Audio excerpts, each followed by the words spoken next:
Hold on to your butts, storm chasers. Here's the man of the hour, the painter extraordinaire, Thunderhead.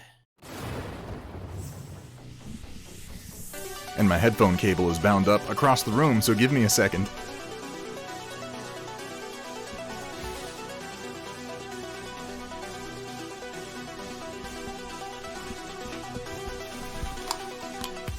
Okay, now I'm not tethered to my desk. That was a good time. That was a little unfortunate realization at the last second. How are we doing today, folks? Monkey streams, in which we get up to monkey shines, the finest of shines. I watched a movie last night. Not the Suicide Squad. I watched that the other night. Also, guys, go watch the Suicide Squad. It's a lot of fun. I watched, I would have Data Nerd. It's actually, all my THS shirts are dirty right now. I know, I'm a little disappointed in myself, too. The good news is that I did go ahead and put my logo right there, and also right over there, so you should know where you are, at a minimum. I figured that's the least I could do. It's the least I could do for you fine people showing up. No spoilers for the Suicide Squad. We're not going to do spoilers on anything. But that's not the movie I'm talking about. I did watch Suicide Squad. It is great fun, and you should watch it, particularly if you watched the previous entry, Suicide Squad, and were like, this movie sucks. It did. It was a terrible movie. And James Gunn seems to do everything in his power to fix the problems with that film. To the point that Bloodsport he's just Deadshot. Like, every single element of his character is just Deadshot, but they were like, but it's Idris Elba, and he's got a different name, and we're gonna do it right this time. And he did, and it was wonderful. I have to note that Margot Robbie is that how you pronounce her last name? Is it Robbie? Is it Robbie? I'm not sure. She's carrying the DC film universe, cinematic universe, on her shoulders right now. Robbie? Okay. Yeah, as someone who has complained vocally in the past about, like, Harley Quinn is taking over, Harley Quinn is everywhere, that's my imitation of myself. She's really good. She's really good. It's like there was a weird phase in there where Harley Quinn was, like, really fucking lame, and they've kind of pushed past that into a new era of Harley Quinn that's I really quite like. I was encouraged to watch the Birds of Prey movie after watching the Suicide Squad. The Birds of Prey movie's not great. But I noted in that one too, I'm like, there's Margot doing Harley, and she's great, and then there's everyone else, and I don't know what the fuck they're doing, but she's doing a great job.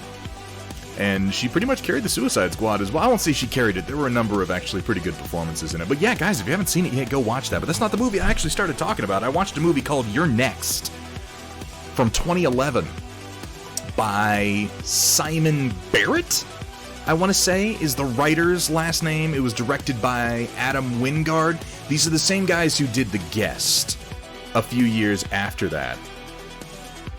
I don't know why this writer-director pair has not gotten more attention, you guys. I don't know. They make movies that are so much fun. Like, they have all the hallmarks, the cliches of your average, like, thriller, but they have fun with them. I would sum up Your Next, if you were to go watch it, which I suggest that you do. It's really a lot of fun. It's violent. If you don't like kind of slashery movies, don't watch it, but it's like a home invasion in the country type movie, sort of like The Strangers, but it's like, okay, what if The Strangers happened and there was just one person there that they were attacking who was way more dangerous than they anticipated? Just like, oh my god, this person is terrifying. That's kind of how the movie plays out, and it's so much fun. It's so much fun. Also, the family in that movie reminds me a lot of my own, but that's beside the point. That's my own personal trauma. Oh man, how is everybody doing today? Who have we got in chat? Roland got in there first. There's White Wolf with some of that war garbling. Rangonia's good to see you, data nerd. Oh man, oh man, oh man. Bueno Truno, nobody puts logo in the corner. I hope that I'm referencing the right film there.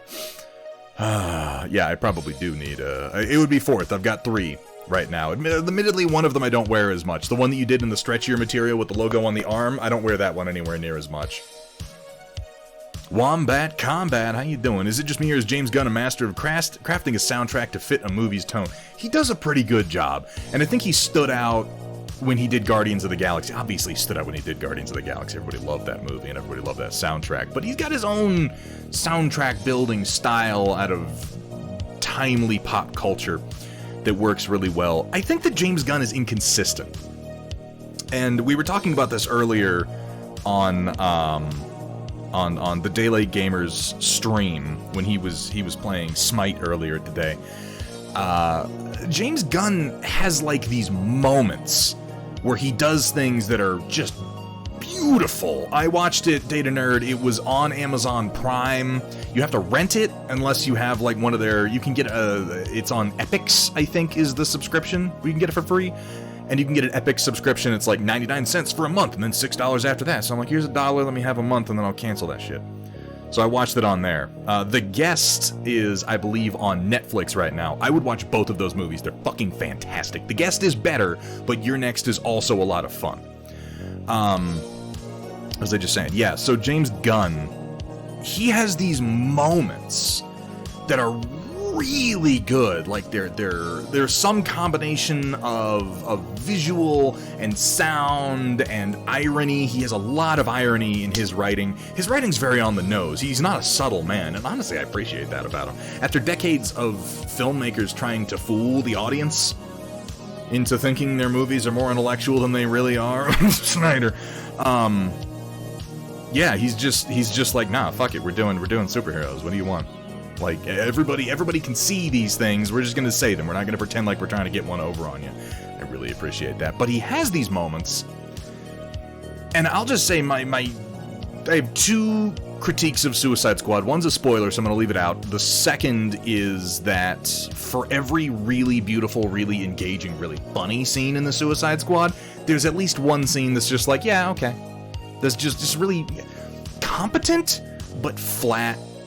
And that's why I say I feel like he's inconsistent. Like, because the movie doesn't, it's not like Dread where it grabs you by the root in the very first scene and just never lets you go, never lets you recover, which is kind of how I see Dread. Like, there's no wasted space in almost anything Alex Garland does. And while his movies may not always, everybody doesn't always love them, when he hits the right note and he doesn't let it go, it's just he carries you through to the last scene of the movie. And Gunn doesn't. He's also toned himself down a lot since his early days, but his early days were with Troma. Also, I don't know, for those of you who've seen the Suicide Squad, did you notice Lloyd Kaufman in the bar scene? Because Uncle Lloyd, like, he always makes his way into Gunn's production. Hey, Shock21, it is good to see you. Vergaderung, yo, yo, yo. I agree. Stallone, yeah, Stallone is Nanawe.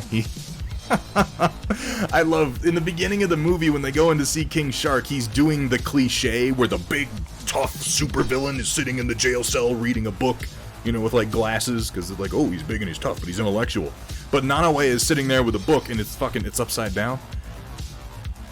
And they come in to get him and he's just like, book read. Nanawe, smart. Like, okay, yeah, no, not so much. I also appreciate that he did his own thing with a lot of those characters. Like, that's not Polka Dot Man's power set. That's not it. That never was it as far as I know. There might be some little version of Polka Dot. Like, I'm not going to sit here and claim that I know every version of fucking Polka Dot Man, because I don't. I know one version of Polka Dot Man, and that was not it. But, was it Dave... I can't remember his last name. I can remember it's something Malkian, Malkadorian, Malkador the Sigilate. I'm not sure. Who played Polka Dot Man was fucking great. Polka Dot Man was one of the highlights of the film. David Das Malkian, thank you so much, Roland, my external brain hard drive. It be Cat Day. Oh my god, is it really? No. Alright, let me get caught up here. Trying to squash the printing bug that's found its way into my life. Oh, that's not gonna work. That's not gonna... when I switch to the other camera, you see the trouble I've gotten myself into. I'm gonna have to move some things off my desk. I've been printing a few things. Oh, to Square, it is good to see. Is that the one with the guy in the lamb mask? Roland, yes. You're next. There's a guy in a wolf mask, a guy in a lamb mask, and a guy in a tiger mask, I want to say. It's very The Strangers, but it takes you in a different direction. Unexpected painting. Excellent to see you. Could get a shout out. Do I have any mods? Do we have mods tonight? I might not. If we could get a shout out for Unexpected. If we can't, I'll do one myself in just a minute. Because I'm a streamer and I can do these things myself. Fake yeah. King Shark's fake mustache. He just shows up behind them with his finger like this. Like, no, and you just see fucking Shark go, fuck! Oh, that was wonderful. He was also in Ant-Man and Ant-Man 2. Yes, he was. In Ant-Man, he's one of the ex-cons who works in the security business with Ant-Man. And yeah, he's funny there too. He's a great actor, and he nailed Polka Dot Man. I mean, I say that, he nailed that portrayal of Polka Dot Man. I'm not gonna... Guys, I'm a big fucking hipster, okay? I'm absolutely the kind of guy to be like, oh, you don't know that obscure comic book character? Well, I've been a fan of that obscure comic book character for decades. So let me tell you why you're like, I'll totally do that. I'm not above it, okay? But Polka Dot Man is a step too far for me. I cannot even pretend that I used to be a fan of him, no matter how much I'd like to right now, because it would obviously make me pretty cool. That's his second DC villain. Yeah, who was he in The Flash? I don't necessarily remember him, but I haven't... I stopped watching The Flash about the time they had The Thinker on. And by the way, The Thinker is the subject of my other complaint about the Suicide Squad, but the complaint would be a spoiler, so I'm not gonna do it. Also, holy shit, James Gunn did Starro so fucking well. I thoroughly respect that James Gunn just went full absurd with Starro. Like, he both made him horrifying, I think. Like, oh, he played Abracadabra, you're right, I remember that now. Yeah, Abracadabra is a fun character, because he's like, he portrays himself as a magician, but he's not. He uses technology from the future, and it just appears to be magic. Yes, I remember him in that. He also voiced Calendar Man in The Long Halloween. Yeah, and James Gunn's brother did both Weasel and Calendar Man in this movie, which was pretty great. Fucking Nathan Fillion as the detachable kid. I'm sorry, the image of Nathan Fillion, he detaches his arms and they just come off and they float across the battlefield, and then they're just kind of like slap fighting with the guys. They've got guns and they're shooting at him, and his arms are just like annoying them and like poking them in the eyes and slapping at them, because like, what the fuck are you gonna do with floating detachable arms? They're not that useful. That was amazing. Ion Raptor, you should. I recommend, yeah, if you're... Oh, he's Piter DeVries? Really? Seriously? He's playing Piter? That should be interesting. Piter's a creepy motherfucker. Piter was like, he's like a failed Mentat serial killer, isn't he? Yeah, because that was Brad Dourif, who played him in the David Lynch version. God, yeah, he was so good, too. I mean, Brad Dourif's good in everything that he plays. And Brad Dourif basically just brought that same energy when he played Grima Wormtongue, for that matter. I like Peter Capaldi too, to Square, and I say my complaint is about the Thinker, my complaint is not about the performance, but the use. Because Peter Capaldi was great. Again, I don't really want to give you the rest of that, because I feel like it does somewhat spoil something that I found very surprising when watching it. I just want to say that, James Gunn didn't do anything to change the appearance of Starro. Starro looks exactly like he always does. He's a big pink and yellow, ridiculous colored fucking starfish with an eyeball in the middle of him. And he shoots out the little spores and they latch onto people's faces and they take over their minds, but he made him horrifying. He made him both horrifying and a little sympathetic. which, considering Starro only had like 5 lines in the movie, was an impressive feat. Flula Borg, yes, pun expected. He's not, I think that everybody who's been paying attention knows that Flula is not going to be in like a lot of the movie, and he's not, but the part that he's in, he does pretty great with. And interestingly enough, he does have an indirect connection all the way through to the finale of the film as Javelin. Yeah, Flula was great. He's got a great line there with Harley Quinn. And she's just like, "Oh, I love your accent." He's like, "Yes, all American women do." I can't do a Flula. I'm not even gonna try. I love Flula Borg. Yeah, Nanawe, monster nom noms. Oh, monster nom noms? King Shark was amazing. Like, and again, Gunn made King Shark kind of his own, because usually King Shark, even as Nanawe, is more intelligent than that. But I think he realizes that because it's the Marvel formula. The heroes in Marvel aren't exactly who they are in the comic books. They're like that, but they're their own version. They've got their own flair to create their own Marvel cinematic version of events. Like, nobody complained when Thanos was completely rewritten into a totally different type of villain. In fact, we praise it. And I think, yeah, making King Shark his own, making Polka Dot Man his own, making Bloodsport his own, because Bloodsport's a fucking throwaway, super forgettable character. He shot Superman once. I think he had guns that he could teleport from LexCorp, and he shot him with, like, a kryptonite needle gun or something. Like, that's, like, his greatest contribution to the DC universe. Merlin Models, thank you so much. I haven't said a thing about that yet. Guys, but yeah, we hit 1,500 followers. That's pretty fucking exciting.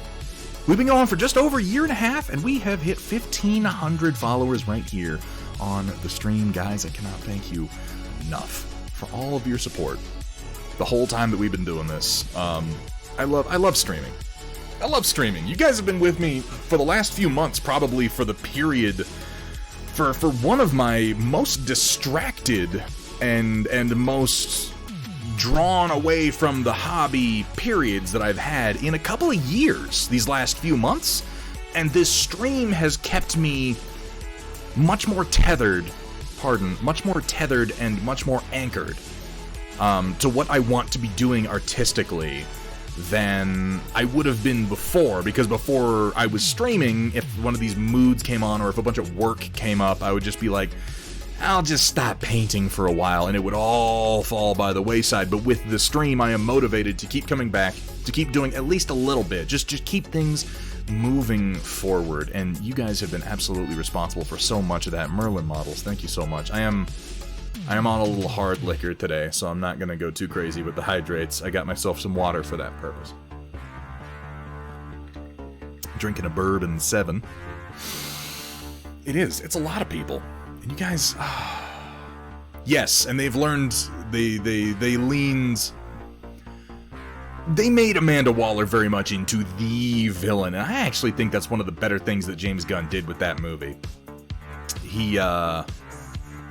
The villain of the movie was not Starro, which I think was a good move considering they spoiled Starro in the previews.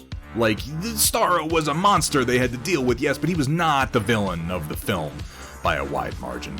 Started streaming for the same reason, forcing myself to paint regularly. Yeah, just keeping the motivation up, keeping the interest going. The Storm Report has been one of the biggest things that has kept me going, because even on weeks when I'm like, I don't really want to do anything, I want to see what you guys are doing, and I want to share what you guys are doing, and it gets me coming back and sitting at the desk and going. And as a result, I've gotten more work done, hobby-wise and art-wise, in the last year and a half than I probably have in the previous 5 years. And, I mean, thank you. Honestly. Seriously, the follower numbers are not, subscriptions are not, like, fuck all that shit. Just you right there, sitting there in your chair, listening to me right now. Thank you. Thank you for being here. Thank you for all this. And I'm gonna keep going. I've been enjoying it. I think that we have more good times ahead of us. I think that we have more rushes of enthusiasm ahead of us. We're going to have better times, we're going to have worse times, but the most important thing is we're going to have more time. And yeah, we're going to be We're gonna be giving out some dice tonight. I got these dice. I'll show them to you on the big camera in just a minute. They're so cool. Dice are so nice. They roll good too. That's a Thunderhead guarantee. No, they roll fine. They're random. They're good dice. They're from Chessex, for God's sake. Metalcore Collectibles. Speaking of the Storm reports, you've been extorted into participation. Thank you so much for that. 18 months. That's gonna bump your little badge up to red. Woo! I know everybody does it for the colored badges. That's the only reason I can think of to sub to this channel. But yes, we are going to be giving away up to 40. I don't think we're going to hit that. That's just how many I've got. Up to 40 pairs of dice tonight. I didn't want to say everybody who posted the Storm report will get a set of dice tonight. I didn't want to say that, I don't know, in case something crazy happened and just like a bajillion people posted. So it's everybody who posts an art entry in the Storm report up to a limit of 40, because at that point I wouldn't have enough to send to some of the amazing people who've supported the stream, like our mods, our amazing mod team, like Ursala, like Project Dark Fox, like Riot Sister, like Tertiarily Data Nerd and Roland. You guys. But yeah, if you're posting to the Storm report tonight, you are gonna win a set of dice. And I should note, because Data Nerd brought this up, I know that we actually have, I didn't think about it at the time, we have a number of international viewers. I'm happy to pay tertiary, that's the part that upsets you. I'm happy to pay shipping within the continental United States. If you are international, I am going to ask you to pay the shipping for the dice. Up to a point. It's only if it gets crazy, and it's just because I'm thinking, like, man, if we have to send, like, some dice to Singapore, woof, that's gonna be rough. Yeah, we don't mention Metalcore Collectibles, or Ion Raptor, or any of those other people. You have been here from the Roland, I think. I need to go back to the earliest recorded videos we have and find out who was my actual first subscriber, so that we can elevate them to a kingship position. I think that's fair, right? Indulge in some kind of neo-feudalism, you know, declare someone a lord of the stream. Why not? What the fuck? It doesn't matter. Fuck it.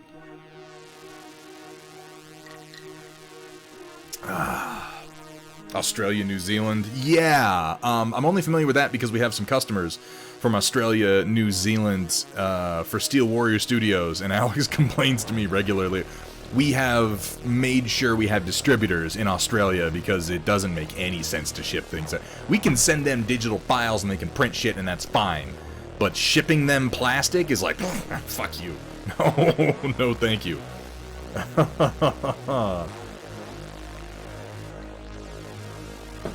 I'm estimating we're going to have some dice left over after this, Rangonius, and whatever dice are left over are going to go into a series of challenges where I have you take videos of yourself doing things like, you know, dumping ice water on your head, or jumping into a patch of thistle, or, you know, eating a spoonful of cocoa powder, or stuff like that. We'll give dice away. We're not going to do that. None of that's true. I will have other giveaways, though, for any leftover dice that we have. Trotsky, how you doing today? Just say it's Cat or Hethrir as the... I don't know that Cat was. Cat and I had been out of communication. Riot Sister and I had been out of communication for a long time. Years. Prior to this stream starting up and us kind of reconnecting. And that's... You know, I have these moments where I take a step back and I say, okay, all the things that are going well in the stream... the viewers, the subs, the, you know, whatever, the traditional metrics that we like to focus on as streamers. I'm like, okay, so fuck all that. What is the good that has come of it? And I mean, reconnecting with Riot Sister has been huge. Reconnecting with a number of friends through the stream has been absolutely huge. Making a number of friends through the stream, oh my god, you guys. If all this blew up tomorrow, if I was never able to stream again, I would not regret a day of it, except... And then it was 1 or 2 days. It was 1 or 2 days I might take back. But let's not get into the specifics on that one. Born in a briar patch. Let's not go all Song of the South here, Trotsky. I know where you're going with that. I want to see Chaotic tossed into a pricker bush. Speaking of Chaotic.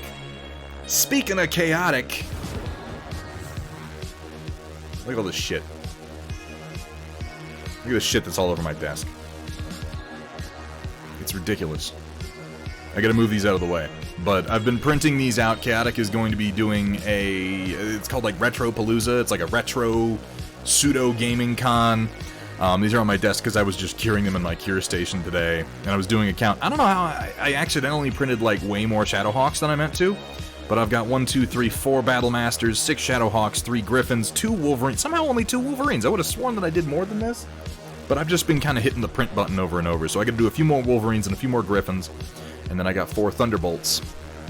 All of these are going to be going out to Chaotic Harmony. Also, I wanted to share this. I'm pretty happy with these. I don't think anyone is as excited about these as I am. I think that these are just...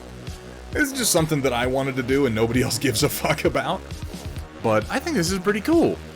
As, like, just sort of a general terrain piece that you can print out. I think this pose came out pretty decent with his hand on his knee like that, and you can see, like, really, you guys have seen me modeling in Fusion 360, these tiny seats, but really, understand how small they are. They're so fucking small. They're teeny tiny. I'm doing all of them Ion Raptor, and I was going to show you the other one here. I'll show you in a minute. But yeah, for each of these, what I'm doing is 3 new file versions. There is going to be just dismounted in the bay, like ready in this style, like this Griffin here, where it's standing in a neutral position and its cockpit is open, and you can put this into a mech bay to just be like, okay, this mech is ready to go. There's going to be a repaired or repairing version of each, which is going to be in the same posture as this, but usually missing an arm, and then I'm going to sculpt some battle damage and some bullet holes and stuff into them so that you can go ahead and put these in the bay and be like, that mech is being repaired. And then each one is going to have the field dismount position like this one. I've already done the Wolverine, I need to do the other few. But something that you can sort of put and just use as like low cover on the tabletop if you actually want to use it for something. But, you know, this is a Battle Master that's knelt down, opened up its cockpit. And I can just see, like, a little encampment at its feet or something like that, you know? Yeah, 6mm Mech Warriors would be tiny. I do kind of want to do that, though, because full Mech Bay interior for Hextech win. Ion Raptor, have you not seen the Sigma Dome? Because that has a full Mech Bay interior. And doing these has me thinking about doing a new fresh paint job on some of my Sigma Dome pieces. And for that matter, going back and redoing the Sigma Dome door, because that thing keeps pissing people off and I don't blame them. I do want some little 6mm mans, though, because you could have them, like, standing on their shoulders. Like, imagine a little dude with binoculars, you know? And then you've got your opened up Battle Master, and you got the little dude on the shoulder with binoculars looking. That would be cool, wouldn't it? Oh, and for all the ones that are kneeling, I've gone ahead and sculpted the details into the bottoms of the feet, since you can actually see them on these. I was impressed with myself that I managed to get such natural and balanced postures out of them, even kneeling. The geometry on these mechs is not very conducive to this sort of positioning. Alright, let me start moving the shit out of the way, because I've got so many mechs. Dr. Rhino! Got your butt kicked in a 500-point game. Gotta redo your list. Who are you playing as, Dr. Rhino? Was that with your Riot Sisters? Pardon me for a moment while I move these. How you doing today, Dr. Rhino? Thank you so much for getting that shout out, by the way, guys. If you're not following Dr. Rhino, holy crap, you should.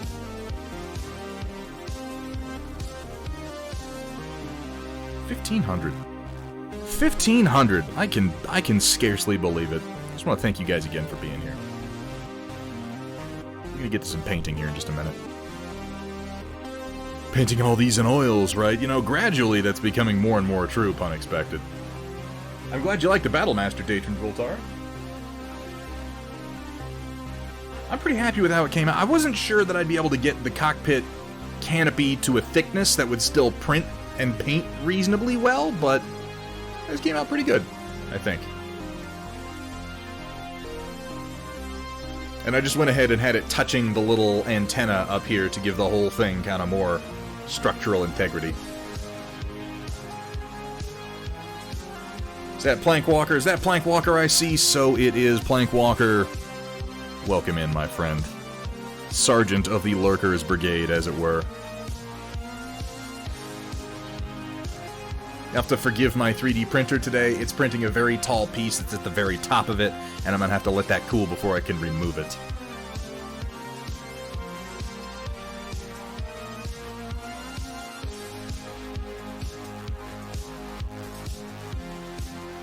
Print one up. Print one with the arm up.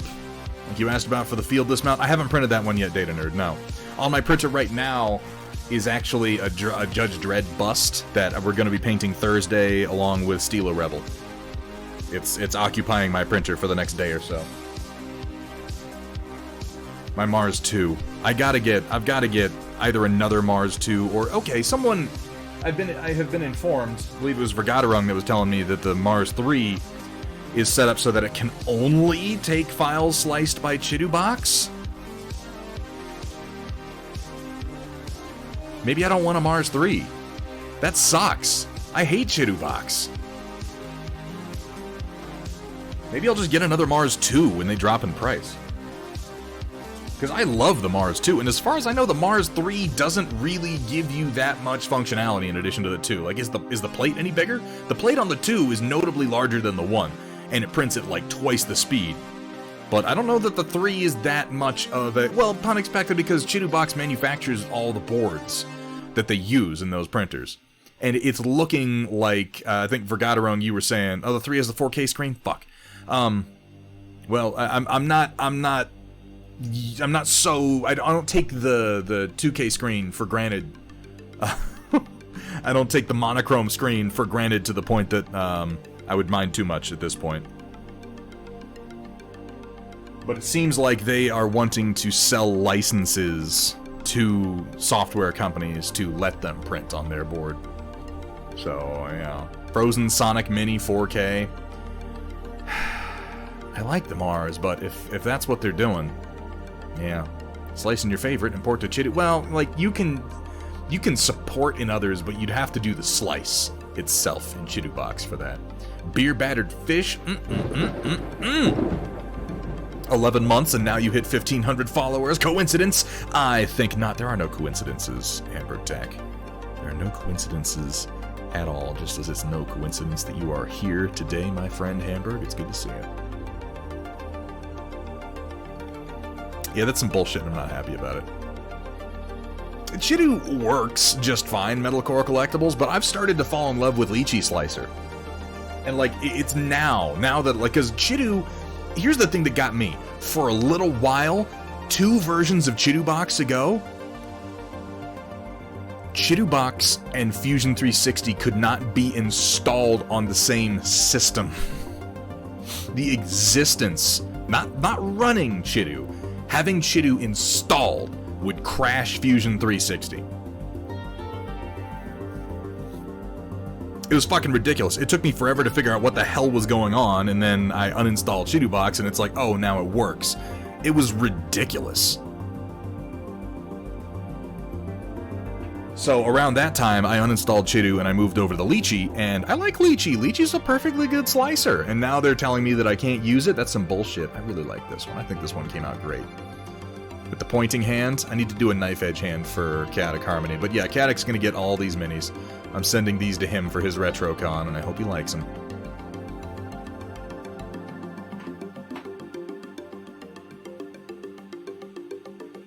God, it's a lot. It's a lot of minis.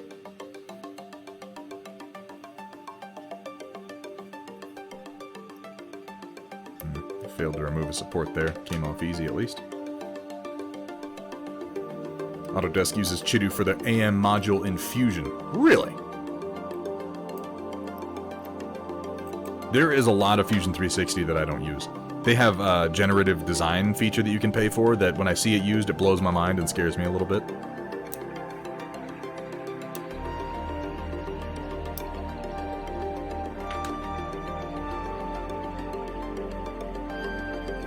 Machines making machines? How perverse.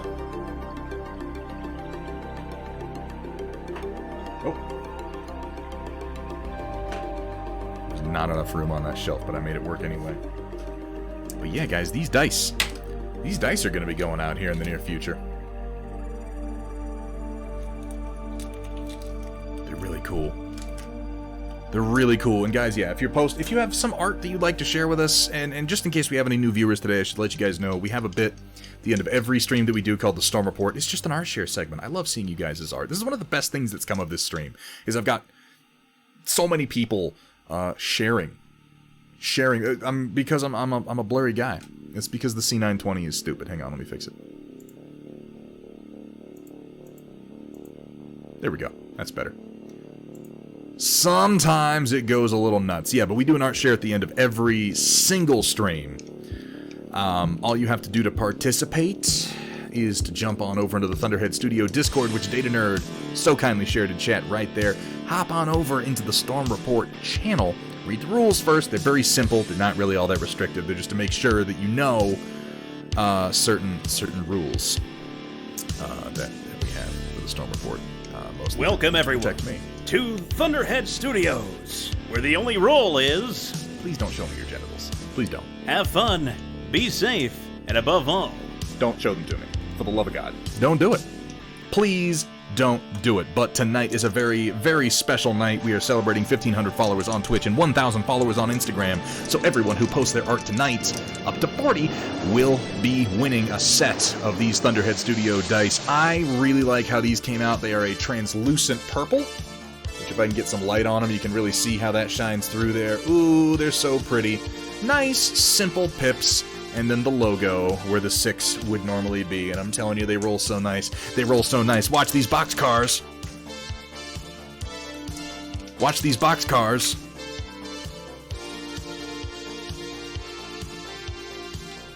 Oh my god! So nice. You guys, you're gonna roll boxcars all the time.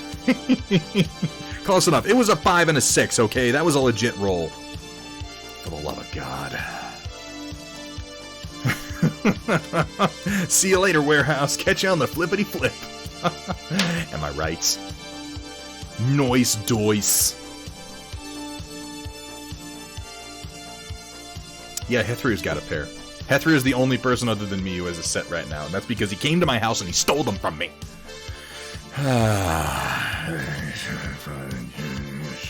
They, Dr. Rhino, Chessex made them. They were custom made by Chessex. They did a fucking great job. They really did. I'm not superstitious, but I am a little stitious. Which Hethrier can attest to, because I've got a set of those dice in each of my dice trays in my game room right now. And I take them and I roll them until I roll perfect boxcars, and then I leave them there. The logic being that the next roll won't be boxcars.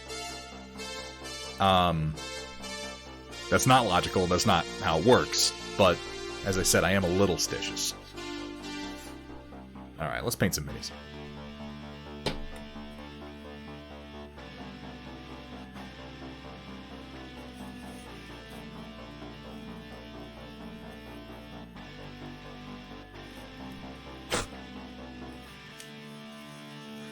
I've been thinking about getting some for the channel as well. We need to talk about them. Yeah, Dr. Rhino, hit me up.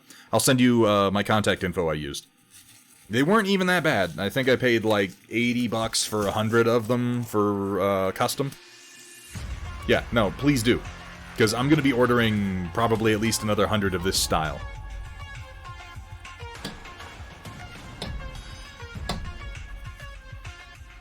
Alright, we got some men at arms to work on today. We're going to be leaping right into painting their armor, which has been base coated in black. Start on these guys with the red tabards. Oh, I mind. How dare you even ask, Dr. Rhino? Stealing my glory. Stealing my dice. Let's get some oil paints going. I'm just going to leap right in with some Payne's Gray today.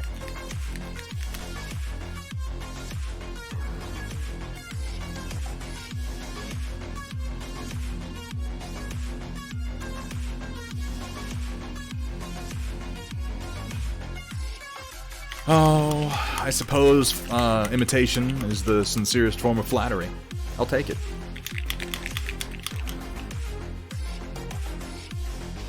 That's why we're all here. God, no. You need better role models.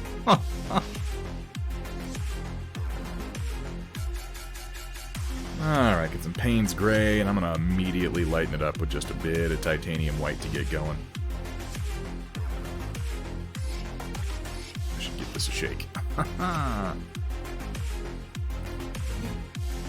Datron Voltari, thank you for stopping in, man. It's always a pleasure to see you.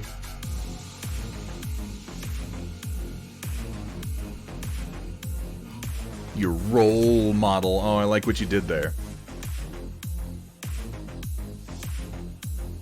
Ooh, that, you know what? That would have been good. That would have been good, Dr. Rhino, but Plank Walker actually beat you to it by two.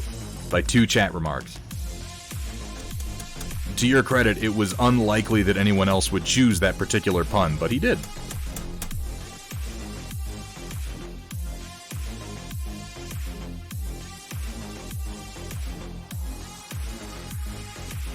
Alright, get my little synthetic brush here.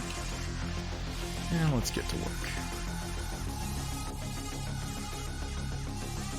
Take some of this titanium white, and I really over-thinned my Payne's Gray when I mixed it myself, so I'm using some of this. I'm de-thinning it. I'm thickening the Payne's Gray with a little bit of chunky titanium white here, just to make this initial coat a little bit easier.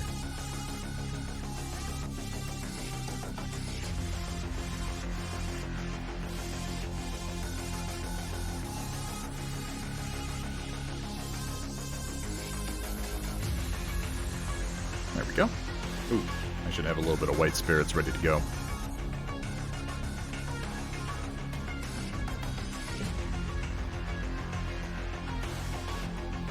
Game is as rigged as Thunderhead's dice. Hey, they're not as bad as the squig dice, okay? You see one of the armies on parade they did recently for Warhammer? A guy turned squig dice into squigs because the squig dice are fucking useless. They roll like shit. So he just glued them to bases and was like, ah, they're squigs. Plank Walker. Oh, Plank Walker, like, almost only lurks in this stream. Says very little most of the time. Really focused, but your camera is not. Came out of lurking just to steal your thunder, Dr. Rhino. You should feel honored.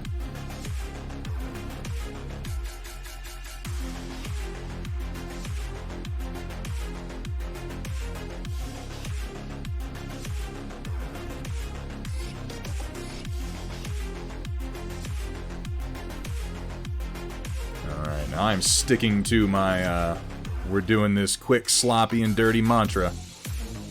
I'm just not gonna spend too much time on any one of these steps, because I have, I was talking about this last time, in learning to do oil painting on stream, I've been having to try so many new things that my painting has slowed down significantly, and it's messed me up a little bit. Because with acrylics I'm able to talk much more easily, and with oils I have to think more about what I'm doing, but no mind. Too many mind. If I may quote The Last Samurai, no mind.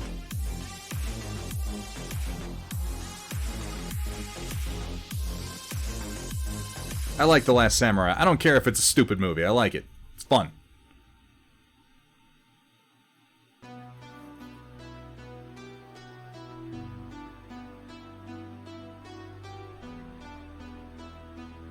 It's about as historically accurate as Braveheart.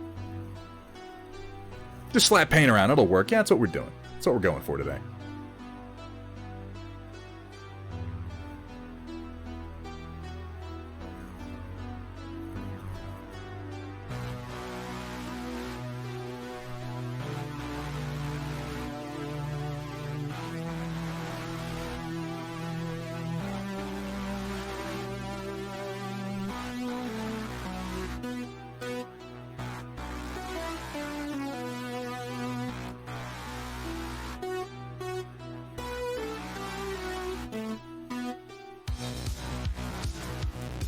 Ooh, I remember the step that I was doing before that I neglected to do on these guys was actually mixing in a little bit of blue.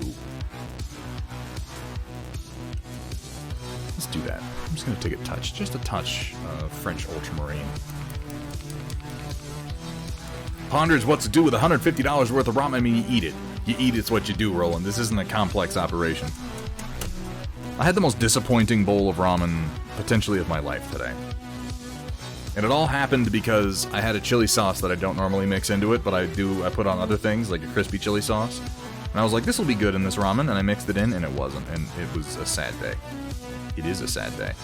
It was a terrible bowl of ramen, and I'm still mourning it. As I said, though, it was entirely my fault. I did it. I know I did.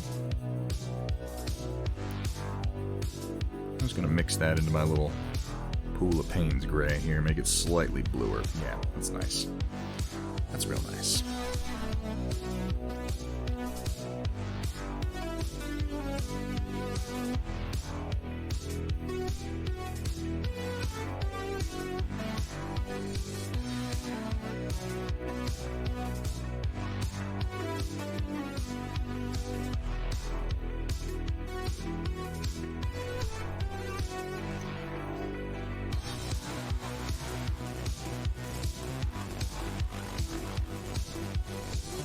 Make approximately 5,000 meals. Did you do the math, pun expected? I don't think you did the math. That's what you get for trusting chilies. The other chili sauce is delicious. It was this one chili sauce that betrayed me. And this chili sauce is also delicious. It just turns out it's not delicious in ramen. It's delicious on, like, Thai peanut noodle bowls. Like udon noodles.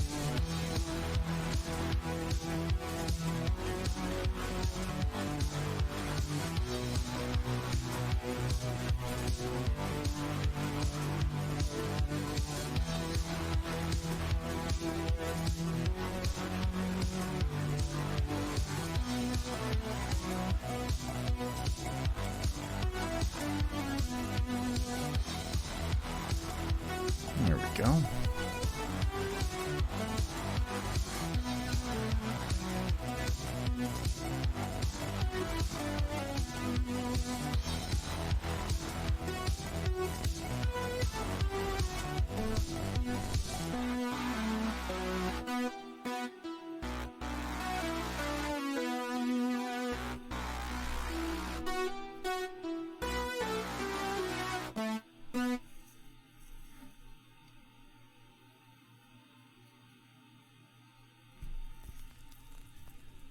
Simple and easy. What's your oils collection looking like now? It hasn't really grown that much, pun expected. I mean, it's right here, and this is pretty much the whole thing. One of the things I really like about oils is that in the few months that I've been painting with them, I haven't had to buy shit. One or two new colors, but once I picked up, like, Payne's Gray and Terra Rosa, the rest are pretty optional.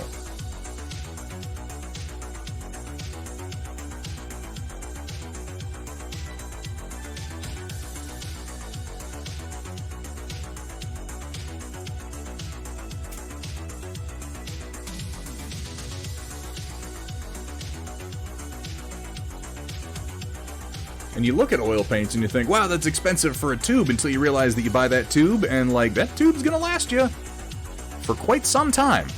You really don't need much paint. And what paint you get, you don't waste a lot of it.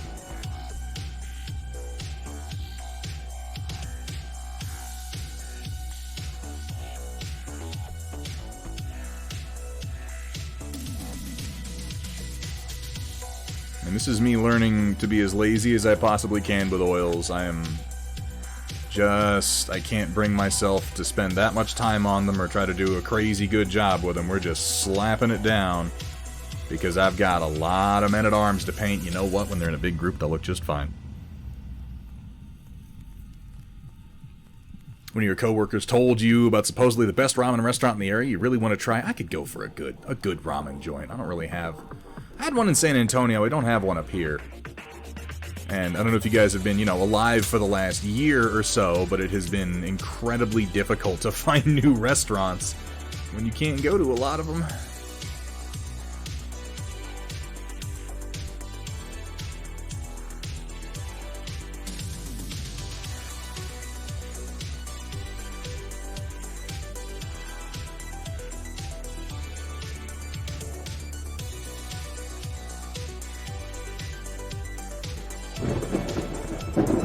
Holy moly!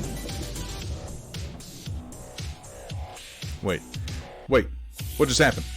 Damn it, it doesn't show those on my alert box. No, I have to go to Streamlabs to see what he said. Why?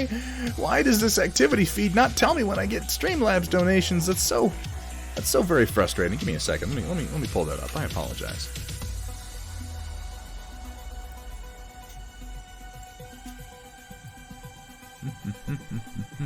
Camera's in the way. There we go. Oh. My keyboard's on the floor because I have a kitten that likes to jump onto all my stuff now, which is just great.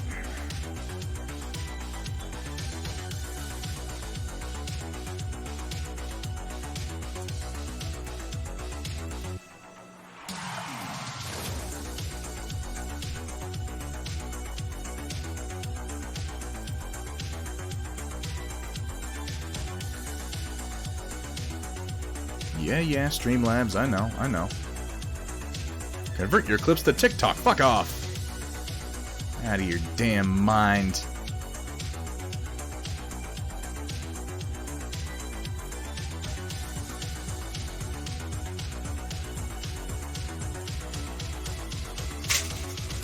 Whoa! Oh, that was a very loud sound of that print separating from the bed because it's quite large. I'm gonna have to go get that in just a second.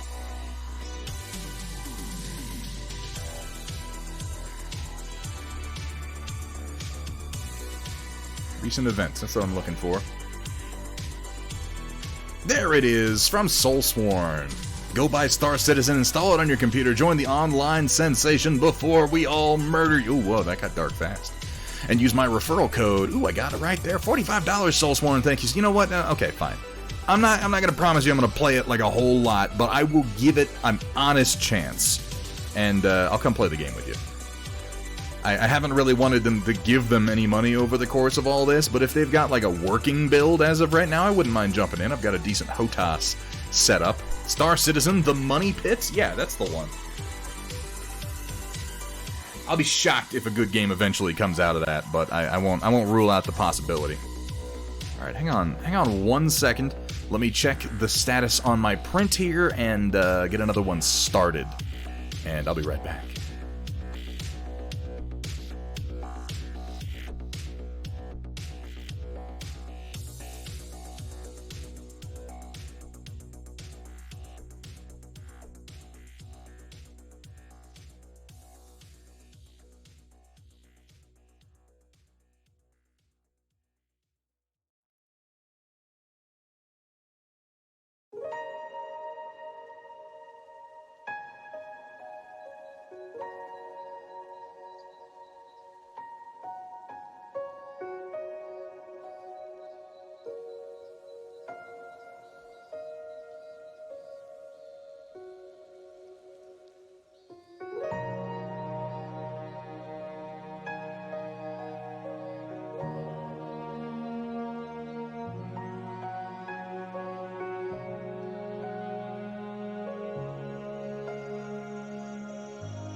yeah, Shaz, I'm down. We just got a new ductless AC in one of the rooms, and it's actually pretty kick-ass. We just had our main AC unit repaired, for that matter. This thing printed nice. It's fucking huge, but that was the point. I'm really kind of pushing the limits of the 200 by 200 millimeter build plate on the Neptune/Ender 3. It's meant to be an indoor piece, with this representing impassable terrain because there's a ceiling there. You can kind of see it's like a big throne pedestal with some simple steps on one side, and there's a throne right there in the middle, which fans of certain movies might strongly recognize the design of. I have to do another one. Another one of these is going on right now, because I fucked something up and I didn't realize until I got to about here on the print, and then I just let it finish because this is not the majority of the print time right here. The throne's too big. It's overscaled. It needed to drop down. I changed the architecture of it. I dropped this a little bit lower. I added in some more pieces on these pedestals here. It's got more detail than you can see right now because this is shiny black filament against a black background, but I should be getting this painted up here in the near future and showing it off. I'm working right now on what's called the Temple of the Eternals, strongly inspired by numerous space cults, and right now I'm working on a cybernetics laboratory for them, which is an interesting process because I looked at available 3D printable cybernetics laboratory terrain pieces, and so many of them are just high, science fiction, cyberpunky. This one I'm working on is a little bit more space culty. Like, they view, a group with the science to engage in cybernetics that views cybernetic augmentation as a holy process. So their limb removal table is also like an altar, and their recovery pods are like these holy edifices of their cybernetic warriors. I've been having fun with that set. Glad to see you're working on that D&D game you plan on hosting for all of us. Soulsworn, you're not far off, my man. Merlin Models, you taking off for the night? Thank you so much for being here, dude. It's always a pleasure to see you.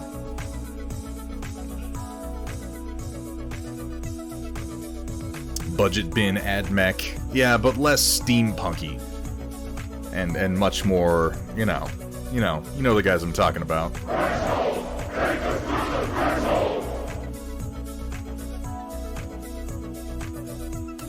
I've actually been looking at some of the stuff from Quake, because I always liked the strogification sequence in, I don't even remember which Quake that was, Quake 4? I always thought the strogification sequence was really cool, and I'm borrowing some stuff from that. Baroque ray gun gothic. Yeah, it's actually a pretty good description of it.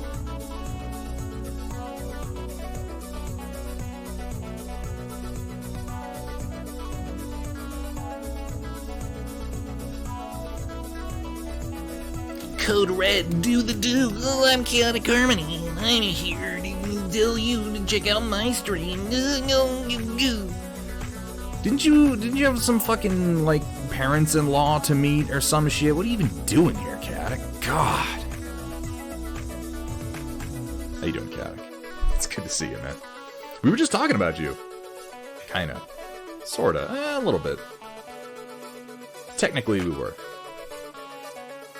I was showing off a bunch of mechs that I'm about to send to you. And I'm gonna double check your address because we've had issues with that before.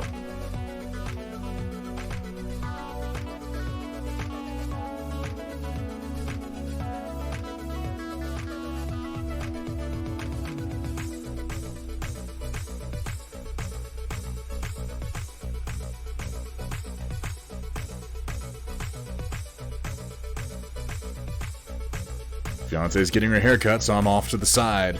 Are you talking about meat? Talking about meeting the parents? Did you inundate them with numerous uncomfortable meat-related jokes? Chaotic Harmony's been playing this game called Trash Man, or I can't remember the name of it. It's something trash, Death Trash maybe. It's an early access. It does come to a screeching halt when you reach the end of the content, which is a little disappointing, but I mean, it's early access. But what content there is seems promising, and I'm looking forward to the full release. I'll probably pick it up when, if that happens. I say if because every now and then things die in early access. It's hard to predict. It seems like they've got most of the game there, and certainly a really good art direction.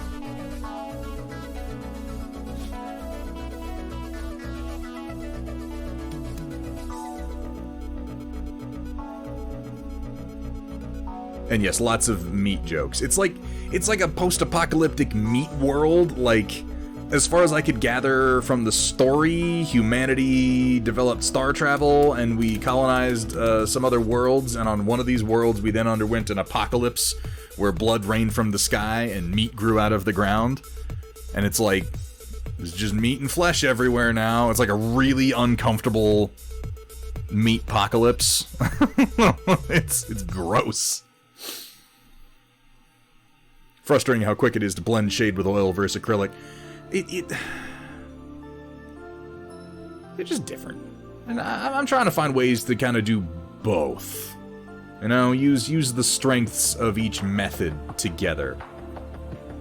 Because you can fuck up oils just as well as you can acrylics. Watch me do it. I swear, it's possible. Meatpocalypse sounds like something you'd order at a barbecue joint. Yeah, the kind of thing where you order it and they're like, if you can eat the whole thing, you don't pay for it. It does kind of sound like that, you're right.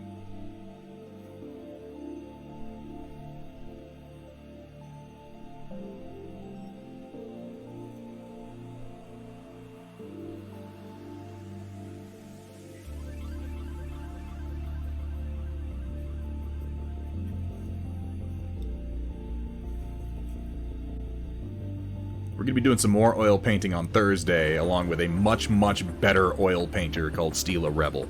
We're going to be painting a Judge Dredd bust, which I believe is the first time I will have painted a bust ever, let alone on the stream.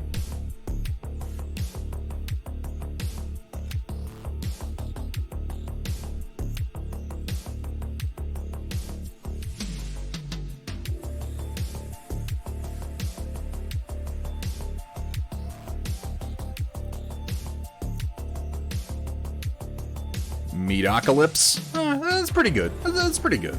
I don't mind that. Depends on which style of barbecue we're talking about. Like that Vader's highlights blending took forever to do what you just did in 30. But Soulsworn, your blending was a shitload better than what I'm doing right here. Don't you even worry about that.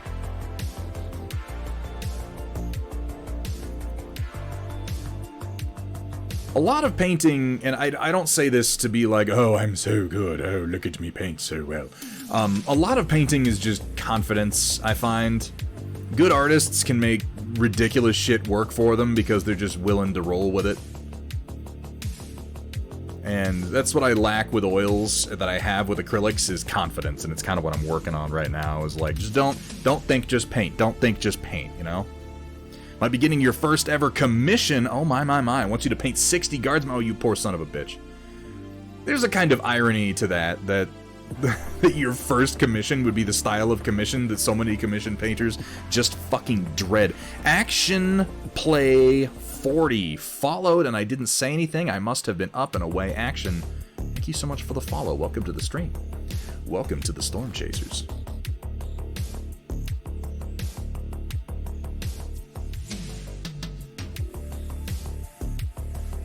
It is definitely, Soulsworn, it is definitely a little shocking how lazy you can be with oils and still get good-looking results. Like, you can really just fling the paint at the model and come out with something that looks pretty good. Or have it be close enough and still have time to do careful tweaks to it to make it look really nice. Because, like, I'm not good. I'm not very good with them. I'm just making this up as I go, and I'm doing it really amateurishly, and I'm still pretty happy with how it turns out most of the time. And look at the fucking brush that I'm using. This brush is a piece of shit. Like, it basically doesn't have a tip on it. I'm just like, whatever, just paint it. And I'm not saying this is an amazing looking paint job that I'm doing, but it's better looking than I'd be able to do with acrylics in the same amount of time. That much is pretty sure.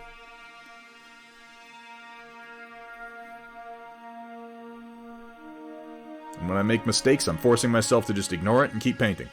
Ignore it, keep painting. Don't think, just paint. Don't think, just paint. No mind. Too many mind. Sounds like I need to get oil paint. Honestly, I don't want to be like, everyone should switch to oil paints, because you shouldn't. Everyone who paints minis should have a couple of oil paints. Because if you're not painting entirely with oils, there are a few simple tricks you can do with oils to just enhance your acrylic paint jobs that are so fucking easy.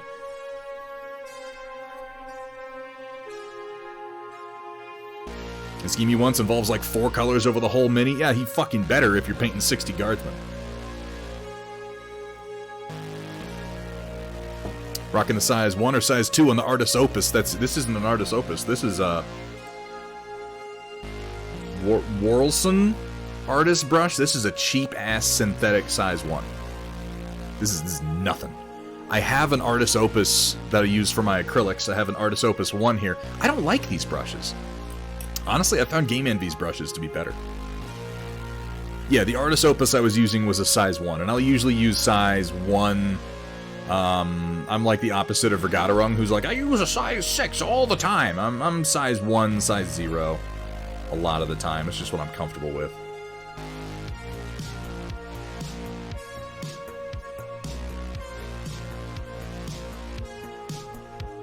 Ugh, rough.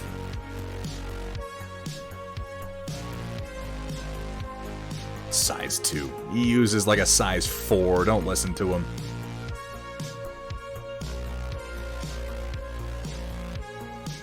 But you can't argue with the results.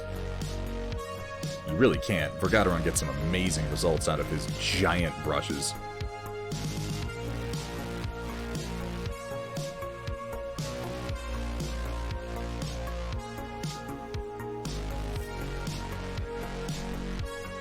I mean, I could, but it would be disingenuous, so I won't. Gus Schultz! Welcome, welcome, welcome in. How you doing today, Gus?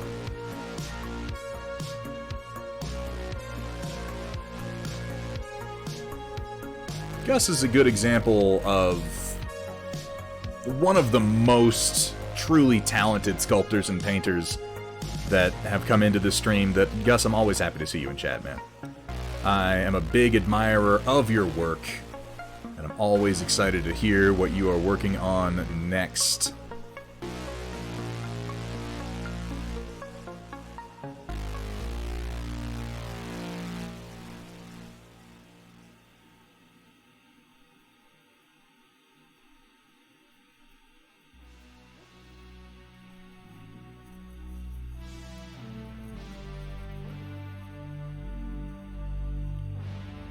If anyone out there is interested in oils, I have a great resource I've been compiling. Yes, Punexpected has really a very, very helpful resource, as a matter of fact, and I do recommend that you go ahead and pick that up if you're interested. Also strongly recommend you check out Punexpected's painting channel, and also Steel a Rebel's painting channel. It was Steel a Rebel and Wapelius that got me started with oils, and I am nothing compared to them.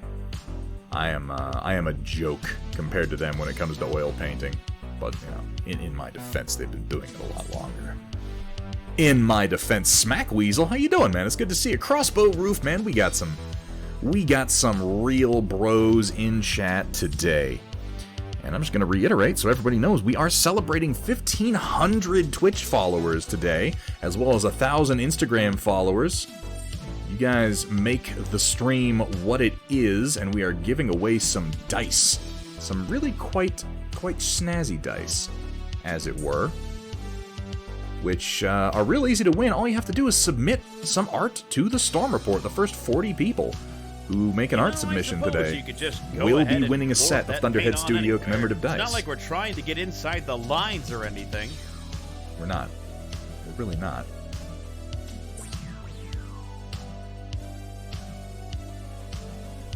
You can see an example of those dice right here. They're a wonderful translucent purple with the Thunderhead logo on the 6, and I'll be sending pairs of these out.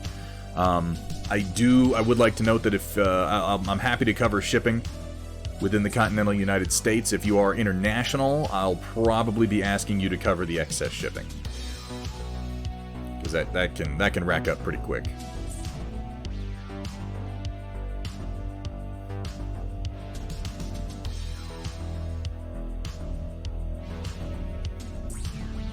White Wolf, thank you so much for the reminder. I am too sober, I agree. Got your whiskey, chilling for a few hours? Fuck yeah, Smack Weasel. Oh, I hate that, Gus. Oh yeah, Twitch is rough on the phone, man. Hope they eat the vertical dice those Lumineth use. Well, you know, I wouldn't want to be a Wang Rod or anything, so I won't complain too much about those.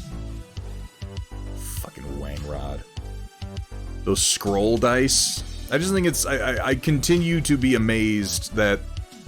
Like, if you need any greater insight into the dilution of the Warhammer community, it's people going, oh, you wouldn't let people use Games Workshop manufactured dice? Obviously, all of those are legal. I direct you to the Squig dice. They're fucking awful. No, you should not use them. Just because Games Workshop makes them doesn't make them good dice. Games Workshop isn't a fucking dice company, guys. They're a plastic spaceman company. And an evil one. They're not evil. Ah, come on, you guys. Games Workshop isn't evil. They just don't give a fuck, and there's a difference.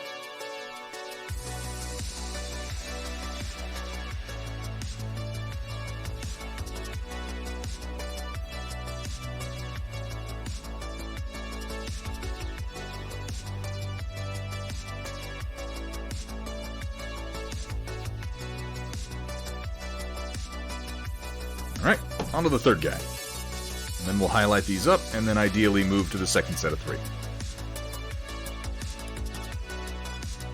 One of the things I like about oils is how few colors I really need to use. Like 2 or 3 colors over the whole damn mini. Who really makes bad dice? Wizards of the Coast. I don't think I've used any of their dice, but I don't find... Oh my god, excuse me. I don't find that surprising. They make, like, rulebooks and cards. And whether they make those well is a matter for some debate.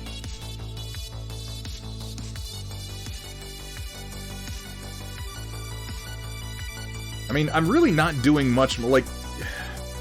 And again, I don't want to be like, look at this amazing paint job I'm doing, because I'm not right now. I'm doing tabletop level paint jobs here, but I'm not doing much more than dry brushing.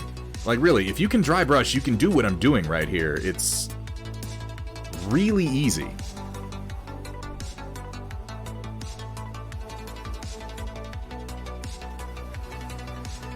Most of the difficulty I've had with oil painting has been learning which consistency I want the paint at any given time, and I'm still learning that.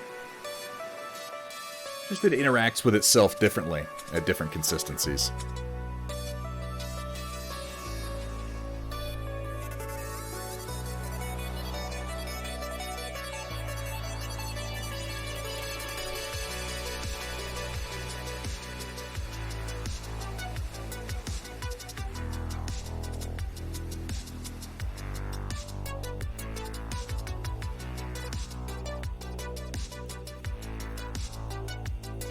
Unexpected, thank you for posting that, man. That really is very helpful.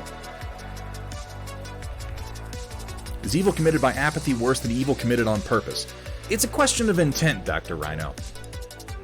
I don't know that doing anything out of apathy is... I guess that's not true. I guess you could probably commit evil out of apathy, but...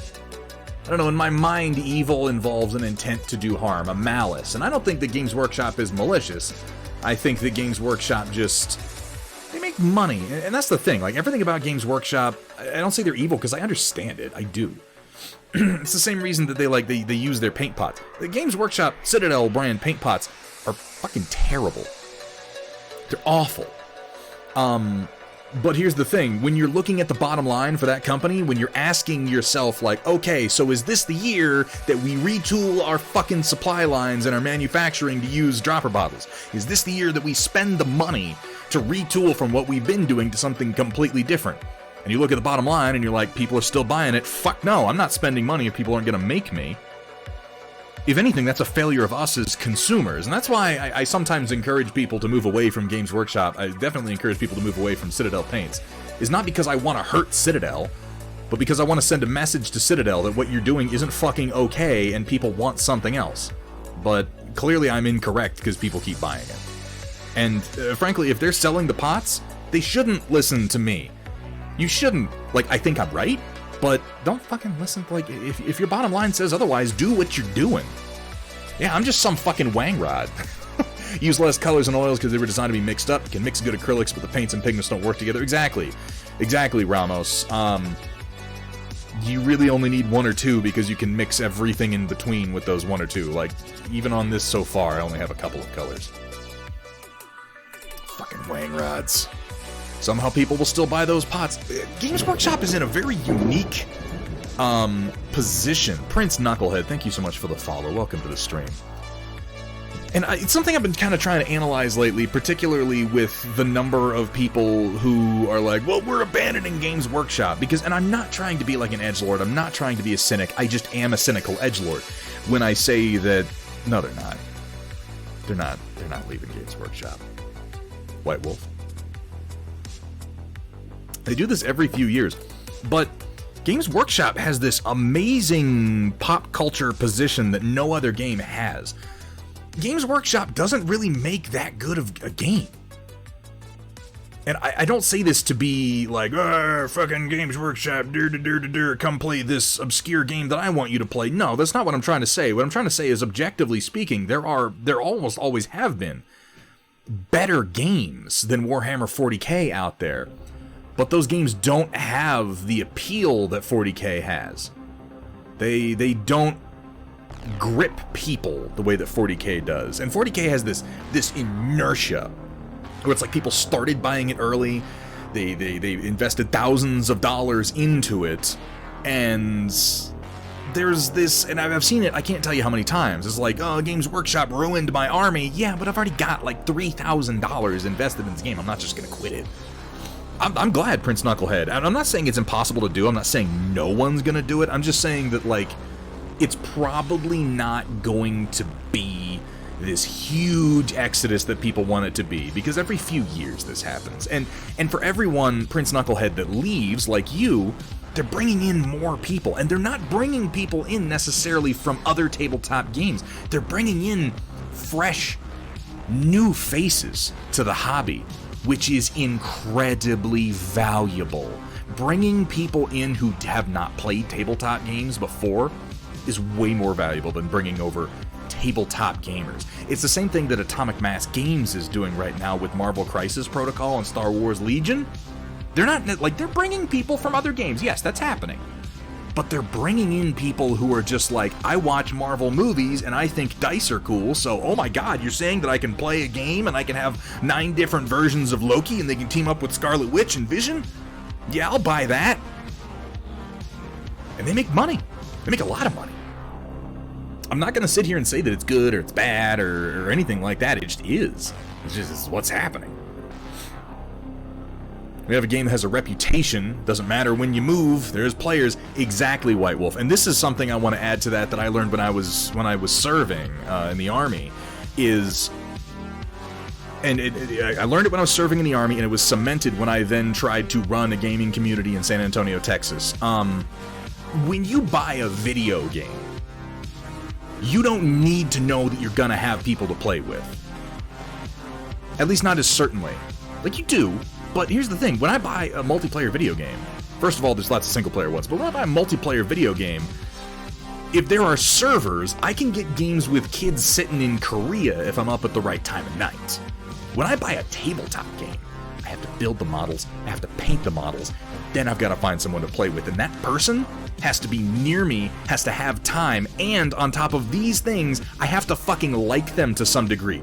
This triumvirate of factors, and there are more factors than this, are almost impossible to find for pickup games. It is very difficult to find people to play your specific game with you. 40k has a guaranteed appeal, though. And that's why so many people in the military play 40k, specifically, is because, it's not because, oh, grimdark and they love it because they're military, no.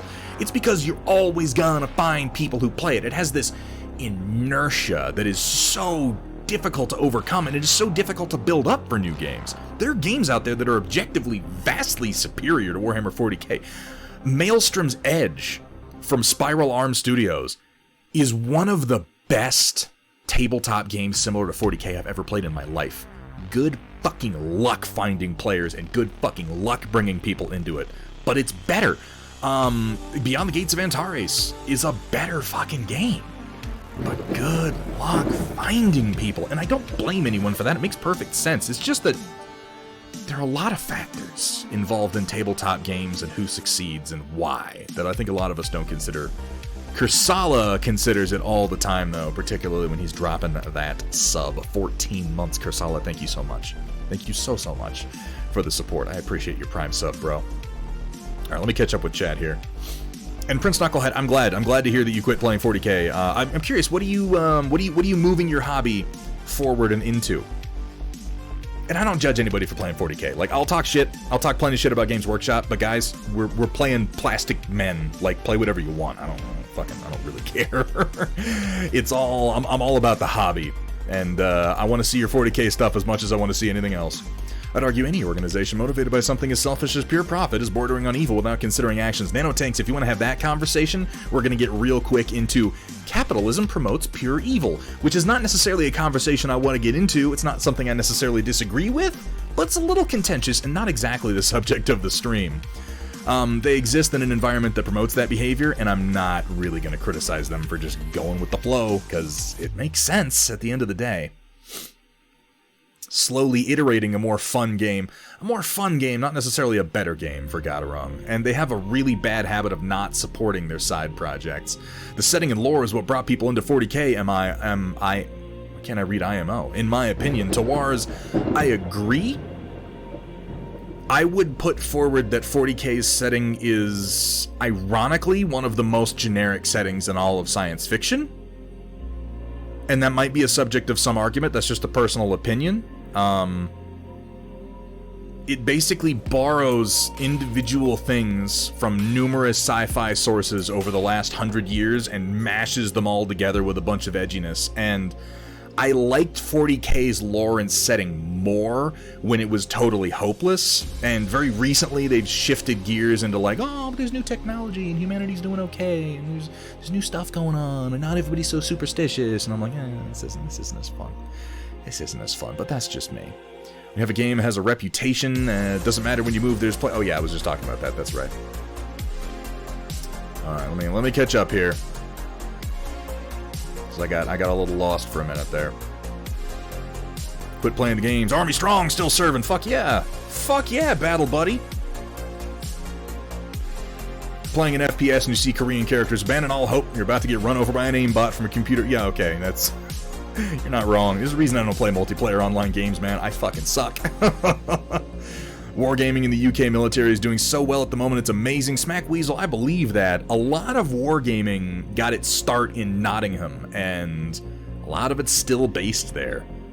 That's where I learned about wargaming in the UK. It was so prevalent over there when it was not over here, and I've slowly turned into the people who introduced me to the game, I realize, every time I tell that story.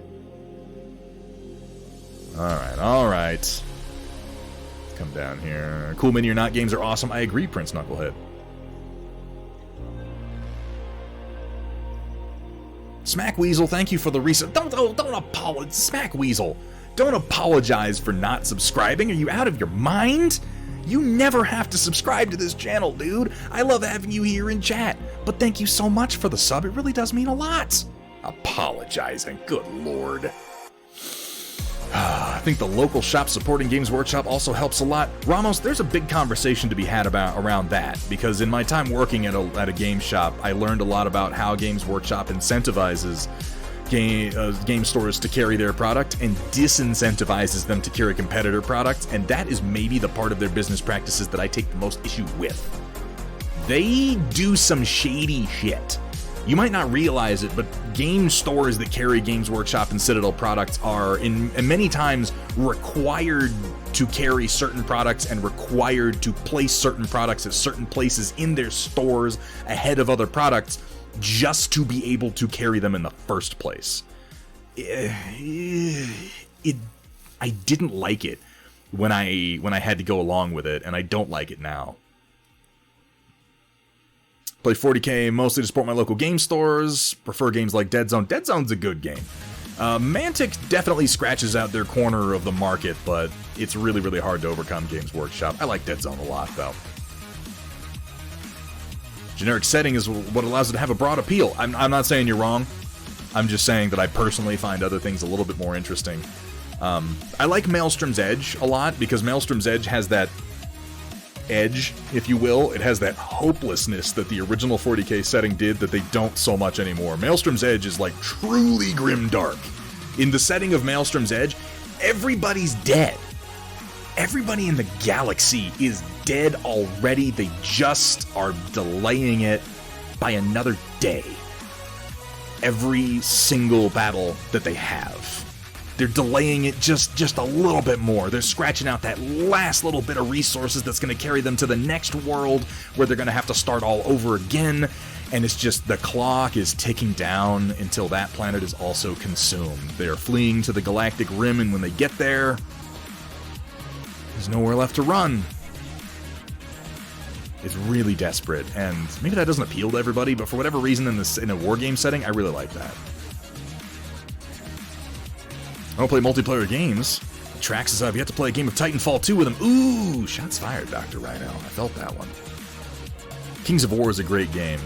I've seen a lot of good things about Kings of War, but I haven't actually played it myself. I've gotten into this game for my rank and flank fantasy recently. For a while I was into Rune Wars, when Rune Wars existed, and I'm still really quite bitter about that, as a matter of fact. It would really suck to live in the Warhammer universe, 40k or fantasy. Yeah, none of them are pleasant. None of them are pleasant. Alright, let me get back to painting now that I've actually caught up with chat. Sorry about that.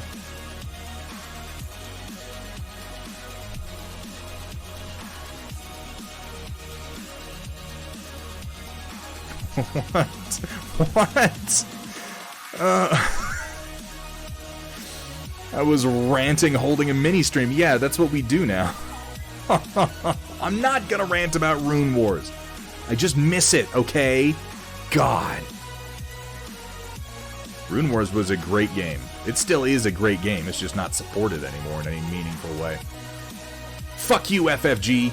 Sons of bitches.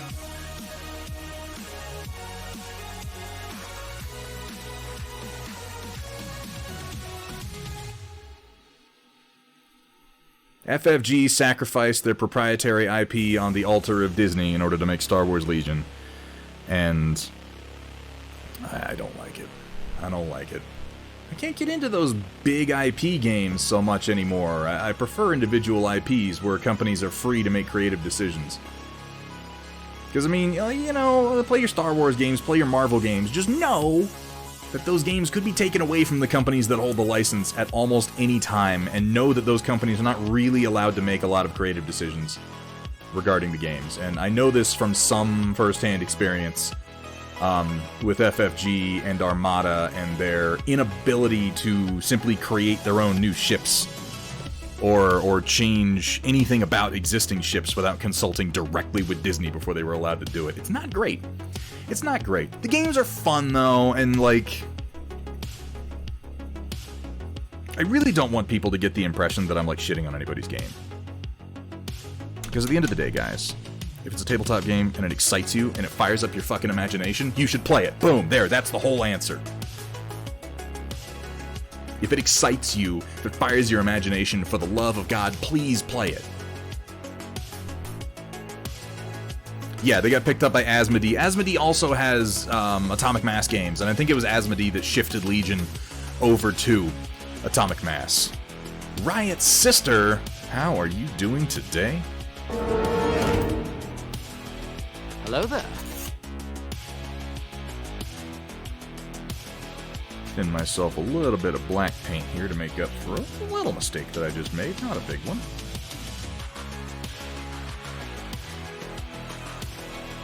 I'm just going to put a little bit more black in here. And then we'll blend that out in a minute. Hey, what's up, Rio? Cruel Seas is one of my weirder niche war games. I've been looking a lot at Mantix Armada. Is anyone here playing Mantix Armada? I know Jack does. Jack is only in chat every now and then. By the way, Jack, Orbital Space Laser Jack, who some of you may know from chat, has recently acquired and sent to me one of the Star Wars Legion limited edition Luke Skywalkers, and It's on its way, and I am floored. I am just floored by the fact that he sent that to me. It's gonna get me painting a couple of Legion models, because now I have the limited edition Darth Vader and Luke Skywalker, and I've gotta paint them. I've gotta paint them. They're beautiful models. You play the Armada Undead Fleet? How is it? Are there any game systems you could compare it to?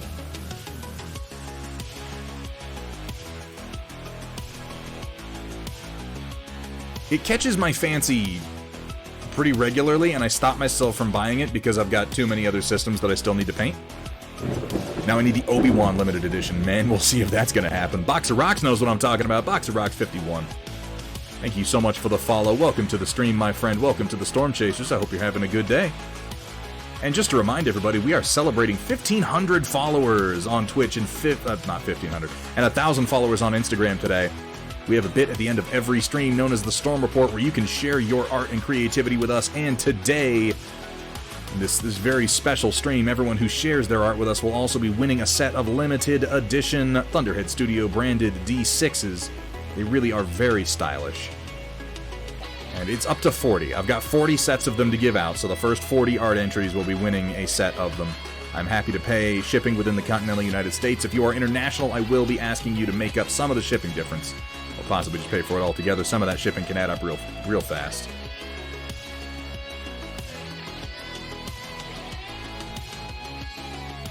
It's fun. It's like Warlord's Black Powder, but with magic. Interesting. Mafik, it's good to see you. I don't know if I missed it, Prince Knucklehead, if you said what games you've been switching to. But I am curious to know, since you are one of our 40k refugees, which game systems are you shifting into, which have caught your interest? I'm just going to remind everyone one more time, do check out Maelstrom's Edge. It's even cheap to get into. I don't know how long it's going to survive or be supported, but the game system is fantastic, and the guys at Spiral Arm Studios really love what they're doing. It's, I don't know if you guys ever use the forum Daka Daka, it's those guys.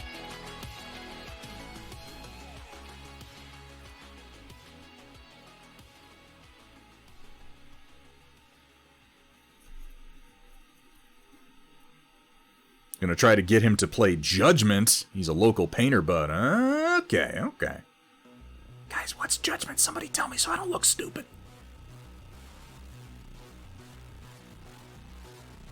You know, stupider than usual.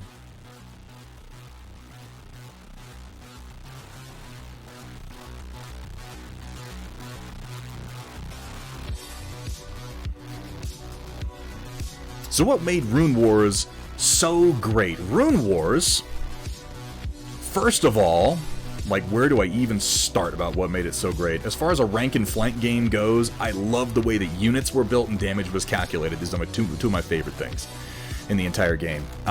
Units had unit cards, and on those cards, what it would list is for each unit a potential combination of trays, potential unit configurations that you could build them in, and the number of points that each one costed.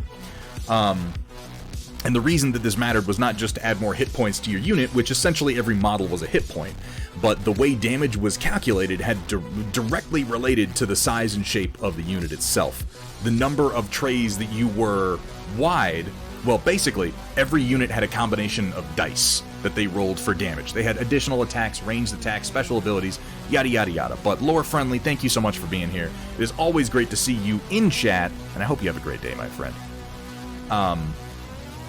So you would be, and they use their proprietary dice like FFG almost always does. So you'd be like, okay, this unit rolls 2 blue, this unit rolls 2 red, this unit rolls 2 red and a blue, and each die had different potential combinations of hits and crits. And what you would do was, no matter what the size of the unit, you would always roll that combination of dice. No matter what configuration your skeletons are in, you're always rolling red-blue. But the number of trays you are wide is the amount you multiply your damage by. The number of trays that you are deep are the number of rerolls that you get. It's so elegant. It's so elegant and so simple. And it even makes sense. The wider you are, the more damage you can do. The deeper you are, the more reliable you are. And this was limited by the maneuver system. It used maneuver templates, think X-Wing. So you would, and the maneuver templates were necessary because the other part of this game that I liked is something you might recognize from Star Wars Armada, which is you have to dial in your move before the round starts. Every unit came with a dual dial. There were 2 dials on a little stand, and you would set the dials and you put it next to your unit. And then based on their initiative, you would reveal it and you would activate that unit. And it would be a combination. There's an action and a modifier. There's an action wheel and a modifier wheel. And each unit is balanced to have different actions and different modifiers. Some of the modifiers were very simple. It would be like, there's a damage modifier. It just adds a damage result to any attack roll that you do. Some were like, increase the size of the movement template you're using by 1 or reduce it by 1. You would lock in like, okay, I'm doing a move, value 3, and then I'll use my modifier to make that into a wheel. So I'm moving 3, and also I'm wheeling to the left or wheeling to the right. It was amazing. It was fucking amazing. I loved this game so much. The fact that you really had to play your opponent much more than the list that they were bringing the vast majority of the time. And people got frustrated sometimes, I understand. Jack knows what I'm fucking talking about. Jack and I met because of Rune Wars. Jack, thank you so much for that sub, man. Oh, I love Rune Wars. I love it so much. It's such a good game, and I'm so angry that it's gone. Oh, I was here to loot your stream, you zogging gits. How you doing, Dakapang? The whole thing balanced beautifully, and it played so wonderfully. I love the dual dial system.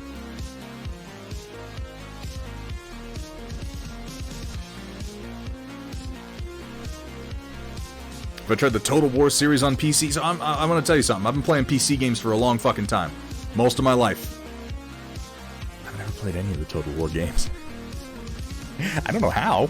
They're a genre that appeals to me. I play lots of real-time strategy games. I played like Crusader Kings. I can't tell you. I've played Europa Universalis. I don't know why the hell I haven't played Total War. I know, everyone keeps telling me.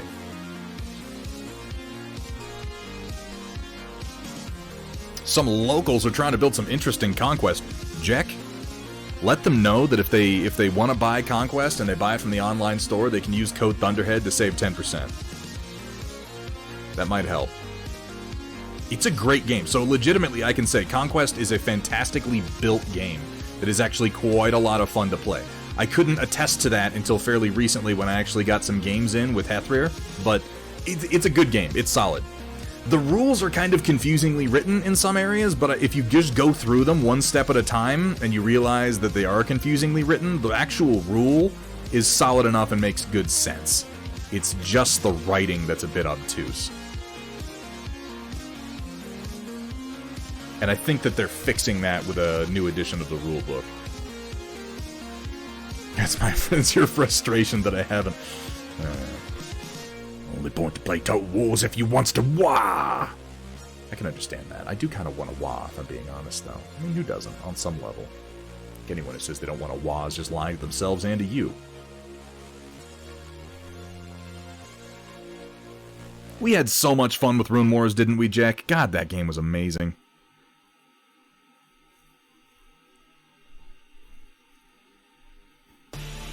So excited for the Undead Romans. Yeah, I'm pretty excited for the Greek-styled city-states.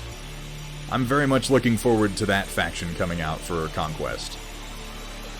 Right now, I play the 100 Kingdoms in Conquest, which if you go look at Conquest, the Last Order Argument of Kings, by the way, anytime in chat that you're interested, hit !Conquest, and you'll get a link over to Parabellum Store along with a code that you can use for 10% off their stuff. I know I've said this before, but I repeat myself a lot on this stream. I'll just say again, I found myself falling into the 100 Kingdoms despite the fact that almost every other faction is arguably more interesting. Because the 100 Kingdoms they're almost painfully generic, but I like how they're placed within the universe, because nothing else in the universe is. Everything else in the universe is batshit, off-the-wall, fucking crazy. Way over the top.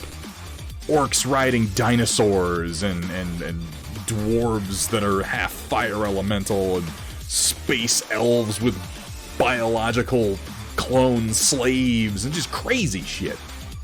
And then there's the 100 Kingdoms, which is like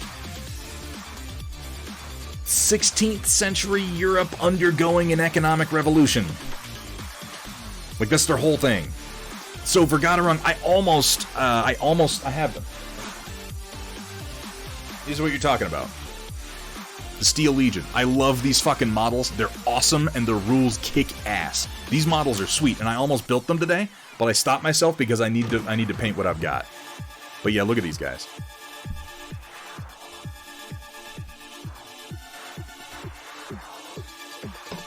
And I mean, they're nice models. These kits are really, really good. First of all, the packaging is crazy. I imagine they're going to have to tone this down at some point because this packaging is really expensive and really nice. But I mean, anything you get from these guys... Look at this. It's all multi-part styrene sprues. Those of you who have played numerous game systems and worked with systems where you don't get to use styrene should know these are real nice. More like Stila Rebel Legion. I should get her into playing an actual game. If she didn't live in Japan, I would cross this fucking country to play tabletop games with that girl. As it is, she's promised to show me around to the various bars in in where she lives. Go chasing your emotions, lay all your love on... Wait, are those lyrics? I don't know the song. Are those lyrics? Somebody help me. They get some of those just to paint. They're really nice. Seeing more and more people painting Conquest, it's gaining popularity, and I think with good reason.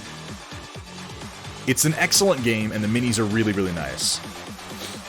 These that I'm painting, the 100 Kingdoms, these are some of the first models they did, and are honestly some of the worst. Like, go look at the Wahadrun. The Raptorks. They're literally South American-styled orcs that ride fucking dinosaurs. They're awesome. Their cavalry ride velociraptors with feathers. They're fucking awesome. And it plays nicely. Yeah, Trotsky, check out some gameplay. Well, I want to get some of this going, too. I'm working right now to get my game room set up so that we can stream some games through the fall and winter. And if I'm able to do that and get my spires painted up, we'll try playing some games that's like me versus the stream of Conquest. I think that, honestly, I want to do this because I think it's a great format to also kind of bring some games to you guys that you might not try otherwise.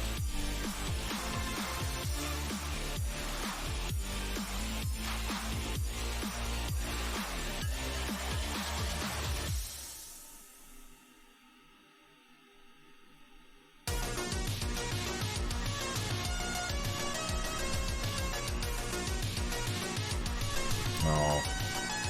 Now I'm getting called old. Oh no. I do know ABBA, I never really listened to that much. I know of ABBA, that might be more accurate to say.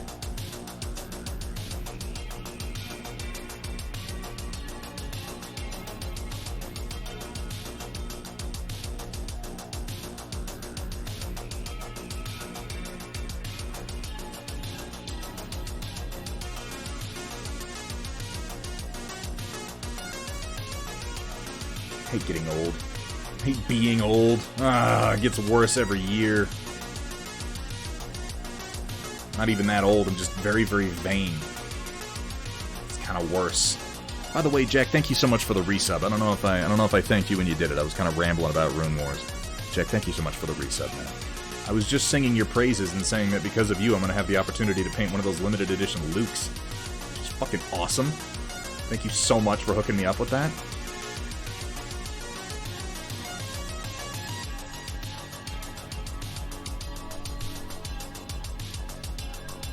Complete disbelief that with your preferences you haven't tried Total War Warhammer 1 and 2. I can't give you a solid explanation for why I haven't. It's just kind of never happened. Planning on cutting off the giveaway at 40 entries or 40 people? It's 40 people. One person can only win one set of dice. It's not even really winning because it's not like a competition. But yeah, 40 people. Alright, there's my basic blues down. Let me touch a little bit of black in here, and then we'll come through and do some highlights right quick, fast, and in a hurry.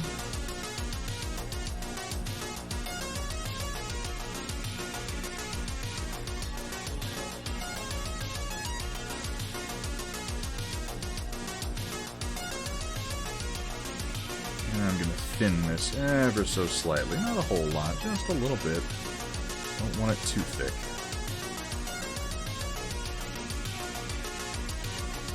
I've definitely learned to leave, when I pre-thin my oil paints, like, I thin them, I don't over-thin them, though. I just, you kind of do it to taste. I still want them kind of thick when they come out of the bottle, because it's easy to thin them more, and it's almost impossible to thicken them up.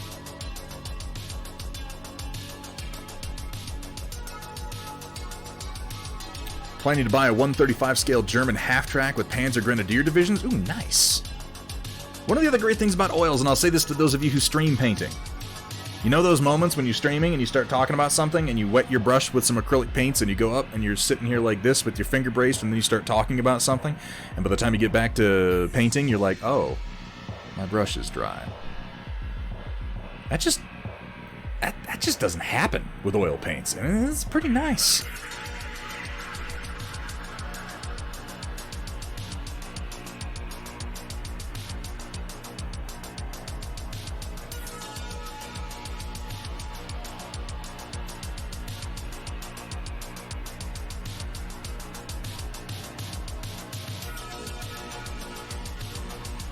Just doesn't happen. Because these paints are going to take about 2 days to dry. Every single one of them.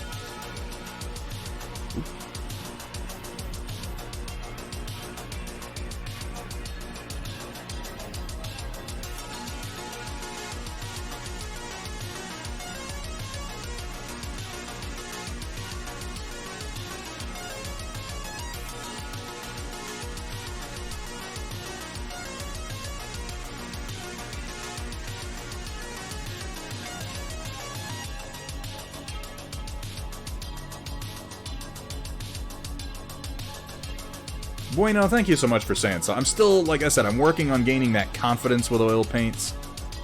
I focus so much on the technique that I'm using and questioning myself that I don't know if the paint job looks good until I've given myself a few hours to step away from it, you know? And I'm just aiming for that, like, yeah, it's good enough. It's good enough. Balancing the quality with the speed. I figured, you know, it's just... Gotta remind myself, I painted for years and years and years with acrylics before I got to a point where I was even confident enough to let people watch me paint, let alone think I was any good at it. And it's gonna take me some time with oils too, and that's fine. I'm just letting my mistakes go at this point. I keep making them. I make little mistakes here, I flub a highlight here or there, and it's just like, yeah, whatever, who gives a shit. I'm not exactly entering the golden demon over here, you know? I'll leave that to Gus Schultz, that maniac.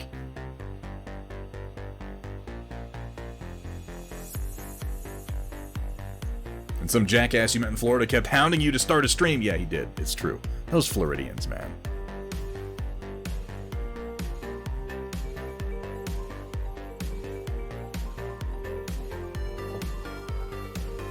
It's not really. It's taking about 24 hours, pun expected. Sometimes I'll go a little more thin down than that, and it'll take longer, but...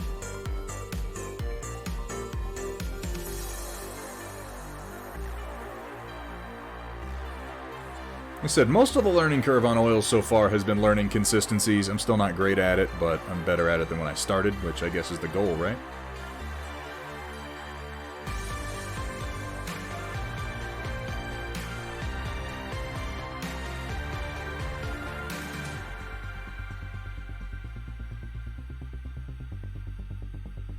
And I would reiterate, for those wondering about this, like, I'm using one of the shittiest brushes I possibly could. This is a size 1 synthetic with no tip on it. And I'm just kind of flinging paint where I want it to go, and it works. It works. I'll do refinement later. Or not. Maybe I'll just tell myself I'll do refinement later and call this good. That actually seems more likely, if I'm being totally honest.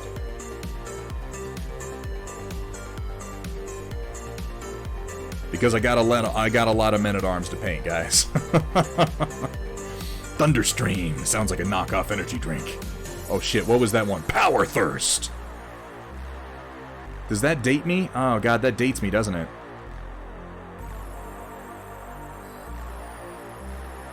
It's no good.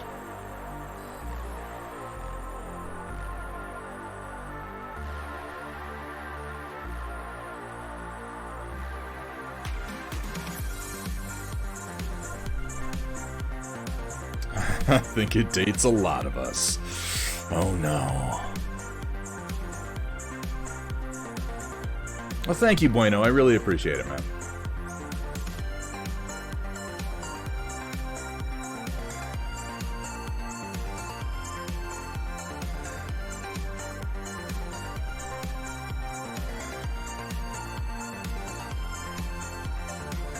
Yeah, I usually thin this just a touch more. Since I'm going over a pretty thick coat, kind of want it thin. Just to blend in and not sit on top.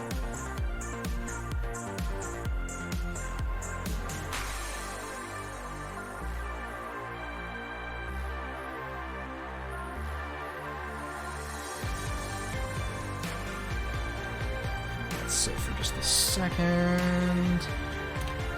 And then one of the nice things you can do with oils is just kind of come in with a clean brush. And just kind of just blend that in real nice. Barely have to do anything, really.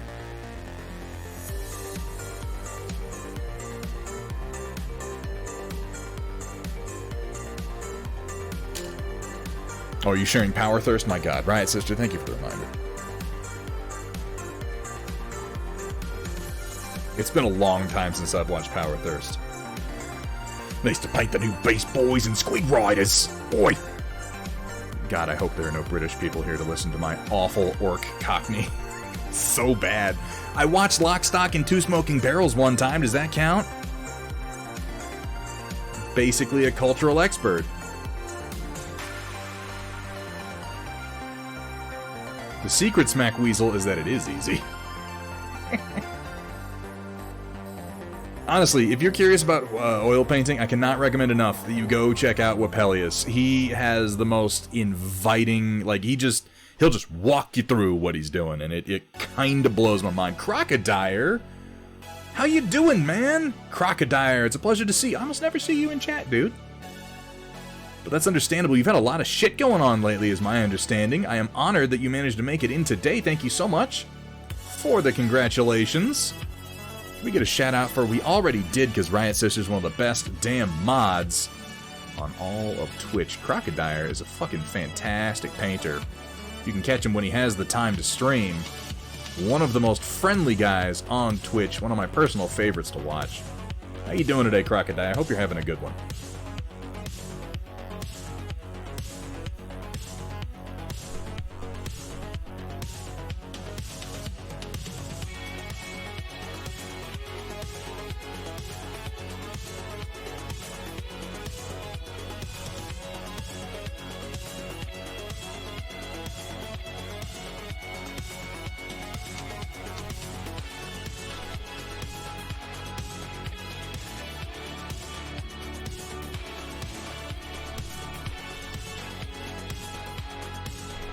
Forgot about Power Thirst. How could you?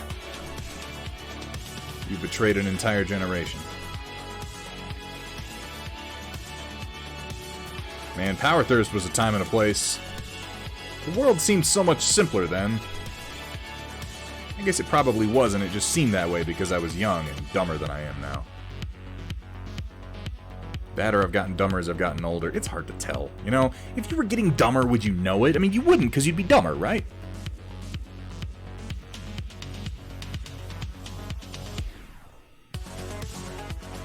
I didn't do his belt buckle, or his belt tip.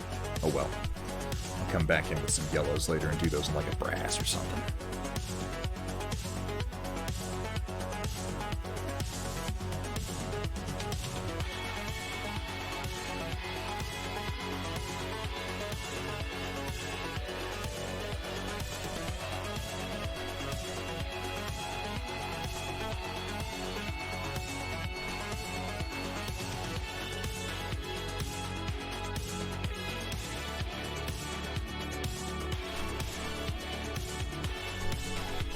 Oh, shock. I'm so glad that we were able to share that with you today.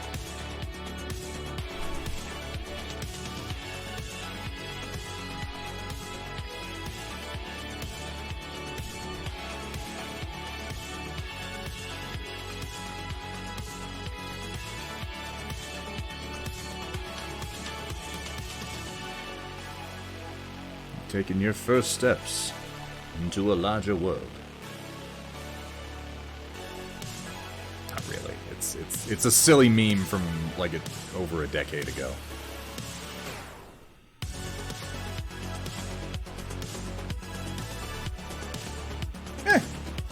How much time that took, I feel pretty decent about the medals. I'm just not going to worry that much about them. Let's go on to the next guy. They'll look better when they're standing in a big group. Got linked to Charlie the Unicorn. Maybe avoid that one. No, Charlie the Unicorn is funny, but Charlie the Unicorn maybe got too big for its own good when it came out. Not been too well mentally in the past 6 to 12 months. I don't have the energy for Twitch, but I'm feeling better of late. Crocodile, I'm glad to hear that. Dude, Crocodile, never... Crocodile, dude, take care of yourself. Honestly, Twitch will be here when you're ready for it, man. Like, I'm glad to hear that you've been feeling more like it. I love your streams. I love seeing what you're working on, but it is absolutely important that you take care of yourself, dude.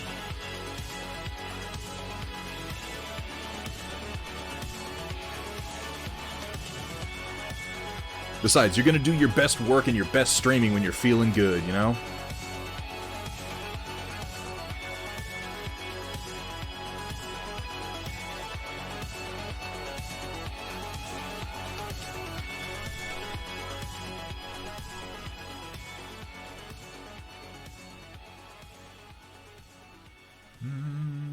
Quick highlights over here. Quick highlight here. I'm going to need to do these rivets. Kind of forgot about them. Oh, that's no big deal. I think I'll live.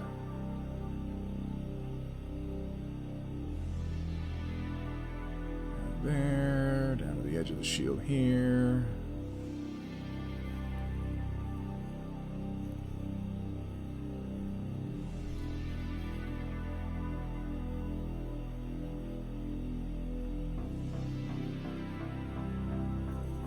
This is not what I had in mind, Pretzel. I really have got to replace you. We're growing a library of songs to replace Pretzel, but I'm still leaning on this one.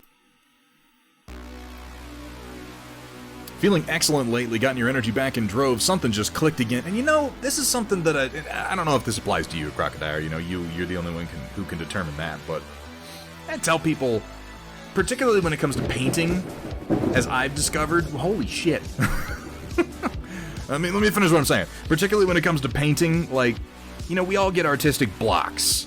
We all run face first into a wall now and then. And I think that there's this tendency, particularly with Holly Monster, by the way, thank you so much for the raid and the follow. Holly Monster's a fucking fantastic streamer. I lurk in her chat just to hear her belch.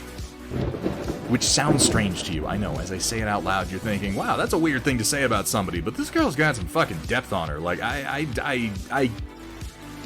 thought that I knew what burping was. And then I followed Holly Monster, and here I am. Feeling very inadequate. Holly, thank you so much. Thank you so much for the raid. Welcome in, raiders. I was just telling Crocodile, and I'd like to finish my thought, that just, you know, particularly when it comes to painting and sharing your stuff online, and when you're a streamer and you're involved in social media and you get an Instagram and yada yada yada yada yada, there's like this tendency for us to pressure ourselves. Like, I need to keep painting, I need to keep working, I gotta just press through the block. I don't find that helps. And some people do really, really well. You know, just so many follows right now. Oh my god, Cyber Yoda, MPit24, X Braun, you guys, thank you so much for the follows. Welcome to the stream. Welcome to the Storm Chasers. But Crocodile, what I'm trying to say is this, man, is just give yourself whatever time you need. And I'm glad to hear that you're coming out of it. But I don't find that the pressure helps. There's some people out there who work really well under pressure, who do particularly well, who can pull themselves out of a slump by just making themselves do it. I'm not one of those guys, and I think more of us than realize it just need to take a break. And in doing so, you'll find that the urge to paint comes back faster. If you just do something else. Maybe paint something else. Just work on a different project. The project that you built up in your head is going to be this amazing thing. I have all these ideas for it. It's going to be a whole army, and the whole thing is going to be converted, and they're all going to be painted in red and yellow and the hardest colors that I can find. I'm going to green stuff everything. Don't do do that to yourself. Just go paint something fun. Go paint whatever it is that's firing up your imagination right fucking now. Because you're going to do better work on that. Painting Cricks, thank you so much for the follow. Painting Cricks, you paint some Cricks? I'd imagine, maybe? I never really got that much into War Machine.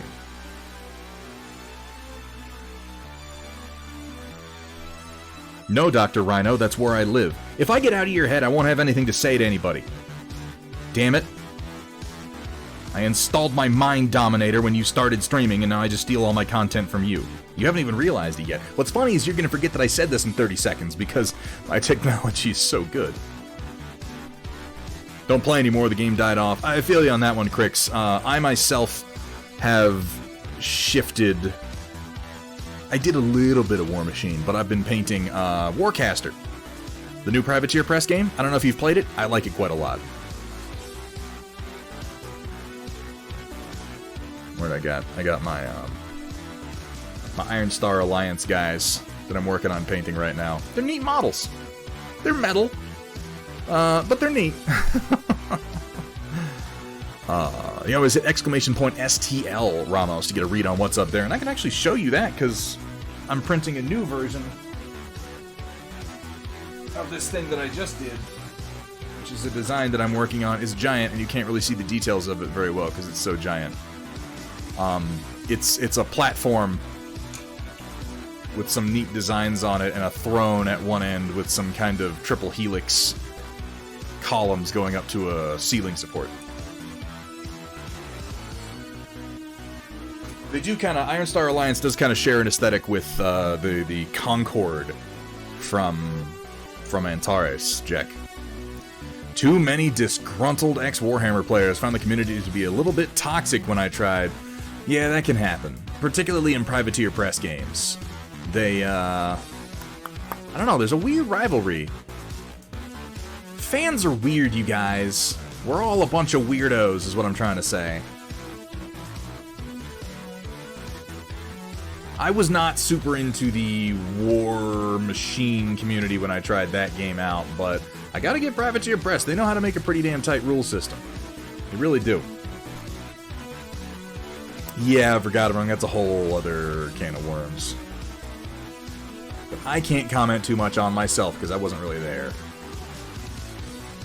All I know is I enjoy playing Warcaster, and that's as involved as I'm gonna get. Grab a blending brush here. But welcome in, Raiders. By the way, welcome to Thunderhead Studio. We are a painting stream where we paint models. Is that what we do still here? I think it is.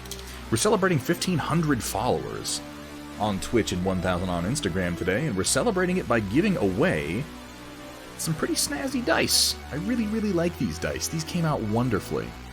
I mean, if you can, I got them in a bag, but you can kind of catch they're this translucent purple. Man, they pick up the light so nice, and they got the Thunderhead Studio logo right there on the 6, which is simple enough that it shouldn't distract too badly.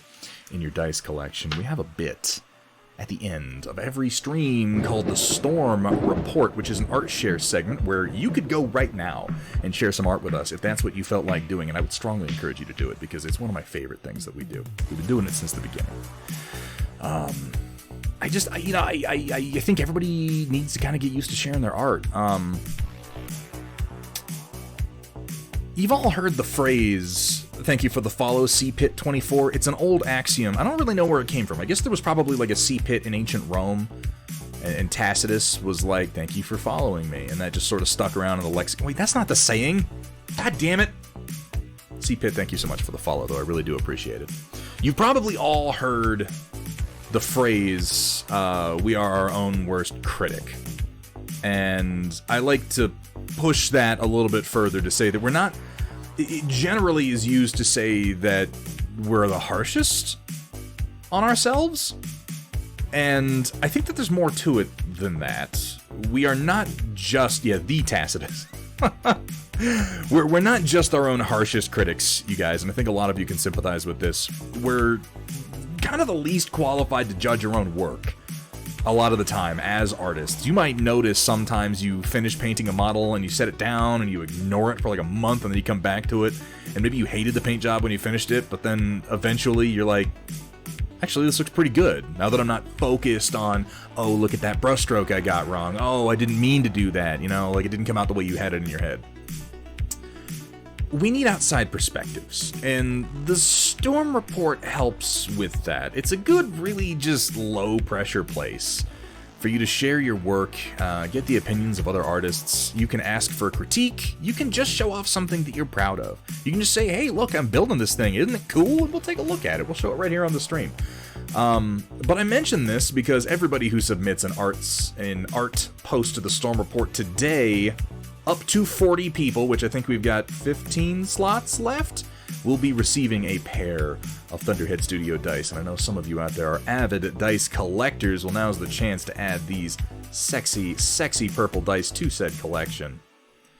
And if you're curious how to participate, it's real easy. All you gotta do is jump over to the Thunderhead Studio Discord and post up to 2 pictures in the channel marked the Storm Report, which you can find a link to by hitting !Discord. Right there in chat. 14 left? Woof! 12? Oh my god. Used to be far too harsh on myself. Now I try to praise the cool stuff I'm doing. This is important, Crocodile, and I'm glad you say this, because... And I don't know if anybody in chat needs to hear this right now. You might not. But just in case you do, you can be your own... You can afford to be, and you should be, your own cheerleader. Because... the world is a bitch. The world is just a horrible son of a bitch, and it will do everything that it can to tear you down every single opportunity that it gets. And I'm here to tell you, folks, you don't have to help it. You do not have to help it. Whether you are the greatest painter on the planet or not, you can afford to like what you do, and you should, because you don't have to be the best painter in the world, and you shouldn't be competing with other people, even though I know that we all have a tendency to view our own work in that sort of fashion. Not all of us. Some of us are maybe more healthy than others, but a lot of us tend to view it like that. Thank you so much, Crocodile. I really appreciate that. Valfera, it's good to see you. You're looking for !STL, I believe. There you go. This is my experiment in oil painting. This is some of the first models I've done in oils all the way through to the finished Crocodile, so I appreciate that, because I'm really still just figuring out how to do this. A lot of lessons to be learned. Work in the morning, time to catch some Z's. Rangonius, you have a great night, my friend, and thank you so much for being here. Always a pleasure to see you in chat at the start of the stream.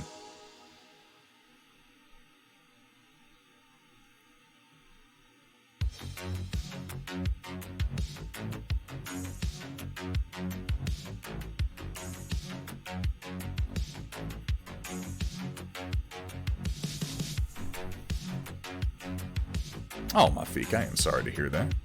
Trying to see what such a large print was. It's here. I'll show you. I'll show you one more time because I put it up on.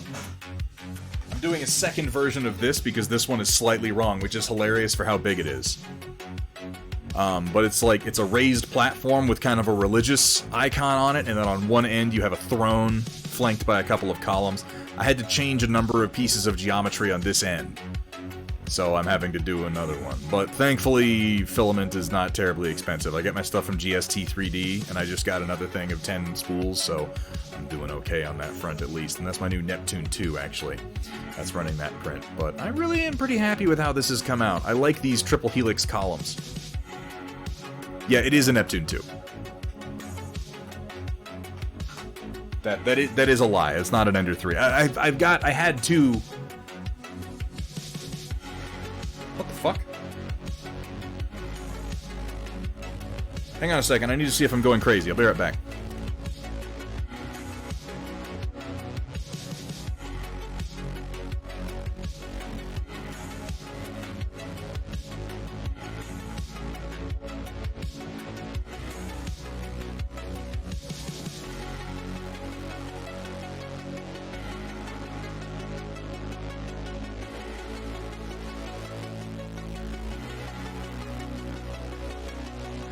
Well, that was interesting. Where I had just placed... like, if you guys were watching, when I changed that printout, I went in with a can of Aquanet and went pss, pss, pss, across the print plate, as I do. I had placed the can of Aquanet such that when the next print started and it brought itself down, like the gantry brought itself down, the motor pressed against the can of Aquanet and the motor lifted that part of the frame up off. That's why it was canted off to the side like that. Wow. Well, that's a strong motor. I think it's okay. I'm really glad that I looked up at it. I was like, why is my printer at like a 30-degree angle? That's strange. Whoopsie daisy. Pro printer, ladies and gentlemen, stand back.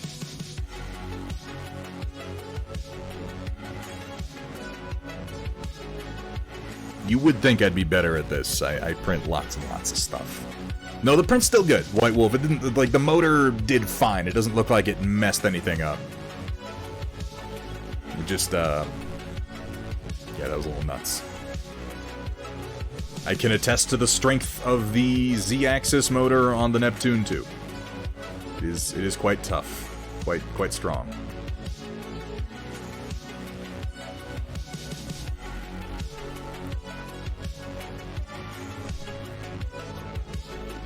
Heavily modified your Ender 3 Pro does nice prints now and replace the ugly stock cooler.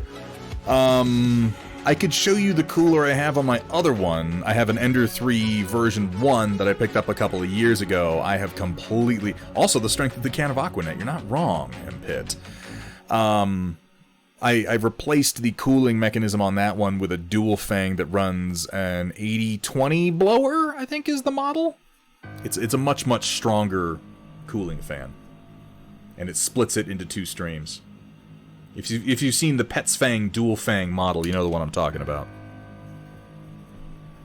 Someone mentioned the Zaku kind of looks like the Fallout 4 T60 power armor. Should I do a conversion for such? Yes, that's awesome.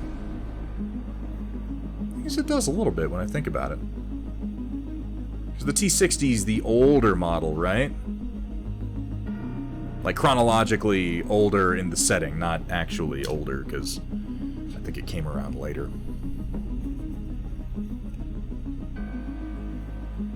In real time, that is.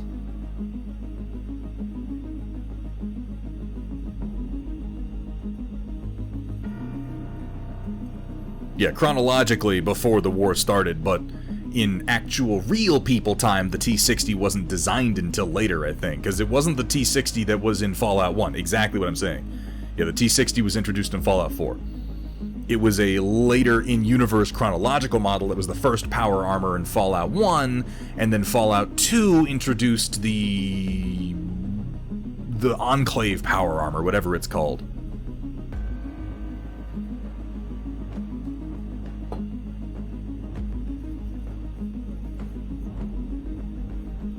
Is T-51, is that the Enclave power armor? The one with the weird, like, anteater looking face on it?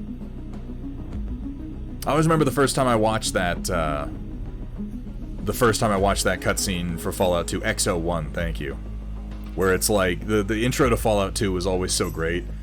It shows the, like, video that the families watch as they're leaving the vaults. It's like, oh, life on the surface will be difficult because of these challenges. Oh, make sure that you don't touch any giant scorpions. Bring your laser gun with you, kind of shit. And then, like, at the end of the video, it shows the vault door opening up for the first time and rolling out of the way, and the light reflects off of one of the X01 helmets, and this guy looks over, and then it shows a family standing in silhouette on the inside of the vault, like, you know, husband and wife and 2 little kids, and the guy's like, hey. And then it just zooms down to the guy with the X01 just opening up with a fucking minigun, and then the flashing of the muzzle flash on his helmet. I'm like, oh no! Good, what are we doing? That was before we knew what the Enclave was. Good times. Remember Secret Service Agent Frank Horrigan? Here's a character that should have been revisited at some point, had he not exploded.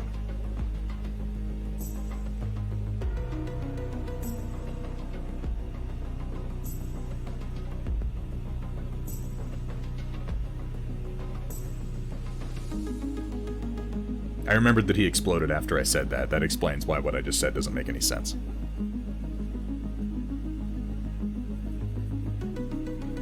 I suddenly remembered how first you shoot him a bunch and the lower half of his body falls off, and then he picks himself up off the ground, like his rib cage, his torso, and his head, and he's walking on his hands to come after you, and you shoot him like one time and his head literally goes boop and pops off his body. Like, okay, maybe no more Frank Horrigan, fine. He was cool though. Back when we had no idea who the fuck he was.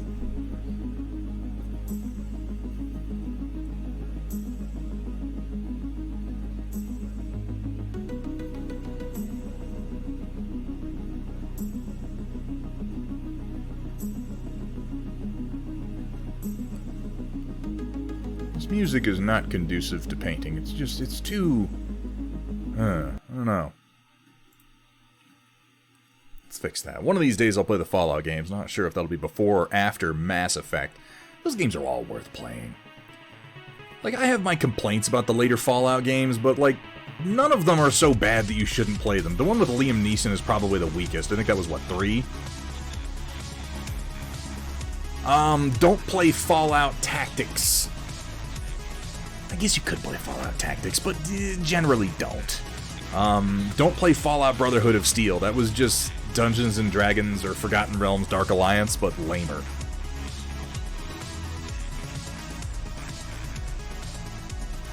Speaking of which, does anyone have an opinion on the new Dark Alliance that they're coming out with? I think, did it go into early access recently or something?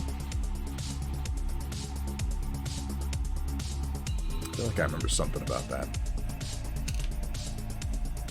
Andromeda's Soulsworn, you fucking Riot Sister, please ban Soulsworn. Get the fuck it. No, I'm kidding. You're fine, Soulsworn. I liked Andromeda.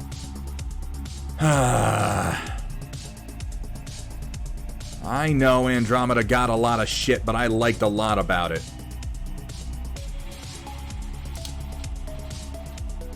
It got unfairly panned when it first came out, but it had a lot to love. The combat system was great. Yeah, that's a good answer, Riot Sister. Just roleplay banning Soulsworn instead of actually doing it. It's harmless and it still satisfies me. Handy Crabs, thank you so much for the follow. Welcome to the stream, my friends. How you doing today, man? You know, when you guys follow me, you never have to do anything more than lurk. I love to have you guys in chat regardless.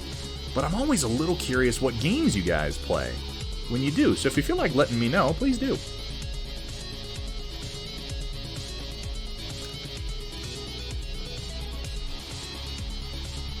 Well, that's her prerogative, Jack.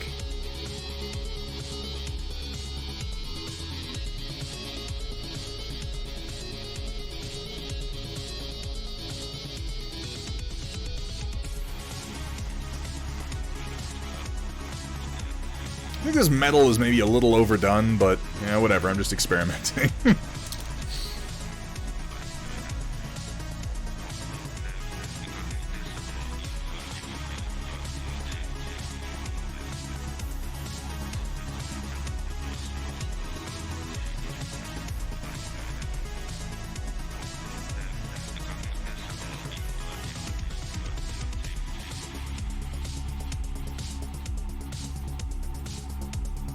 Mostly just thrash around in Destiny 2, playing a lot of Warhammer Total War. I meant tabletop games, you guys. God. Currently a GM for Numenera and Other Dust. Interesting. We've done a little bit of tabletop role playing here on the stream, and it's something I've been meaning to get back into. Earlier this year, we did some Cyberpunk Red with a couple of people, and had a really good time with it. I think that there's a lot of potential for doing. That's a stupid thing I'm about to say. Like, as I think about it, I'm like, I think there's a lot of potential for tabletop role-playing on Twitch. And I'm like, looking over at Critical Role, like, if only anyone had figured that out. Like, of course there is. Jesus Christ, that's a whole thing. What am I thinking?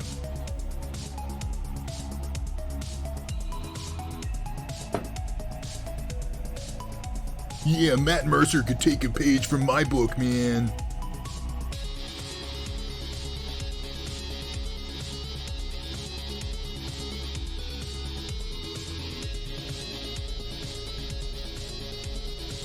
Last game we were playing was 7th Sea. Need to get back to... I've played a little bit of 7th Sea. I like 7th Sea. It has an interesting sort of narrative-driven game system. free Stitches Malone. You guys, I can't believe you guys liked Stitches Malone. I was so incredibly self-conscious about that character. It's such a stupid idea. But everyone seemed to like Stitches Malone, so... You know, he's still alive. And technically he wasn't arrested. He was humiliated on the street by the Edge Runner party, and he was not there for the raid on the apartment building later. So Stitches is a free man.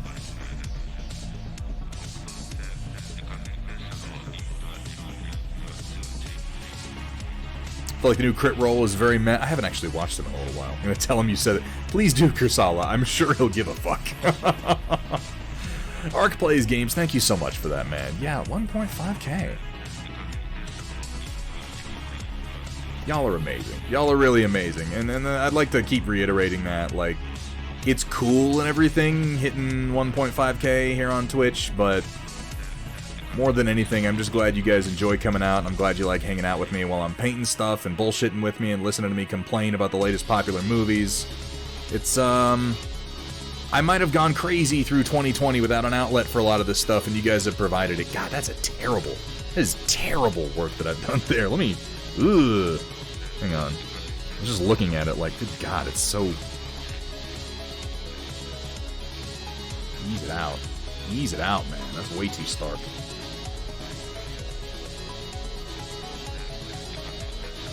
That's better. And it's still extreme, but whatever. I'm learning. End of the World RPG from FFG. I've liked the FFG role-playing games that I've played. I did their Star Wars one for a little while. These are two guys. So far, I think for a big group of men-at-arms, these guys are going to look pretty decent. Let's move on to the next guy. I have not tried that one, though, Gus.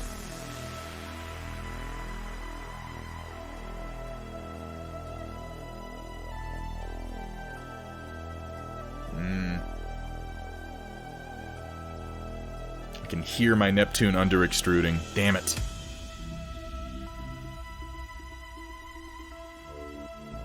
Hang on a second. Let me check on it, make sure it's not too bad.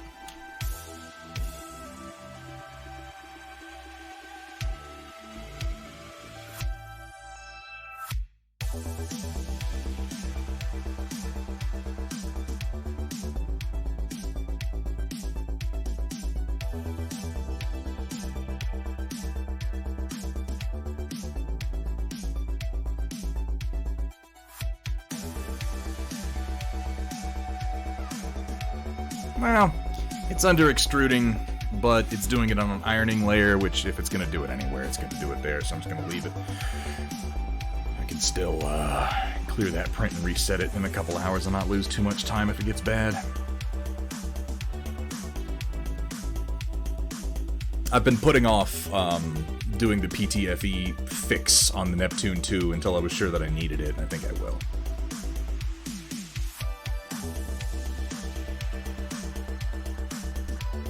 Matt Mercer is no longer DMing.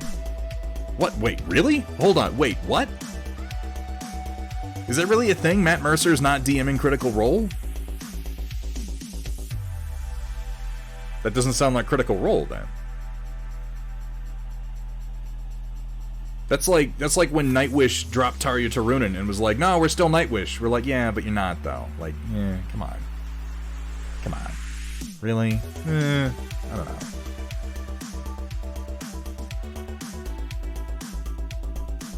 Only for 8 weeks total, he'll be back for Campaign 3. Okay, good. I'm glad to hear that. Where'd you get those minis? Did you print these? X Braun, you can, anytime you're in chat, if you're curious about what I'm painting, you can hit !model to get a little blurb on whatever it is I'm painting. These are miniatures from Parabellum War Games Conquest, The Last Argument of Kings. I did not print these in particular. I do paint a lot of minis that I myself have printed. In some cases, minis that I myself have designed. In this particular case, though, yeah, these are from Conquest. These are probably the least interesting models in the entire line. Also, if you're curious about, I don't know what games you play, X Braun, but if you're into fantasy rank and flank, Conquest is a pretty excellent game system.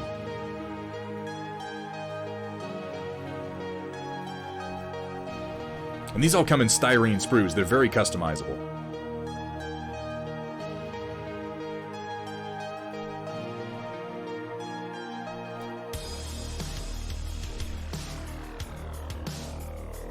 Oh, thank you for that, White Wolf.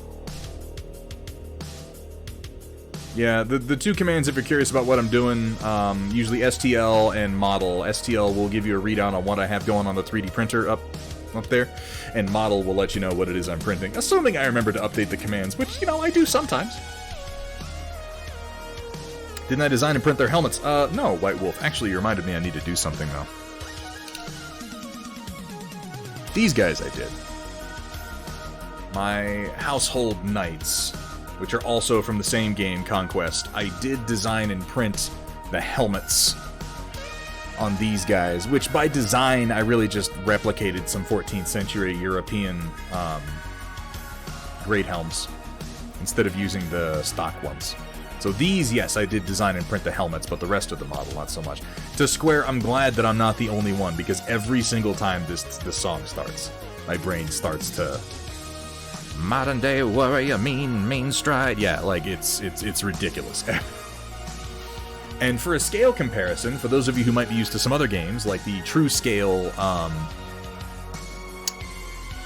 Middle-earth strategy battle game from Games Workshop, here is AMR, which is a fairly recent release from Games Workshop. I do love this model, and I'm pretty happy with how the paint job came out on this guy.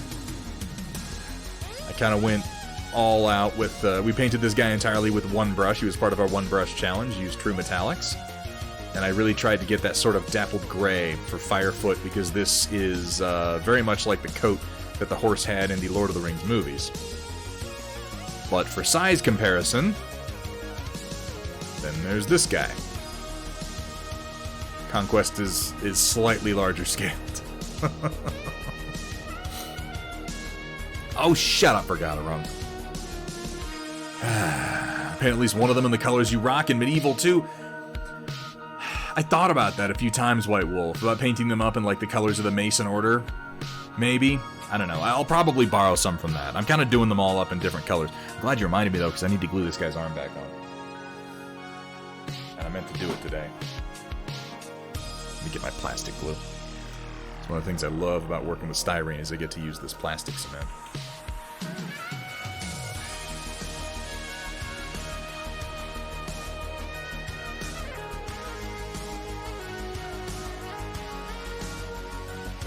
Don't be clogged. I don't want to have to clear you. Come on.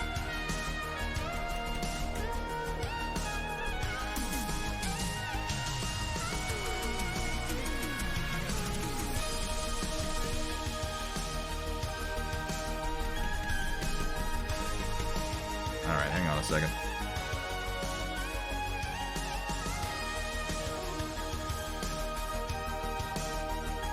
I'll just use one of my little pins here.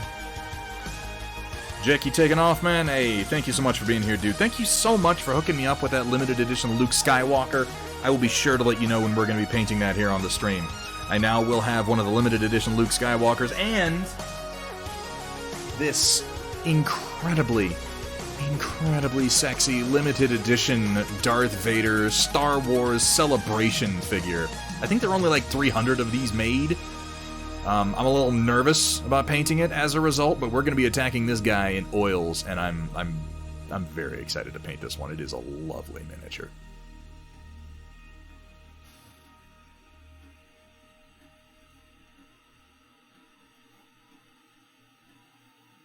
We call these aggressive negotiations. Soulsworn. To continue the Star Wars jokes.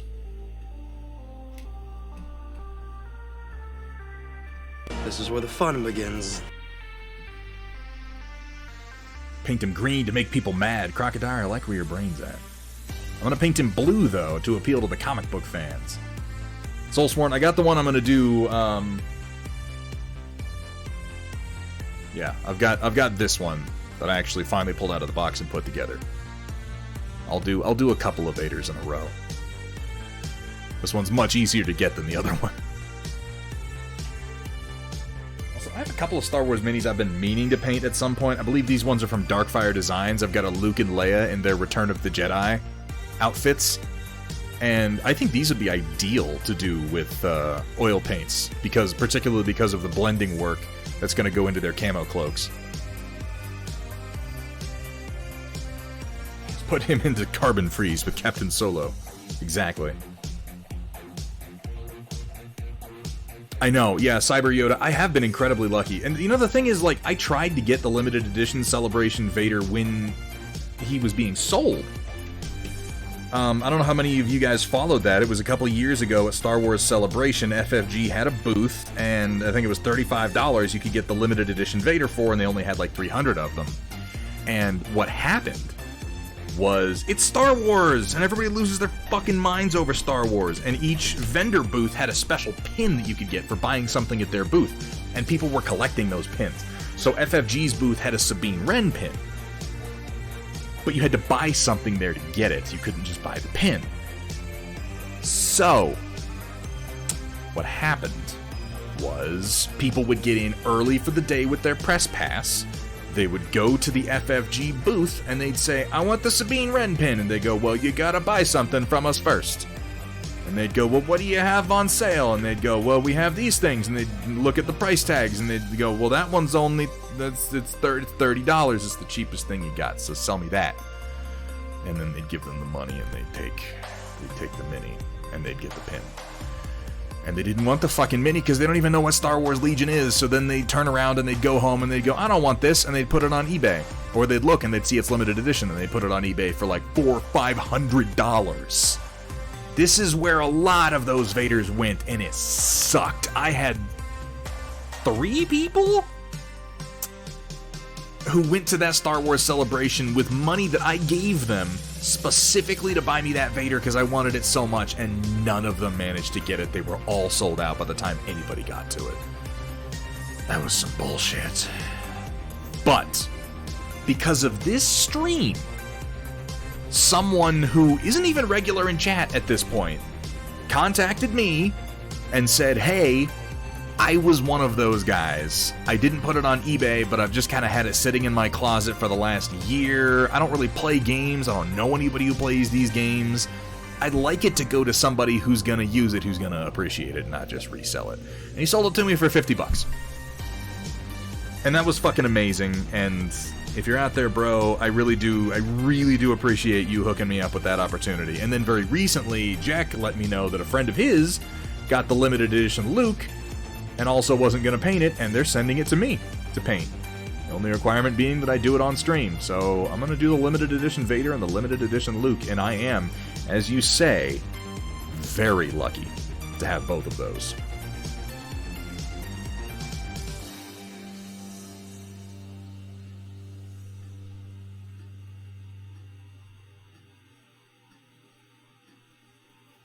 That is a concerning amount of under extrusion and clicking that my extrusion motor is doing up there, and I'm not happy about it.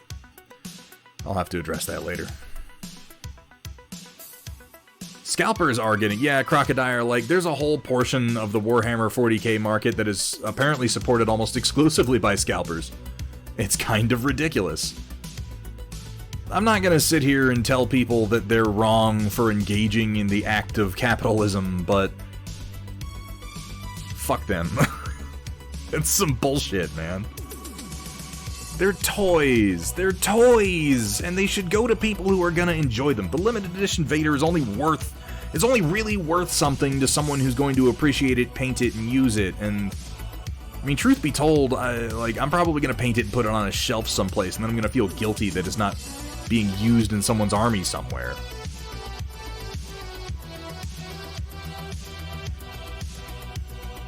Scalping is bullshit. It really is. I try not to be judgmental. I really do. But I like the toys too much to have much respect for the people who scalp the toys. Thought about streaming my mini painting. Seems a little intimidating to start or do. Cyber Yoda, honestly, you want some advice, Cyber Yoda? Are you interested? If you're interested in streaming at all, try it. Just try it. There's no reason not to give it a shot. There really isn't. Imagine, this is how I do a lot of my decision making. You can think that this is healthy or unhealthy, however you choose, but it helps me. What's the worst thing that can happen if you stream? The worst thing that can happen. You don't like it. That's the worst case scenario. You do it and you're like, this isn't fun. And then you don't do it again. My first stream was a piece of shit. I'm not saying that my current streams are great or anything like that, but I mean, my first stream was a mess. My camera angle was insane. I had no idea how to paint while on camera. Pardon me, I know this is fascinating. I'm just holding this piece in place while the glue kind of sets up. It was bad. But here's the thing, I had fun. I enjoyed it. I saw the potential in it, and I rapidly started making changes to improve things. So my advice to you, Cyber Yoda, is just give it a shot, man. If you can get yourself a pair of Logitech C920s, you've got everything you need to start. 2 C920s and just the cheapest USB microphone you can get. And the thing about C920s is, if you don't like it, I promise you can resell those C920s almost immediately for almost as much as you paid because they're in high demand. Yeah, Ion Raptor wasn't sure if he wanted to do it either. You just gotta push play. That's possible, Drax. Drax makes a good point, particularly with a Logitech. I guess I actually started. When I started, I was running a C920 and a C310, and the C310 is a piece of shit, but it'll do okay for a face cam. But yeah, Jax actually makes a good point. You could run into driver issues with running 2 identical cameras. But you know, get yourself a couple of cameras, get yourself a cheap USB mic, download OBS Studio or Streamlabs OBS or whatever it is you... Honestly, Twitch OBS, they have their own little OBS. Is not bad to start with. Like, it's not great, you're gonna want to move past it, but as far as your first stream, just use it. Like, it'll do almost everything for you. It's really, really easy.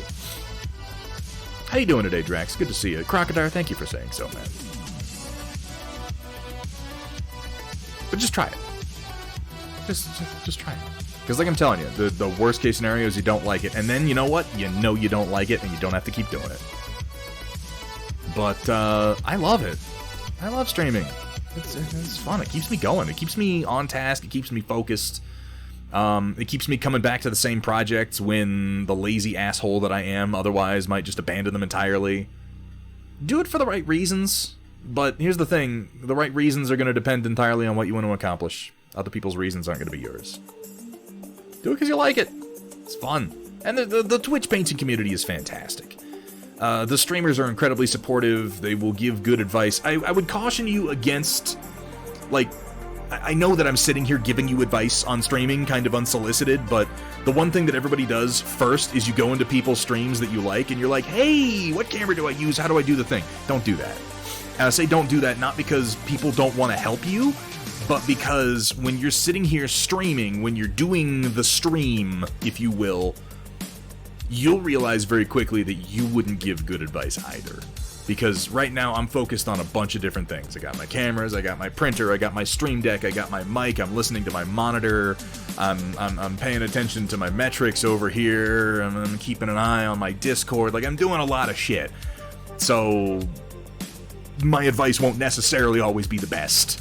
Jump into people's Discords and ask, though. You'll usually get much better advice there. And yeah, there's incredibly supportive people in the community. Drax is a fucking awesome streamer. Watch streamers that you like, try to pay attention to what they do, and then rip them off. And I know that doesn't sound cool, but that's what I did. That's what we all do. Good ideas are good ideas, and if you like the idea, you should do it. I completely ripped off Studio J7's Art Share segment, and it's one of the most popular things that I do now.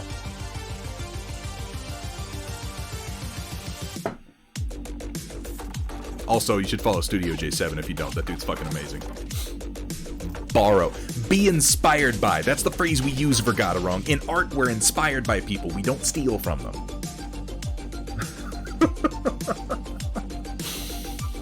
But Cyber Yoda, give it a shot, man. And I hope that you enjoy it. And if you don't be self-conscious about it, dude. This isn't for everybody. Also, bear in mind, it's going to take you some time to learn how to paint while streaming, because there's knowing how to paint, and then there's knowing how to paint live on camera, and these are two very different things. It just takes time, just takes practice. You'll get used to it.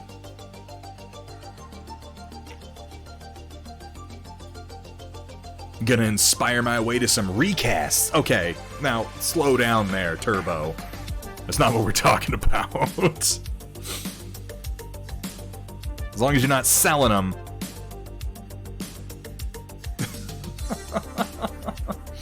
Yeah, that's true. Also, because of that, several other streamers were inspired by the Storm Report that I was inspired to do. Like, Walter's Workshop has the palette paddle, which is it's the same thing. It's the same thing. But it's awesome. These things work for a reason. And remember too, particularly when you're getting started streaming, you're not competing with other streamers necessarily for the same audience. You want people who are there to watch you. You want to be people's main streamer, ideally, as opposed to sort of glomming onto another person's community. But there's so many viewers out there and so much room for growth, particularly in the art community. Like, you'll find your people.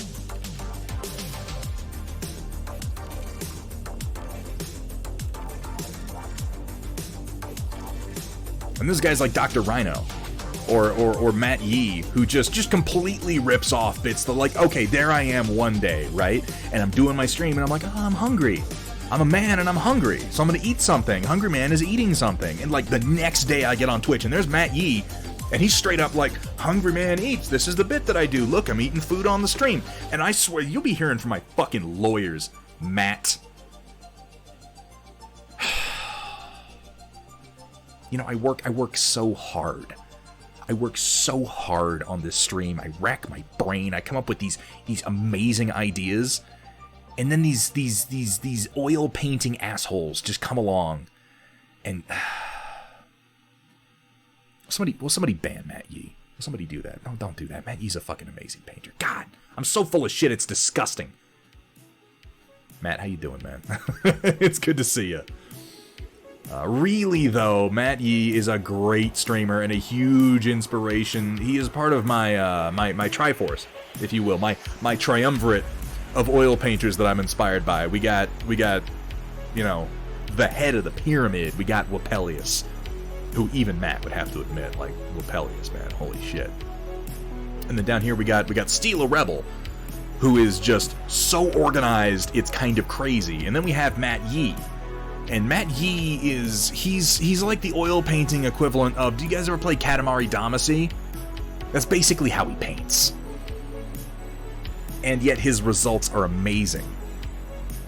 He's inspired me to relax a little bit more about it, and I do appreciate that about his style. Just kind of fling some paint down to see what happens.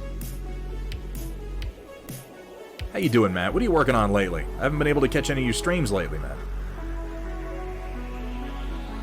Really, though, the painting community here on Twitch is so welcoming and so cool, and I've met so many awesome painters as a result of just hanging out, going into people's streams, talking to people I like.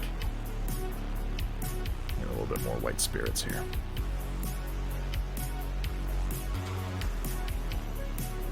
Been working on live events. Oh, no. Wait, no, that's good, though.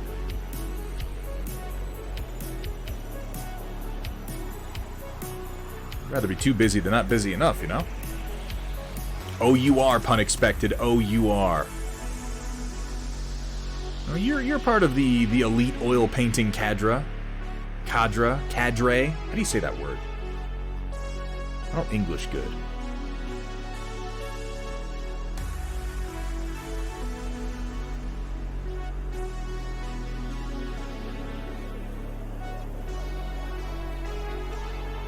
Fuck your string cheese rules. Look, man, you can eat string cheese however you want.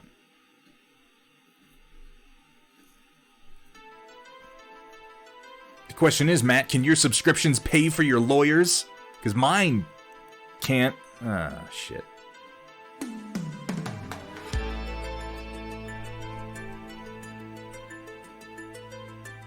My Neptune is doing nothing but clicking up there and under extruding, and I really hope that it fixes itself, but I'm just gonna keep listening to it. It induces anxiety in me to listen to it do this.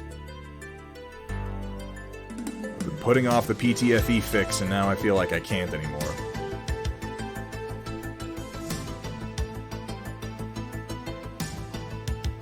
The fucking string cheese fascists, man. They won't rest until we're all stringing our cheese just the way they want us to.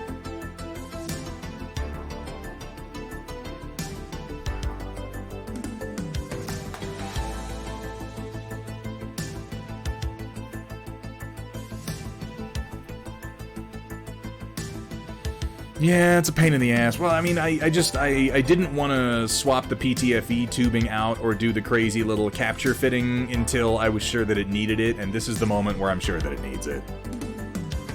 I feel very sure now that it is in fact needed, so...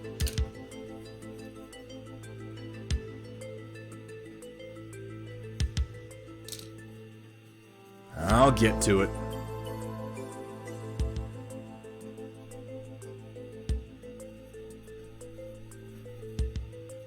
New stream segment for those of you who don't do it. Fixing your 3D printer on the fly. Oh, that sounds like a terrible segment. Nobody wants to watch that. It's just staring at the machine for long periods of time and then cursing. Then working with a hex wrench for a few minutes, realizing you got it wrong, cursing again.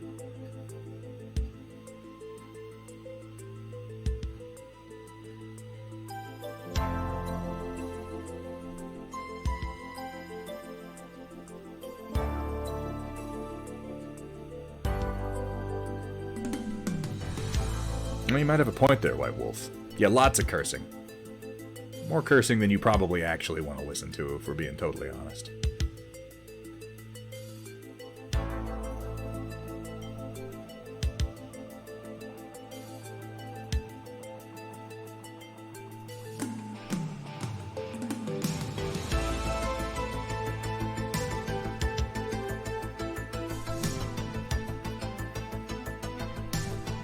Lowered the bed and let it fix itself. Yeah, I'm gonna... Oh... We're coming up on the storm report in about 5 minutes. So after that, I will have the time to go ahead and check it out and see if it's...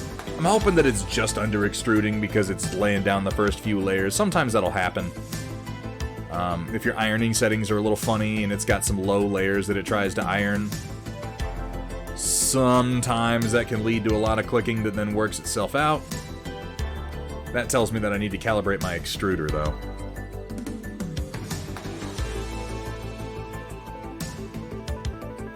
Who hasn't been there?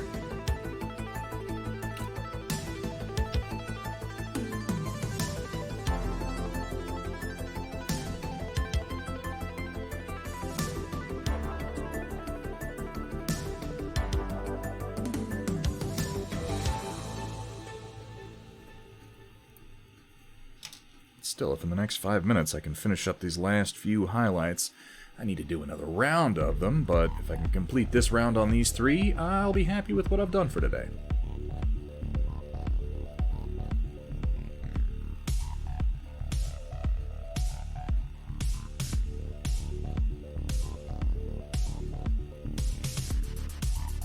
Ooh, that was a bit rough.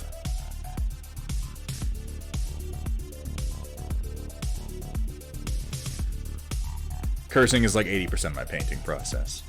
Consult a doctor if you have to calibrate your extruder more than 3 times a day. Or if you have an under extrusion that lasts longer than 6 hours. You get it? It's a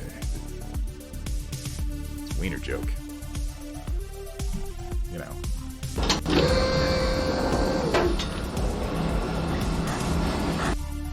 We're pretty mature around these parts.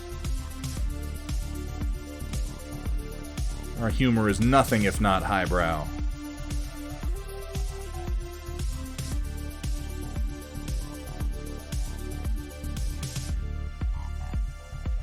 Confusion is 90% of my 3D modeling. That's one of the reasons I like watching you, though, Ion Raptor, is it makes, like, this, I don't want you to take this the wrong way, because I mean this in as nice a way as I can say it. Watching you occasionally muddle through things that you don't fully understand what it is you're trying to do makes me feel so much better about the work that I do. You have any idea how long it took me to be confident enough in 3D modeling to run a stream where I 3D model live? Oh my god. The balls on this guy.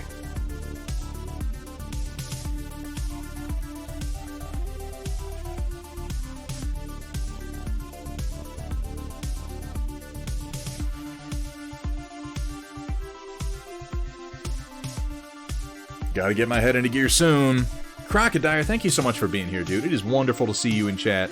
I'm glad to hear that you're feeling better lately, and I hope to be able to catch you in your own stream here in the immediate future. You have a fantastic evening.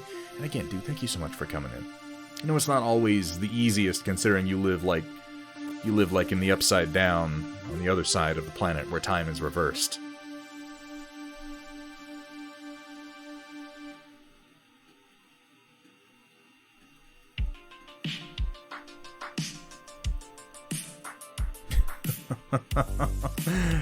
How you doing, Lamunis?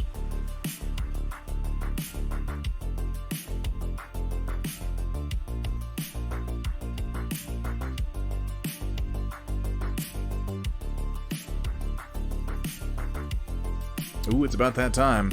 And you know what? That's pretty good timing. Alright, not bad for a few hours of progress today. We just kind of laid into these 3 models, highlighting up our metal armor, and kind of learning and figuring out the process as we go. I think the rest of these guys are going to go faster. It's not perfect, but I'll tell you, it worked pretty nice. Yeah, it's better than what I've done before, and I'm slowly kind of refining this into something that's going to work across the entire unit. And we started with them looking like this, where all the armor is just black, and I got to do these green tabard fellows next. But we're getting closer and closer to having a fully completed 4 trays of my 100 Kingdoms Men-at-Arms, and then I just got to do that, you know, like a bunch more times. Oh my god, why do I have so many unpainted models, you guys? What am I doing with my life?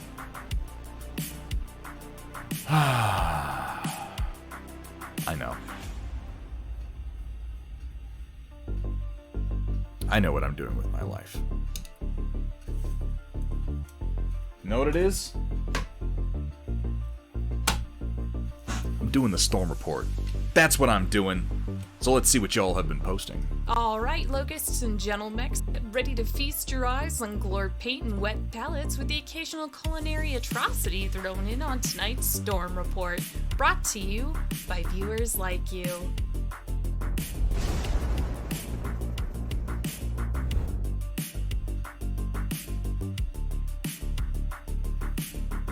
Let's have a look at what people have been posting.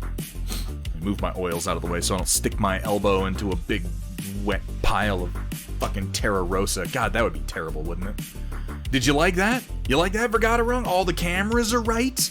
The button did what the button's supposed to do? I'm super impressed with myself right now. It's like I've learned how to set up a stream deck or something. Who'd have guessed? Yes! I saved it this time. God, so critical. So ridiculously critical. Oh my god, Mafik. Here we have first up from Mafik. Today's artwork for this report is Dracula, a Halloween special medium tank. Back in 2016, till now, she's annoying as fuck since her engine speed can get up to 70 miles per hour, harassing some slow, heavy tanks throughout the match. For those of you who are not familiar with Mafik's artwork, he has been doing a whole series of these uniquely styled waifus based on tanks, as he's been playing World of Tanks lately. This is a particularly nice touch. The boob hat is a little terrifying.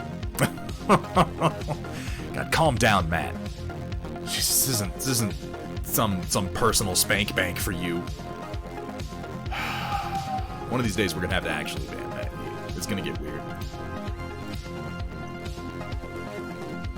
Here we have the apparently just after So I mean, you know, you get some boobies on your head, but then unfortunately you get horrifically massacred and all of your blood drained into a wine glass. So you know, I guess you gotta. Every reaction has an equal and opposite reaction, something like that. We can't win them all, guys. Yeah, worth. Mafik, thank you for sharing your interpretation of the Dracula medium tank with us today. And yeah, just again, our first 40, which I think we're still under 40, which I only set that limit because that's how many I have to give away, so I'm actually glad that we didn't get the 40, because first of all, the Storm Report would go on forever, and secondly, then I wouldn't have any extra sets to give out for stupid little things until I get my next order of dice.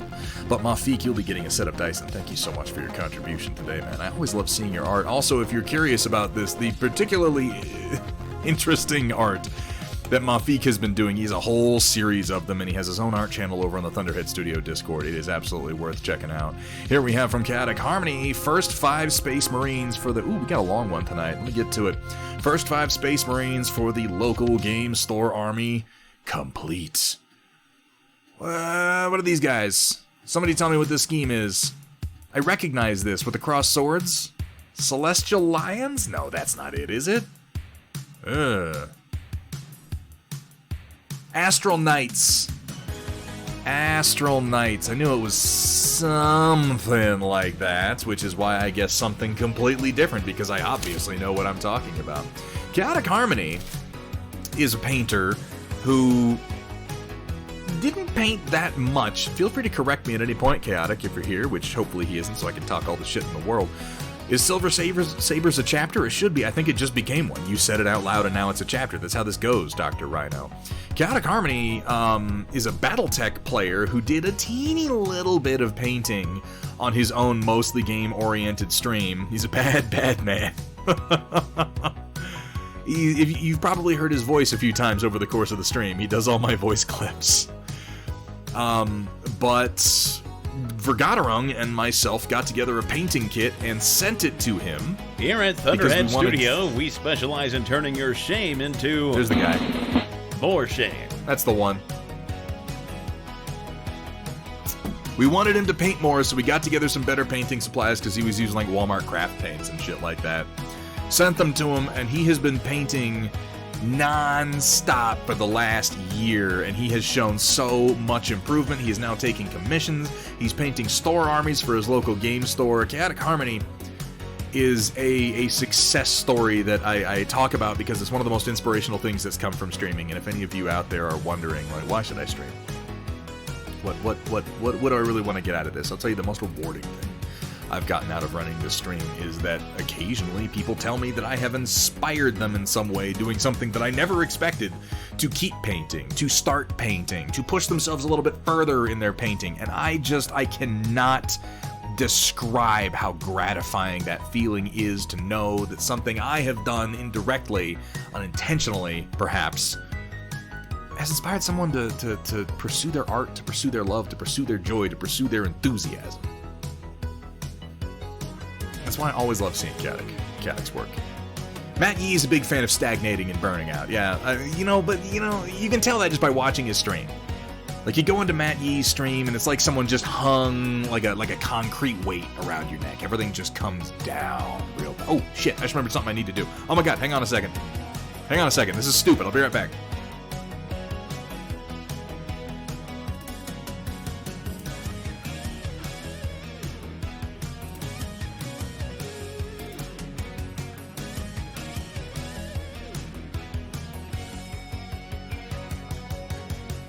Okay, I'm back. Sorry about that.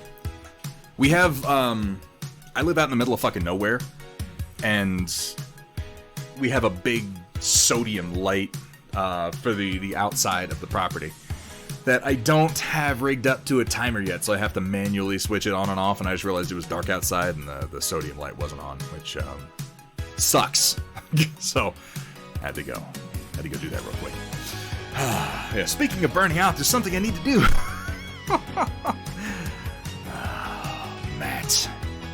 Matt Yee. I need to do like Con, but Yee. That should be a thing. Why isn't that a thing? Let's make that a thing. I was just singing your praises, Chaotic Harmony. Really nice work on these, by the way. What metallics are you using? Are you using Rainy River or are you using Army Painter? Or something else? Or are you using Vallejo? I know we sent you a lot of Vallejo. I'm just not sure if you've worked through it yet. But Chaotic Harmony uses a lot of Rainy River Designs paints. I also use a lot of them myself. I haven't used them today, but I'm going to be doing some more acrylic painting on Tuesday on some Warcaster Neo Mechanica figures. Rainy River Designs is a company run by our very own Kursala and Data Nerd right here in this chat. You can always... Oh, you don't have any RRD? I thought you did. What did I think? Oh, no. You're always using their flocking. You're always using their flocking. I apologize for that. Matt, shut up. What the fuck are you talking about? You are...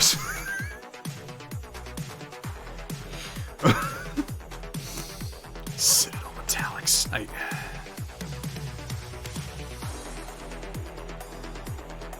Thank you, Shock21. That's what I was trying to get to. You can always find the link by hitting @ Rainy River. You can also find Thunderhead Studio merch there. If for whatever reason you want to wear a t-shirt with my logo on it, I think that's just peachy fucking keen is what I think that is. Vallejo Air Metal and Talisar Blue. That came out really, really nice, man. I really like the contrast over the metal look that you've been doing. That's a wonderful looking set. I'm sure that they are going to be thrilled as hell to get that to... Oh, no. Alright, hang on a second. Of course, this is going to be, like, offset, so you're not going to get the full video, and I apologize. But I think I've got my sound set up. Let me pause Pretzel momentarily. Where is Pretzel? There it is. Oh, this is a joke at the expense of PGI. What the fuck?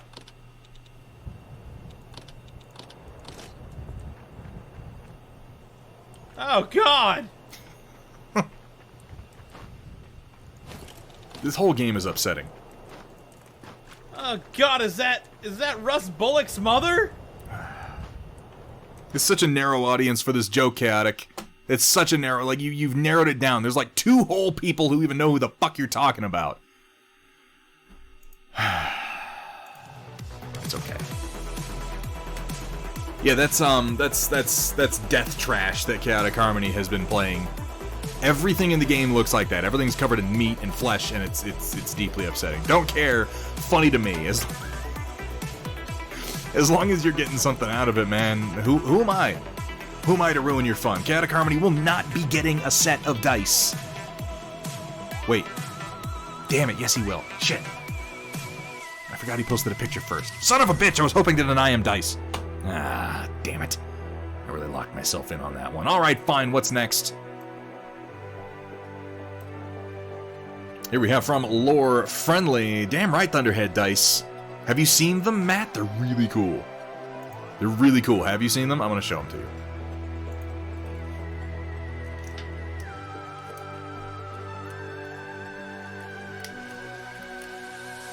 They came out so nice. Oh, he's on the list? You're going to be getting a set then, buddy. They just, like, you don't really get the full effect until you can get some light shining through them. They have this nice translucent purple. Look at that.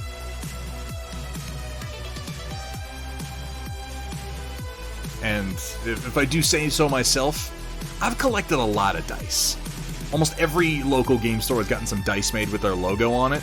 So many logos are, like, really, really busy, and, you know, they just wind up looking like kind of, If I may toot my own horn for a moment. If I may toot my own horror for a moment. Oh. That took a turn. Deeply uncomfortable. The point is, the logo looks good. Yes, I've collected a lot of dice, but mine are the best. Let's just move on. Let's just move on. God damn it. Okay. Here we have from Lore Friendly. We are officially at I hate this army, can I be done with it? At about halfway in points. At least you got halfway, that's not bad. I think my saving grace will be that about half of the remaining points is in 3 vehicles, so I can abuse the airbrush. Well, that's not bad. You got most of your infantry done. So now I know that a new painter should not try to speed paint the highly detailed AdMech for a slow grow league. I would contend that Admech are actually pretty good for speed painting. They have a lot of really deep, chunky detail and a lot of things you can get away with dry brushing on. And Lore Friendly, give yourself some credit, man. You've come up with a really good paint scheme, and you've done a fantastic job doing a lot of models in a really short period of time. Really short period of time. Made about 20 sets of polyhedrals for $20 when they were on sale on Amazon. I understand the dice collecting bug. I have a lot of dice. I have a lot of dice. It might be a sickness. It's possible. But now I can collect my own dice. It's like Ouroboros. It's the snake eating its tail, you know? But dice, right? That makes sense. Sure. Yeah, let's move on. I really like this green and silver paint scheme that you've come up with, and it has been a pleasure watching you kind of develop it. I want to tell you something, Lore Friendly. When you may or may not get back around to watching this, I want to see this whole army finished so much, and I know that it can be a slog. Please finish, because I want to see it. I want to see the whole damn thing. Do it for me. Pretty please, because it's a great paint scheme, and I've gotten to see it every step of the way, and that is really, really exciting to me. I hope the slow grow. I hope the games have been going well. We haven't gotten many reports from Lore Friendly on how the actual slow grow games have been going. Oh my god, Dr. Rhino. I want that so much. That would be beautiful. Here we have from Roland. This is it's a clan mech. It's a the Hellbringer. It's Loki. Which one's the inner sphere designation? I can't remember. Someone say it. I'm talking quietly so nobody can hear me. Just say it really quick, then I'll know. And then I won't be embarrassed. That won't be weird. It's a Loki. That's the one. Yes, Loki is the name of the mech. Whew. Oh my god. Cyber Yoda. Dude, Battletech has been going through a whole renaissance lately. They've done 2 Kickstarters recently, and they have a huge number of new figures. Wow, Yoda, you don't even know. I do figures for Battletech, dude. I literally, at the beginning of the stream, I was showing off some, 20 models I'm about to send to Chaotic Harmony. I'm gonna show them to you. It's my stream, I'll do what I want. I'm gonna show them to them. Deal with it. I'm a big fan of the old original style Battletech models, so I've been sculpting these up and 3D printing them. Yes, I need to do that Bane Ion Raptor. I have it actually sitting. I can reach out and touch it right now. I've been doing all these classic Battletech designs. I got the Battlemaster. I got the Thunderbolt. There's a huge, super duper active 3D printing community for Battletech. Smack Weasel, yes. Not just the mechs from Dougram, but the Dougram itself, also known as the Shadowhawk. I love these classic Kunio Okawara Japanese 1970s designs. They really they have so much style to them, so much flash. Okay, I'm done. Okay, let's go back to the Storm Report. I've got a lot of stuff to get through.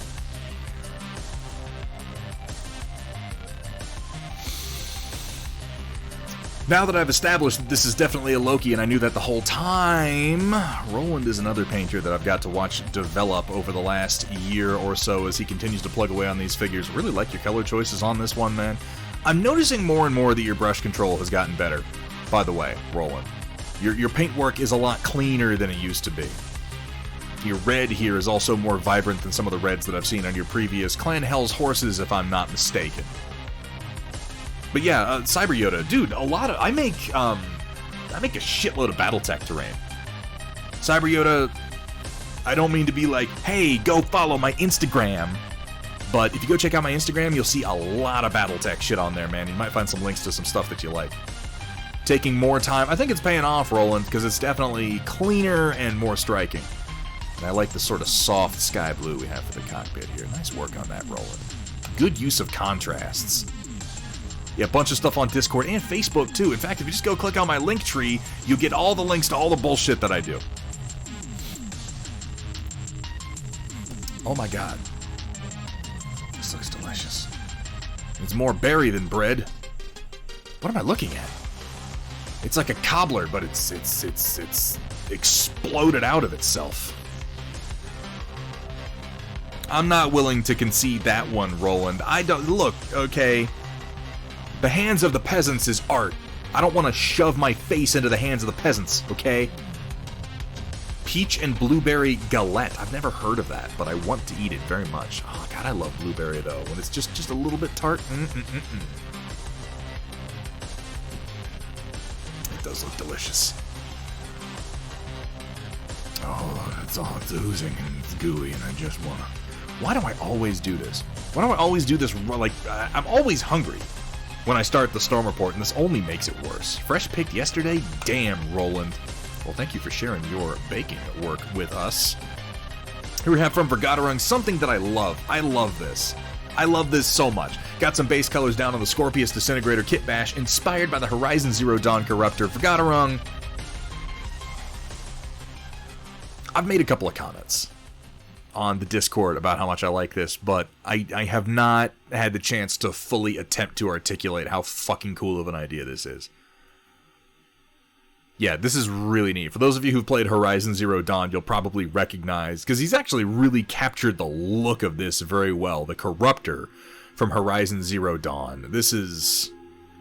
Because here we've got the legs of a Onager Dune Crawler, and then we have the torso of a Knight Armiger, and then various pieces of admechary kind of stuck to it. But I particularly like the use of the little mechadendrite tendril up front, because yeah, they have those little wiggly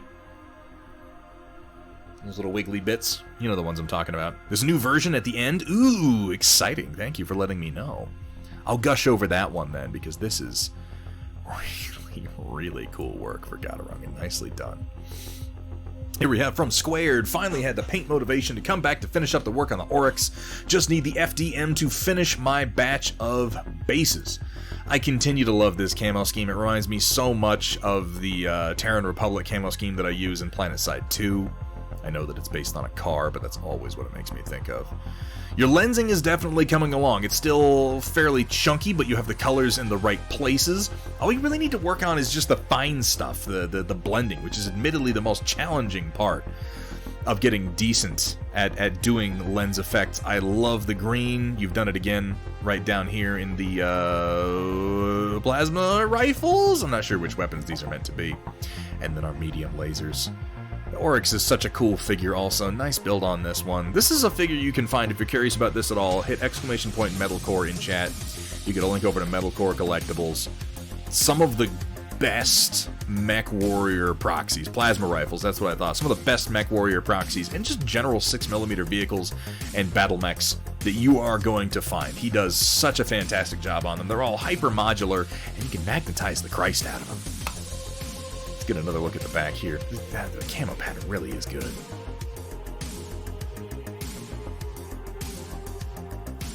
You just have Squared. You just have fine work at this point. You have you. If you want to continue progressing as a painter at this point, like you've got a good eye. It's all just refining and fine technique. That's all you got ahead of you. Because honestly, your color choices are good. Camo pattern is fucking solid. I've seen a number of your other works. I love it. I love it, Squared, and thank you for sharing. Here we have from Cav Tankerous Miniatures. Oh, we haven't seen anything out of you for a little while. I'm so glad to see you back to the paint desk. While I don't have anything new in keeping with Thunderhead's achievements, here's the then and now comparison. Oh, that's awesome. Oh, I didn't know. I get embarrassed. I haven't mentored anyone. I have assisted where possible, Cav Tankerous, and I'm really, really glad that you found any of my advice even remotely helpful, because half the time I'm saying it, I'm thinking, like, is this a thing that actually anybody needs to hear? So then and now, let's see, yeah, this would have been one of the first ones that he posted to us a little while ago, a Battletech Awesome, which, again, for those of you who don't know, they've been doing new figures for Battletech, and they look really, really nice. It's good. It's solid. And now, yes. Because I think what I told Cav Tankerous over and over and over again was, for the love of God, man, we need more contrast.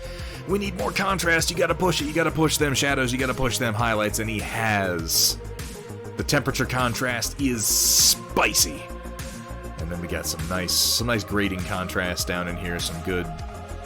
A lot of use of washes and contrast paints, which are incredibly potent tools. Push it. Push it good. I love the freehand down here, by the way, also. I mean, it's a clan mech, but I'll forgive that, if only because I love the red and the white paint job. Reminds me so much of the Matsumoto 14 from Robot Jocks. Ooh. And yeah. We come a long way, because yeah, like, I mean, this is a perfectly fine paint job. It's a little flat. It's a little flat. And then we go forward just a little ways, and boom! It's popping right out at you. You can see every little detail. The edges are nicely highlighted. Everything is smooth, and it's done with not overly laborious techniques. All of these things are fairly simple techniques to do. It's just knowing to do them and having an eye for the colors, and that's really what Captain Chris has developed over the last year or so. Fucking wonderful to see your work, man. Here we have from Data Nerd. When I have no idea on a color scheme to use, I color or render with pencils, and I'm glad I did, because I hate it. I'm glad that you mentioned that, Data Nerd, because we've all been there, haven't we? We've all been there. In your head, it's such a good idea. In your head, it's the coolest thing ever, and then you paint it, and it just looks like shit. This is why we do test models, guys. This is why we do test models. Clearly, you can see where I gave up on it. Cyclops and Top of Minotaur both colored because Kursala wants me to paint both in the same scheme with the mech that's on the sheet behind them. Yeah, make a nice looking little force there. I don't think it looks that bad. It's a little... I think part of the problem here is that the purple you're using is fairly cool in temperature, and purple can be a little tricky. I think if you use a more red purple, more violet, more magenta, you might like how it comes out more.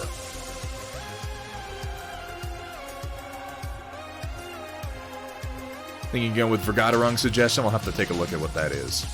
Because staring at this, I'm trying to think of how you could modify this. It's not jumping out at me immediately to what the fix is, particularly considering you still need to have colors for a number of pieces here, unless you're going to go with black or gray. Like, I would almost go with white over this gray, just to have something with a contrast. Let's have a look. Purple and lime green. Ooh, oh my god, really? I mean, yeah. I think purple and green are a tricky color combo to pull off. I'm not saying you can't do it. I'm mostly kidding with my yeah. I'm saying that purple and green are a tricky combination in the same way that red and green are a tricky combination. Because if you do, or red and yellow. I mention this because if you do red and green wrong, you've painted a Christmas scheme. If you do yellow and red wrong, you've painted a McDonald's scheme. And if you do purple and green wrong, you wind up with the Joker mobile. My Thunderskunk feelings is, yeah, I think that's probably a part of it. McDonald's tanks. Big old ketchup cannons, baby.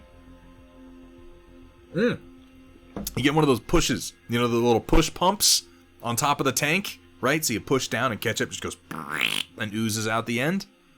This is a terrible idea. No one should ever do it. I'll be curious to see what purple and green look like, but you're on the right track with doing some testers on some renders beforehand, Data Nerds. So get some of those done, and shit, I'd love to see what you come up with.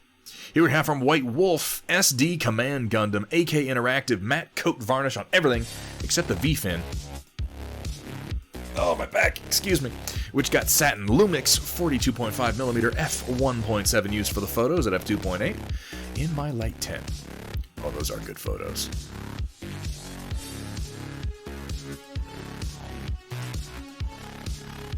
He's just adorable, isn't he? Look at him. His little missile launcher. His little happy-looking face underneath his angry Gundam face. He's got a little serrated blade, but it's an adorable little thing, and he can barely reach you with it.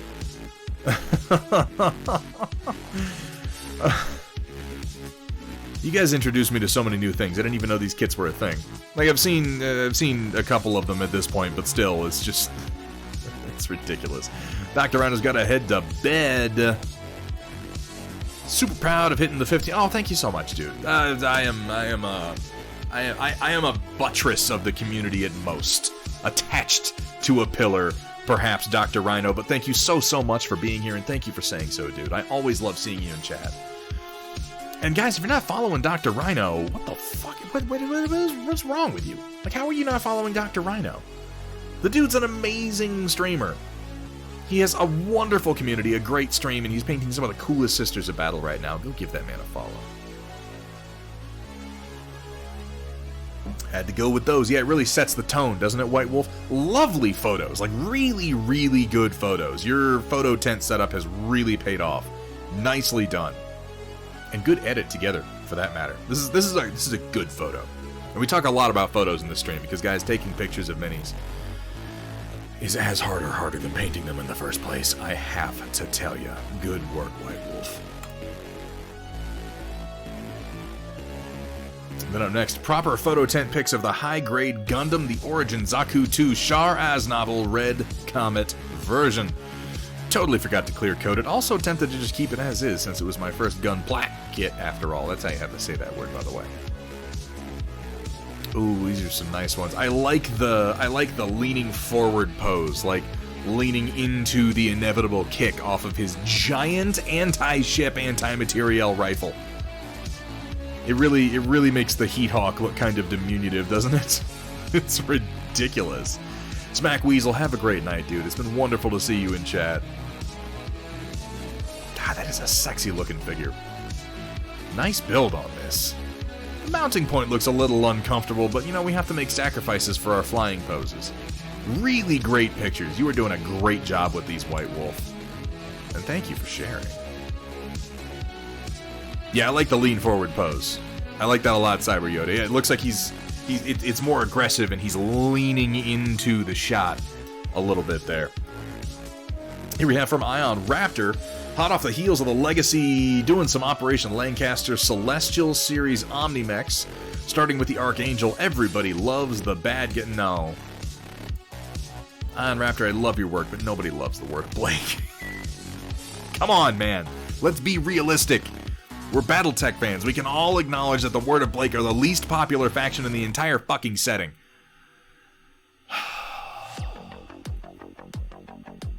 That said, I like the pictures that you posted, particularly of you starting to work on this one's legs.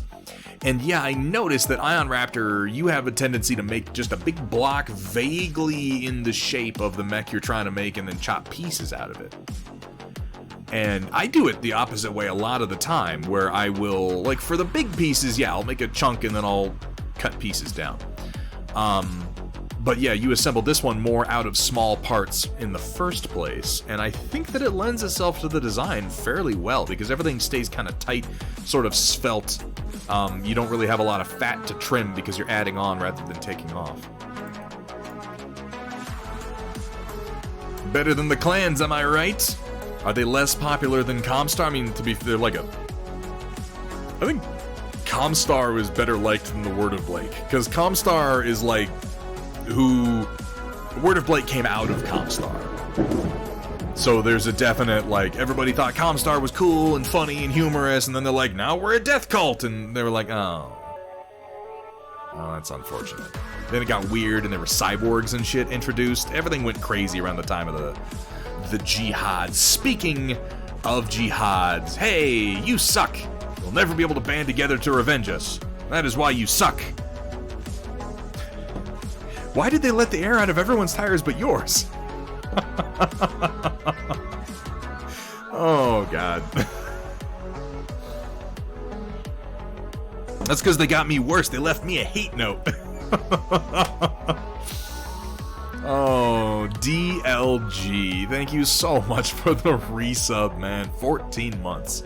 14 months of quality content, am I right? Guys, if you're not following the Day Late Gamer, he is probably my favorite variety streamer on Twitch. And I don't just say that because we've known each other since we were like... Fuck, man. 13, 14, something like that. Yeah. Yeah, in diapers, so like 13, 14. That matches up. We went down to Hastings together to pick up Fable when it first came out, having completely bought into Peter Molyneux's bullshit. Thinking we were about to play a game that was just the most amazing thing that had ever happened. Skipped school the next day. Got ourselves some, what was it, like junior bacon cheese with extra pickles and ranch dressing. We had a good time. It wasn't exactly what I hoped it would be, the game, but we had a damn good time. Ion Raptor, thank you for sharing your work with us today. By the way, there's another stream you should be following. We got so many talented streamers in here. We really do. This is such a fantastic community with so many connections to so many talented people. But Ion Raptor, and yeah, go check out Daylight Gamer stream. Dude's been on like real regular. He's gone through some moves lately, but lately DLG has been on almost every single day. And I love being able to pop on in the morning now that I'm actually getting up early enough to catch you in the mornings for some games of Smite or PlayerUnknown Battlegrounds, good old PUBG, which I enjoy vicariously through him because I'm so fucking terrible at the game. I have to watch someone better than me. Guys, go give DLG a follow. Because you know what? Follows are free. And think about it this way. The worst case scenario is you're like, hey, that guy's streaming. Let's go watch it. Oh, let me click on that. Oh, I don't like this stream. Oh no, I unfollow. This is the worst case scenario. The best case scenario, your life changes because of the Daylight Gamer. You hear his voice, you see his gameplay, you witness his 360 no scopes, and you come in your pants. That's your best case scenario. I'm just saying, ponder that. Just think about it, okay? Let's keep going. And his beard, yeah, there's that too. Here we have from Haru Bean. Me and my friend are working on this. We got a little armor plate design here going on, and I assume that's going to be going on to this guy. Interesting. Reminds me of like Digimon. It definitely has that kind of Digimon flair to it. That sort of pseudo-anthropomorphic, hairy dinosaur beast thing, which is probably not the best description. But it's what I'm getting from it. I like the design of it overall, and his kind of dragon belly scales that he has going on. I'd be very curious. Oh yeah, here's the symbol up here. That's a faceplate. Okay, yeah, because there's the little logo, doot doot doot, the 3 dots and the little squiggle. So he's gonna have like an armored faceplate. Yeah, very Digimon, right? I'd be very curious to know, Haru Bean. That's a proto-gen. Is this a thing that I should know about, Project Dark Fox? Probably not. But I'm curious, I have to say. Sumatha, good to see you, man. Since hair doesn't fossilize, you can't prove that dinosaurs didn't have hair. I'm gonna tell Sam Neill about this, and you're gonna get in trouble. So there. Face armor, to smash people with your face. To be fair, headbutting is a very effective tactic. Furry community made species. Okay, we're diving deep into the internet at this point. I'm into it, Harubin. That's oh, I see. Yeah, for whatever reason I didn't register this as the eye the first time I looked at it. But yeah, there's the eye and then there's the little symbol. Very cool. Lost his mind in space with Morpheus? What about you? You want something hot and black inside you? God, that is the worst line from that movie. I recently rewatched that, DLG, and I gotta say, Event Horizon is not as good as I remember it being. I'm not saying it's bad, I like the movie, but it is not as good as I remember it being. It has some real shit at a few parts of the movie. Scud 24. Yeah, man, 1500. Right? Fucking crazy that we've been going this long. It has some really, really cool concepts, but some of the execution is rough. I didn't realize that it was done by, who was that? Paul W.S. Anderson, who did most famously, the films you probably know him from would be all the Resident Evil movies. But you're bad. Real bad. Scud24, thank you so much for the congrats, man. We've been talking up our own dice all day. They're such they're candy-like, and I always want to eat them, but they're forbidden candy. I tried. No, I had to go to the dentist. It was a bad time. Ghosts of Mars, shut the fuck up. What the fuck? No. Gets overlooked. DLG, that's a terrible fucking movie. God damn it, no. Ghosts of Mars is a terrible fucking movie. Let's move on. Here we have from Shock 21. Expanded City Municipal Defense Force. In the 31st century, you can never be too prepared. Who gets the dice that I've been licking? You're not gonna know which ones they are, Datron Voltari, unless you find my tooth marks in them. Better than that Riddick garbage. If we're talking about the third movie titled Riddick, actually, you're correct. I enjoy watching Ghosts of Mars, John Carpenter's Ghosts of Mars, more than I enjoy watching Riddick, because that's a bad movie. But Chronicles of Riddick, that's a slightly different story. Yeah. You got a Hetzer in here. You got an LRM carrier, which everybody likes. I can word. Everybody likes. Looks like we got a couple of Scorpions, Bulldogs. I should know the difference between those two just based on the turret shape. Somebody tell me if those are Scorpions or Bulldogs, and then we'll pretend that I got it right the first time. That's not the only part of Carl that I'm in love with. Ooh, doggy. And then back here we have a couple of Kursala Rainy River designs. Falx tanks, one of my favorite designs, one of the first ones that he did. Really nicely done, and I love how we got the police Irby worked in here. Oh, and he's on a Thunderhead Studio urban base, one of the first ones that I did as well. I think they're Scorpions.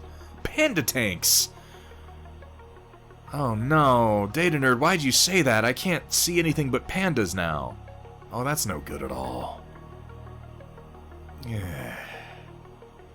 I thought so. I thought they were Scorpions. Okay. Yeah, as you might have noticed, Daylight Gamer is obviously a pro-tier troll. At this point, just move past everything that he says.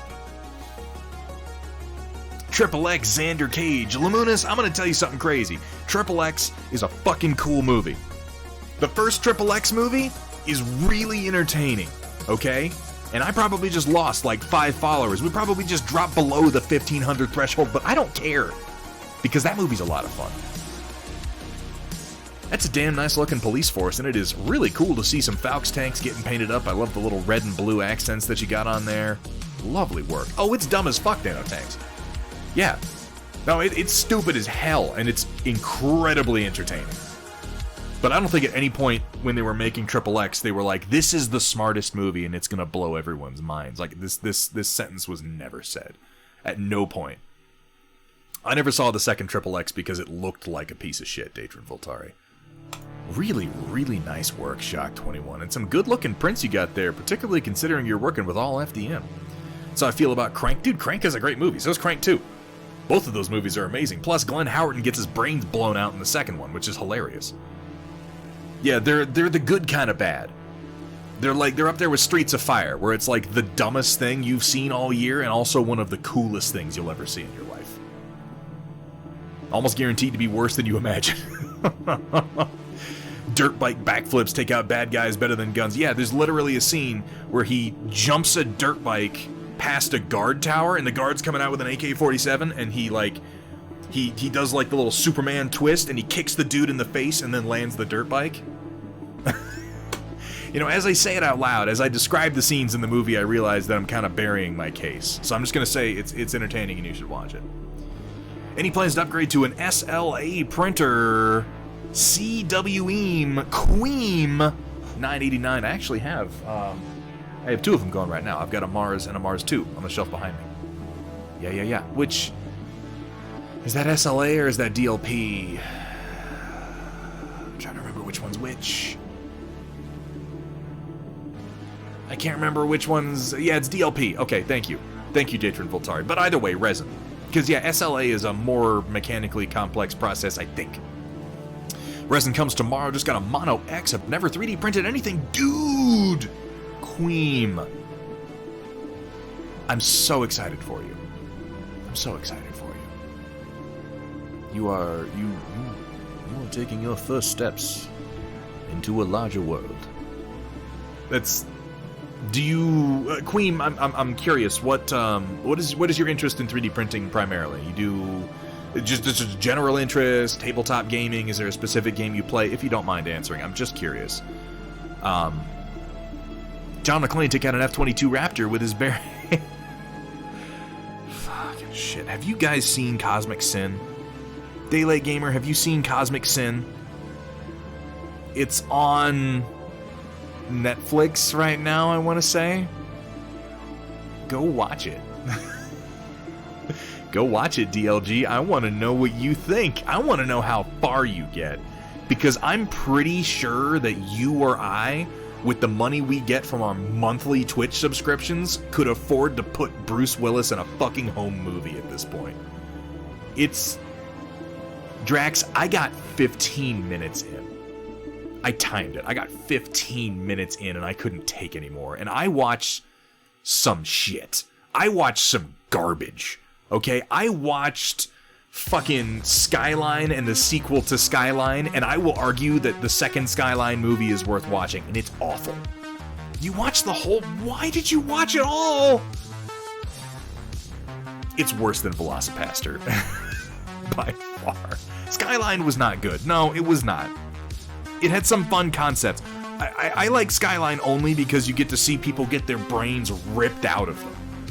Which I wasn't sure if that was really going to happen. The alien picks the guy up by the head and it's like, I'm going to rip your brain out and eat it. And I'm like, well, that made the whole movie worth watching right there. Steela Rebel. How we doing tonight? Steela, are you printing your Judge Dredd at 100 millimeters tall? Because that's what I wound up doing, and I want to make sure that we're printing this. It's very important that the two busts we paint are exactly the same size because we are competing, obviously. Is Cosmic Sin at least riff-worthy? I don't know. It's really... I had a hard time watching it. It was terrible. It's like... It's not the good kind of bad. It is the fucking bad kind of bad. It is the... I mean, it might be pun expected because I'm legitimately yelling at the screen like, why is this happening? Why are you doing this thing? It's... Here's the thing, though, Datron Voltari. Riff-worthy movies are often movies that are genuinely painful to watch that other people can enjoy vicariously through you making fun of them. And it is possible that Cosmic Sin would make a good riff. Gonna do 100 millimeters? Yeah, because it's a little nuts. It's a little nuts. Steela Rebel and I are going to be dual streaming this Thursday, the 12th. We are both going to be painting a Judge Dredd bust that I'm really, really excited about. More than anything, I'm just excited to be dual streaming with Steela Rebel, because that makes me a little bit cooler, you know, like her. Guys, did we get a shout out? We did get a shout out for Steela Rebel. Thank you so much for that, Riot Sister. Guys, if you're not following Steela Rebel and you have any interest in miniature painting, particularly oil painting minis, this is a stream you absolutely have to follow.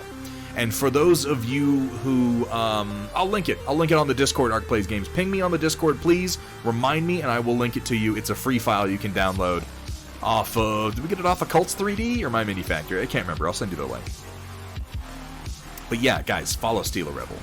Amazing painter. Super duper fucking cool. And one of the only Twitch painters I know who also has an OnlyFans.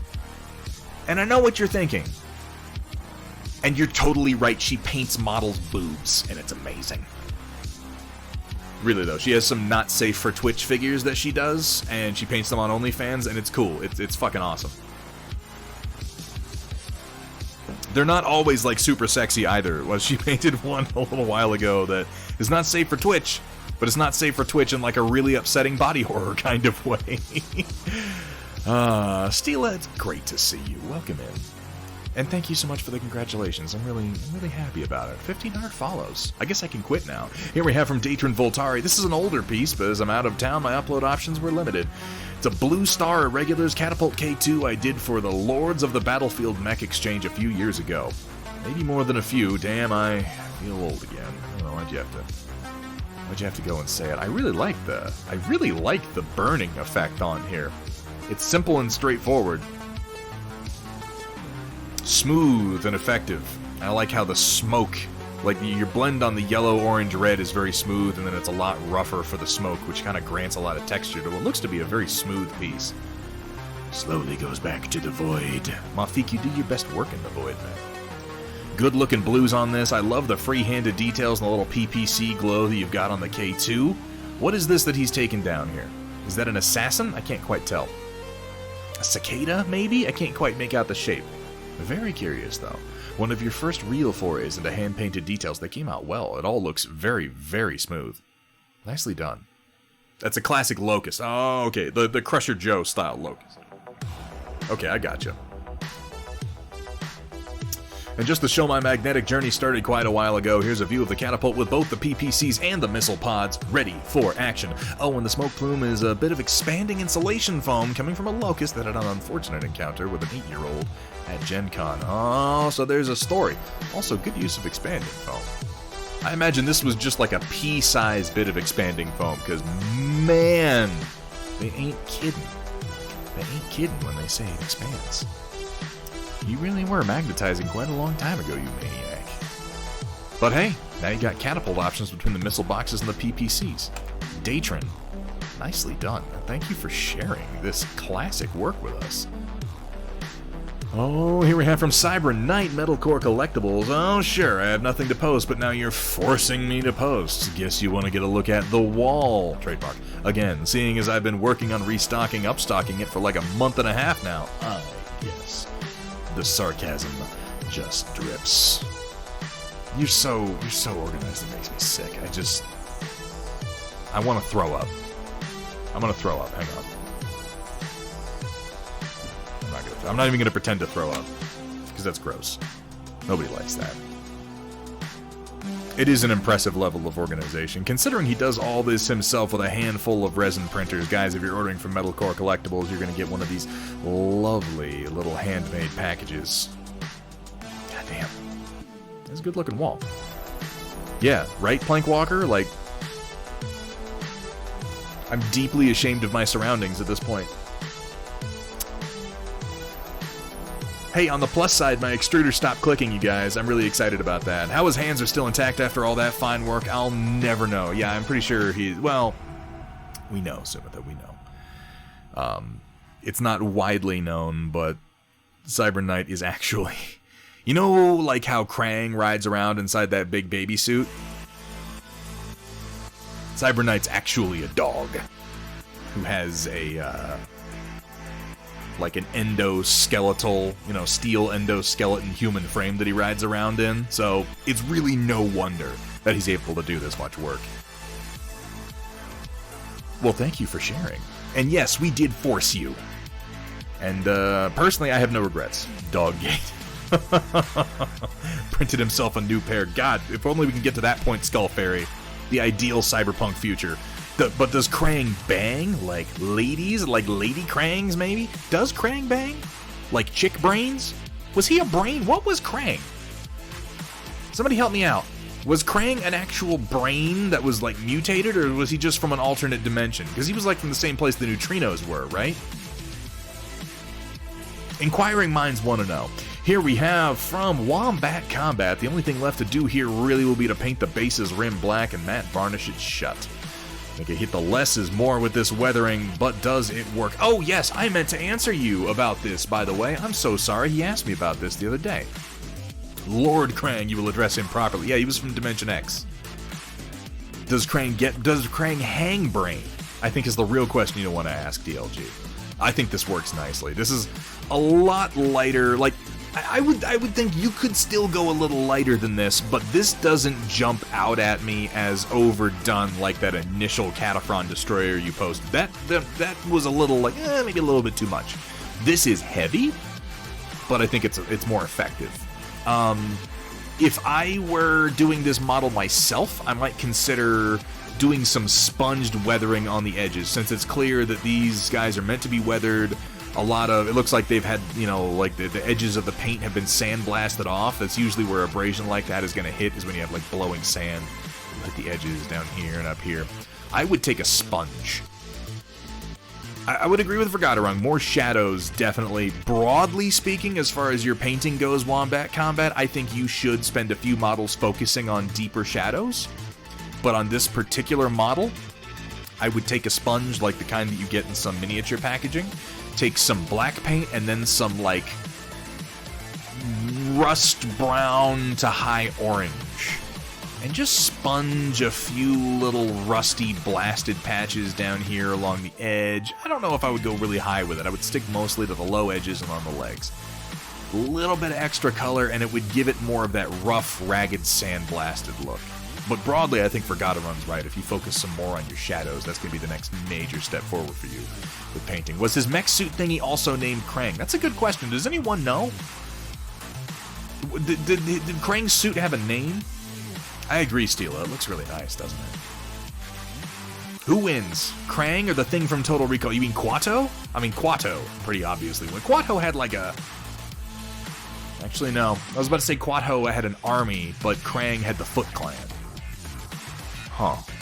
I'm gonna have to put some thought into that. I'll get back to you, DLG. Here we have from Tiberius79, work in progress on my Hawk Lords chapter of the Space Marines. Ooh, I love the Hawk Lords. They have a nonsense paint scheme. Yeah, that purple and yellow.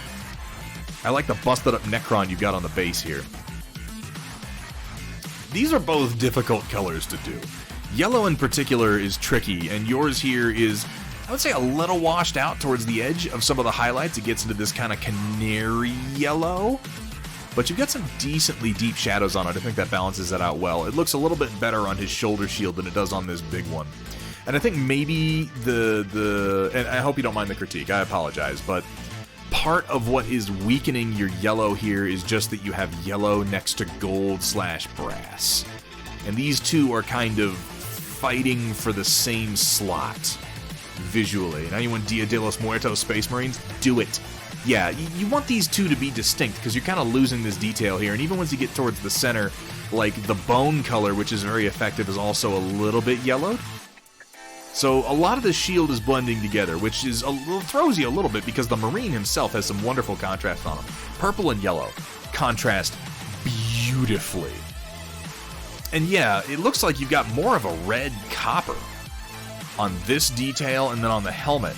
And even if you just moved this gold into more of this direction here. But I would encourage you to think about replacing this yellow with the Hawk Lord's purple, because even just doing that would set off all these yellows so much more. Now, you definitely have an eye for a lot of this detail here. I think this Necron looks great. I love the true metallic metal highlights. I love the little bit of green you have down there in the recesses. This is some nice work, Tiberius. I think a couple of... This is the point of painting where it becomes much more fine tweak. Because you've got a lot of the essentials down. I love the contrast that you have here on the chest eagle in particular. Those feathers really pop out at you. Just a few tweaks here or there that mostly have to do with color theory would really push this mini over the top. And if you're feeling really crazy, I think that green for the eye lenses. Like, I think the red looks fine. But if you felt like changing the color of the eye lenses to get something that's just going to pop and be a little bit more effective, some green for the eye lenses would contrast so well with both the copper and the purple. But I love the color scheme. Gonna watch Cosmic Sin, you poor dumb son of a bitch, TLAOK game. Suffer. Really though, if you watch that whole movie, I will be fucking impressed. Because I did not. Really nice work, though. And then let's go ahead and have a look at this chaplain you've been doing. I can dig this. I like the brown leather for like his little coat and his hood that he's wearing, and then the black armor. I love the little dash of red you have for the... Is it a bolt pistol? I'm not sure what they wield anymore. The red on the Crozius is also a nice touch. This model is in a little bit of darker light, so I'm going to assume that some of these highlighters are brighter than I'm actually making out. All the bone colors are nice, good shading on them. Altogether, really nice work. I love this Hawk Lords model that you've done here, Tiberius. And I only critique it because I feel like just a few little changes. Just here or there, because like you've got this green here, you've got this green here. If you had that third point of green, this would balance so nicely. So close. Lamunis, you watch your mouth. Last Action Hero is a fucking gem. More highlights to go on the chaplain. Okay, alright, I gotcha. Oh, I guess I should have connected that. Lunchbox. Last Action Hero is fucking awesome. And in fact, you know what? We're not even gonna vote for this month's movie night. This month, you know what we're doing? We're watching Last Action Hero and Cosmic Sin. Prepare yourselves. I'm gonna assume you just called Last Action Hero a turd. And I just want you to know that that hurts my feelings.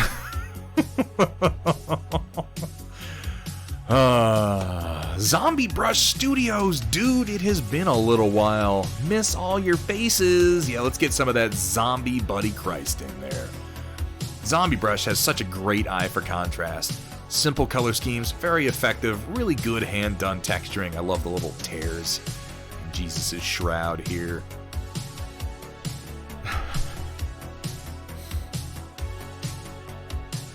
It's not entirely fair. You have to leave a turd for a long time and also compress it extremely.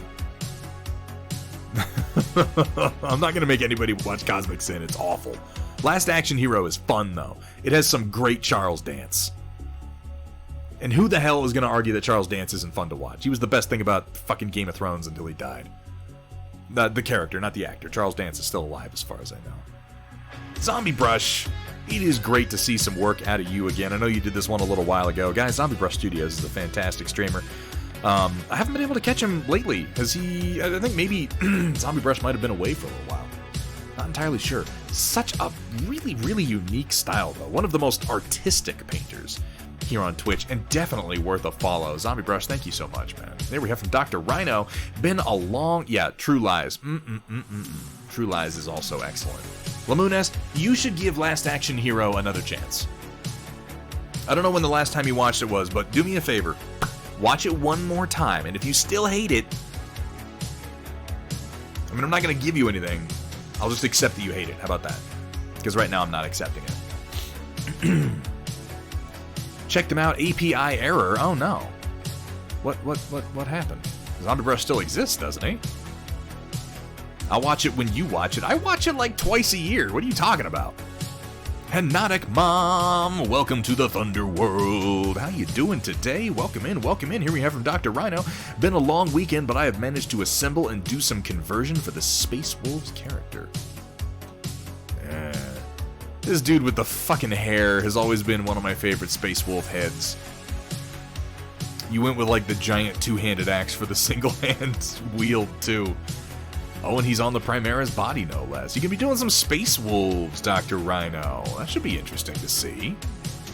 I'm still loving your Riot Sisters punk Sisters of Battle, man.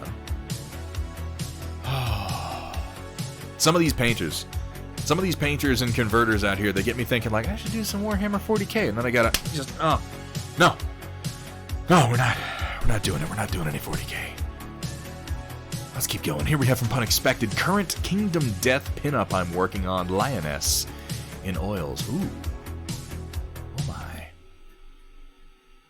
It's a little bit of a tiny picture. I'm going to open up a larger size. Oh yeah, there we go. With a little crop on that one, it would look better. Ooh, the yellow and the purple is nice. I love the leather colors that you have going on the arms. Good flesh tones, too. I'm getting a little bit of the Cowardly Lion from this one. But we're miniature painters and sometimes we paint butts. Well, I'll tell you, it looks believably like a butt to me. Yeah, you would, Steela. Steela Rebel has like straight up butt radar. See what I mean? She even has a fucking emote for it. You thought I was kidding. You thought I was just making fun. You thought I was teasing. No, this is a thing. Finished her up while I've been streaming? Fuck yeah, Unexpected. Good job, man. Cowardly Lioness that'll fucking stab you to death, maybe. Kingdom Death is such... I have immense respect for the sculptors who did Kingdom Death. They have some of the most upsetting figures, and some of the coolest figures I've ever seen. I did one of their Flower Nights, and had a really good time doing that one. Steel is in Japan, and butt radar is a thing. I guess I should probably bear that in mind. Drakari has been thinking about getting into some terrain modeling. Remember, I have this pyramid I was making for my Seraphon collection sitting on the hard drive unfinished. Don't think I posted it before. I don't think you have either. CNC, welcome. I was trying to make it a playable piece of terrain as well as carrying case for the army. Oh, I love that thought. All the terraces fit 50mm bases, and the measurement, last I checked, were a whopping 60 by 60 centimeters by 48 tall. Hopefully the picture's readable. It's not that great because it's just a screen grab and not a render. Hey, screen grabs are just fine. Oh no, I can make out the sort of offset key design that we have down here. Looks like we got some kind of bas relief going on up here. This sort of Aztec-y designs that we have on each terrace, yeah, that is big. If that fits 50 millimeters on each terrace, that is real big. I'm liking the direction that it's going, though. Doing it in Blender, of all things. I have immense respect for that, Dracari. Here's an exploded view from the opposite corner. Any ideas for the blank walls? Appreciated. Wow, the stairs don't read at all, but I promise they're there. They aren't just ramps. Yeah, I guess they're those really, really steep steps, right? I can barely make out that they're meant to be steps. Forgot to bring the black wash. Rip any progress today. Yeah, Stila had one implanted. It's a part of the visa process. We need to install this so that you can tell where all the butts are. Now go get molested in that subway car. Oh, Jesus. Alright. It's a cool looking set. Dude, yeah, finish this. I'd love to see this printed up. You've divided it up into some... Well, here's the thing. You could design this in such a way that the wall panels printed flat and then connected to one another, and then you'd want to change the way you're doing the blank walls. I'll have to think about that as far as actual design ideas. I would think if you look at like that wall in South America that the Ancient Aliens people love, where all the stones are like perfectly interlocked in all these crazy shapes. If you look at perfectly interlocking stones, South American wall, Ancient Aliens, you'll totally find the one that I'm thinking of. I can't remember the name of it. Lamunas, thank you so much for being here. I hope that you had fun tonight. You have a fantastic night. I mean, you're wrong about Last Action Hero, but I still hope you have a fantastic night. I just don't hold that much of a grudge, you know? I'd love to see this finished, though. Consider using an alpha also for the wall. That's a great way to cheat texture, let me tell you. I'll put some more thought into that, though, for you, man. See if we can't come up with something, Drakari. Ooh, from Soulsworn. Try not to fall asleep before the storm report this time. That's my own fault for starting so damn late. Saber OSL buttons are not finished because your friend at the local game store has your paint on order for 115 days. The highlights are so nice, though. Like, this is a fairly subtle highlighting job for Vader. I feel like you could go so much higher if you wanted to do more of a cartoony style, but this is actually a very realistic style, a very muted style, and I think it reads wonderfully. I can read all of the wrinkles in the fabric. I can read the wrinkles in the fabric up towards the chest plate. I can read that the fabric and, like, the foam crotch piece and the armor plates are different. This is all coming together nicely. I'll be very curious to see what you end up doing for the Saber, because that, in my opinion and in my experience, has been one of the trickiest parts of painting the Jedi figures from Star Wars Legion. Puma Punku? That sounds right, Data Nerd. It's probably Puma Punku, because I can hear David Childress saying it, so that means it's probably it. And then he's like, oh, they probably constructed it with some sort of laser-based weapon. Those of you who know David Childress knows that that's actually a pretty good impression. How many hours does your stream last normally? Well, we start usually around 5, and we'll go to around 10. About 5 hours. Generally about 5 hours. I usually say 3 to 4, but that's just me lying, so we're looking at the actual times. Feels might make my Vader look a little sad, but it was the first time I painted in a blue-black concept. So, dude, that's how I did my first Vader. Cyber Yoda, and I think it came out pretty good. I like the blue-black. It's what they do in comic books when they're trying to do black. They use blue highlights on it, and it really reads well to me. Here we have from Sheza Art. Work in progress of some terrain and a cat bust I finished that went viral on yeah, I've been following this one. First of all, lovely work. Really stylized work on the glass for your daily bugle here. Effective colors. I love the contrast of the sort of rust brick red and this sort of ochre yellow. I really do like the way you've done this glass, Sheza. That's very effective. And then, yeah, the Magic Mike Captain America that Sheza's been working on. This has been some quality Instagram content right here. And just a joy to follow the development of. What must it be like to be Chris Evans and be so objectified? I just don't know. He's fully anatomically correct, by the way. She takes away the shield,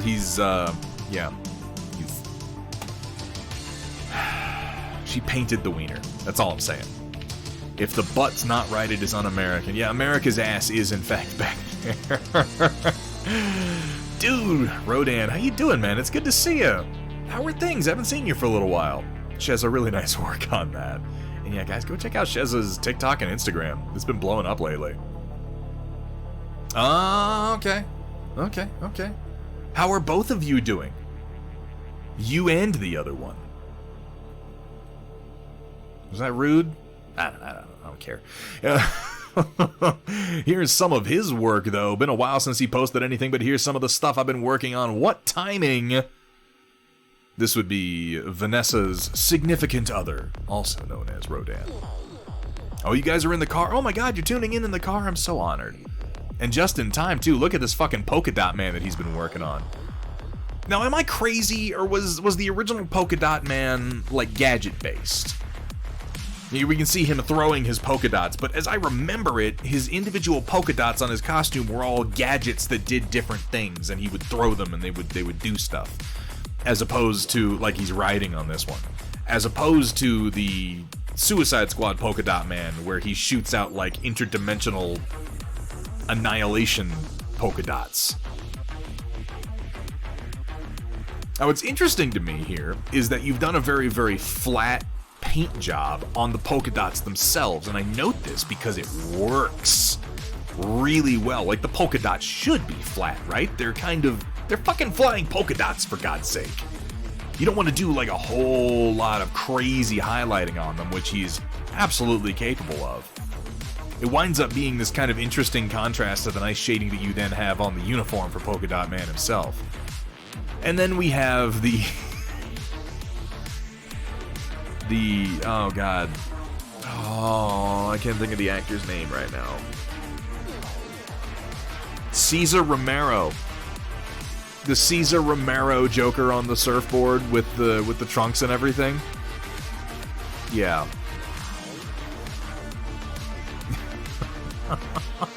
What I like is how you particularly captured the kind of sloppy Joker smile that they always put on Caesar. That's really nicely done. The hair color is also, it really, really captures, and that particular magenta-ish purple that his costume was in. First of all, this is a fucking ridiculous miniature. Both of these are ridiculous miniatures. But I guess after Kite Man, it's hard for me to really criticize anything that Rodan paints. And the banana on the board, yeah, that's a nice touch. These are really well done. Let's see what we got up next. Ooh, yeah, here we go. We've got Treebeard along with Merry and Pippin, and then we have the 4 hobbits. Nice. Is, tell me, Vanessa, is Rodan doing a little bit of that Middle-earth strategy battle game these days? Because it's a fucking great game. I like that you're doing the brown, dirt-colored edging on the rim, as opposed to the very popular black these days. That's often what I'll do. Good use of tufts in particular on the basing. It's a great game. We get together, we'll have to play some of that. I've got a solid Mordor army that I would love to throw against your hobbits and Ents. I'd love to see some more Middle-earth stuff out of you, man. You do really good work. Good job on the blue on Sting in particular. You just you've got a great eye for contrast. Been dying to play more. Man, if I was there right now, we'd be playing. We'd do Mordor versus Isengard, and I got some crazy-ass terrain we could use, too. We're going to have to make that happen. Lovely work on the Treebeard. Thank you for sharing. It's always wonderful to see your work on here. We do not get enough of it. Up next, we have from Crossbow Roof. Haven't done much lately, so here's a sneak peek at a project I'm working on. EGRX78 Shield. Look at that. And in that brutal cel-shaded style. Ooh! For a second, I thought that this was a piece of animation and not a paint job. That works really nicely. The really, really subtle transition in the yellow combined with the harsh black lines. Damn, that works. And then the little bits of glare. Cel-shaded painting is tough. Like, you look at it, you go, oh, that's easy, it's so chunky. But knowing where to put the highlights is very, very tricky. Here we have from Trotskadizzle. Working on this red, doing half my vehicles in a blue, another half in this red. Kind of like a primer red, it looks like. then my mechs are going to be both. Need to refine a lot of it yet. Yeah, I think that the positioning is all just right, Crossbow Roof. I'll be very interested to see how you refine this down. I like this. This reminds me of the late war, World War II German primer red tanks, which is always a look that I've liked. Obviously, there's a whole story behind why that existed. Planning to attend LVO. I'm still very kind of wait and see on that one, Rodan. I was actually invited to LVO by the people running the Star Wars Legion portion of it. They want me to judge their painting contest there. But, you know, fucking shit's crazy. I'm waiting and seeing which things actually happen at this point. I'm gonna give LVO a big fucking maybe at this point, but I would love to be there, man. Hang on, I didn't mean to click away from that. Heavy LRM carriers, Shrek PPC carriers, Partisan, and Von Luckner. Yeah, them Shreks. Them Shreks are always... the radar ping turns into a Shrek, and that just puckers the old back door a little bit, doesn't it? LRM carriers are a lot of fun too, though less terrifying than your average Shrek, I gotta say. Are they? They look like Shreks to me. PDF. Change the laundry and get some sleep. Crossbow Roof, thank you for being here, man, and thanks for sticking around. You have a great night, dude. We'll get you... I'm gonna be getting in touch with everybody who's getting Thunderhead Studio dice tonight, which is going to include you as well, Rodan. Yeah, those are Shreks. I thought so. Well, I love the red to orange, sort of yellowish highlights on this. Really good work, Trotsky. Oh my lord, Midwest Miniature Guy coming in with the follow. Thank you so much, my friend. Welcome to the screen. Welcome to the Storm Chasers. Let's keep going here. We got a little bit of work here from Skull Fairy. Taking part in this celebratory stream feels like the thing to do. It is the thing to do. It's funny that it feels like the thing to do, because I'm pretty sure it is the thing to do, because everyone's doing the thing. So, you know, here we are. Sadly, I have nothing to share, but I bring you from the amazing Hypnotic Mom her most recent paintings. Oh, ooh. I really like this. I don't have the eye for these sort of soft, kind of impressionistic watercolors. I'm very mechanical in my thinking and in my painting. I guess that's probably why I paint miniatures. What about you, Midwest Miniature Guy? What's your game? You probably have multiple games, but I'm wondering, what's your game? We've all got that one game that's standing out to us. It might not always be the same thing. Sometimes it changes, depending on what mood we're in. So what's your game? Really lovely work, Hypnotic Mom. Soft. Beautiful work, really. An RPG player. Okay, alright. That's really been blowing up lately, and more people have, particularly with the rise of 3D printing, RPGs are requiring more and more miniatures than they used to have. Used to be for a long time, it was like, you do RPG minis, well, get something from Reaper. But nowadays, your options are a lot more spread out. D&D 5th Ed right now. Okay, nice. We'd love to see some of your work sometime, man. I really like the yellows that you've worked in here, too. Hypnotic Mom, really lovely work. Like your watercolors and pastels. Oh, fantastic, and thank you for sharing that with us today, Skull Fairy. We have from Chrysala, does this count as art? Oh, it's commercial art. Oh, no. Oh, it's not painting, but it is related to miniatures. We got some of this Rainy River Designs Jungle Grass Basing Flock, which again, guys, you can always hit !Rainy River in chat to get a link to where you can get some of the really, really great products from Rainy River Designs. I'll count it. I'll count it, Chrysala, but only because I'm so nice. Really, though, nice work on this particular batch. Here's an impressive array of basing mixtures that you can pick up over there. This is just me being a smartass, really. I did do camera overlays and the profile headers. I can't post it. I can't post in the Storm Report, but I created the whole stream. This is not strictly wrong. It would have looked better for me if I had come out with that myself, but now I'm put on the spot and I have to just kind of admit it. Without Riot Sister, the stream wouldn't be here. It would not look as good. Dear Mr. Brett, what is the THC CBD ratio on that stuff? A man After my own heart, or in other words, 420 blazes. If you don't 69 respect the triple cat, S. you're gonna get the bap. You don't want the BAP. I do live in Colorado, Mr. Bread. And I have to say, I'm really much more of a sativa guy these days. The CBD vapes are genuinely really cool. Like, just as far as like relieving like muscle tension and joint pain and stuff, I've really fallen in love with just having like a high percentage CBD cartridge around for those kind of situations. Oh, let's move on. Let's move on. Okay, yeah. Here we have from Cyber Yoda, Pirate Captain Pillicane. Ooh, this is an interesting mini. I love the colors, the blue and the pink. The little skull boots you've got going on here. Nicely done. What do we got next up here then? Okay. Then we've got the Han Solo Invader from Star Wars Legion. If that will actually come up when I click on it. Oh, nice work on Han Solo's eye. That actually kind of jumps out at me as reading like an actual eye, which, let me tell you, that shit's hard to do. Half the time I paint human eyes, it looks... well, it has that things that have been seen that cannot be unseen look to it. Blank Walker, these are always in the Storm Report Discord channel. Yeah, no, these are really solid paint jobs. I'd love to get a shot of this Vader with some better lighting on it, but I've said it once, I've said it 100 times. Taking pictures of minis is fucking hard. Dark wash you got in the eyes as you epically failed on them. If you did this accidentally, that is a happy accident because that eye reads really quite well.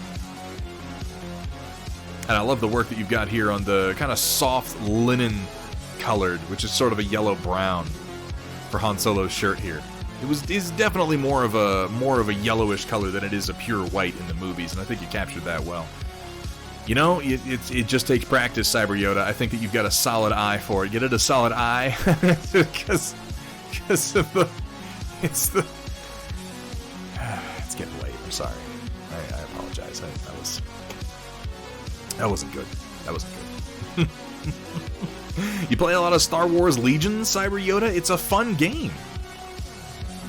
Really, I really like the color choices you have here on the Pirate Captain. What are you using this mini for, out of curiosity? Is this for an RPG? It's a good-looking mini. Keep up the good work, Cyber Yoda. And dude, if you feel like continuing to share your painting journey with us, I'm always happy to give advice if you're looking for it. If you're like even taking pictures of minis, how to light them, what color choices you're making, whatever you've got, I am happy to. Space Viking, that is going to be the last sip of my bourbon and 7. I'm a little drunk. That was a big drink. Not that last drink of it, but the whole drink that I just finished was kind of big. But thank you for helping me finish it, the Space Viking. If only I had some mead, that would have been appropriate, right? Man, oh man. Alright, let's keep coming down. Your wife wanted a captain for a new pirate D&D game. Oh, that's pretty cool. Where'd you get the mini from? Was that like a Reaper figure, or was it 3D printed? I drink a little bit of water, I've been talking a lot. Cha-cha-cha-cha-cha. And here we have getting the base coats done, get the black wash later tonight at work so it can dry for a few hours. What color should the missiles be? That's a good question. What color should the missiles be, Chad? We got a lot of brass and gold, which, whoo, doggy, does that ever pop out? I mean, it's going next to yellow. My instinct is to say green, but I don't know about green missile tips. That seems too gaudy, doesn't it? I don't think red. White with orange tips. That's an interesting idea. I almost might just say, like, black with white tips could actually work really well. Blue with white tips or blue with yellow hazards. I like blue. I think blue is a good choice. Blue with white tips could work really, really well. Quartered black and... Oh, forgot to run. Do that. Do the quartered black and white. That would look fucking cool.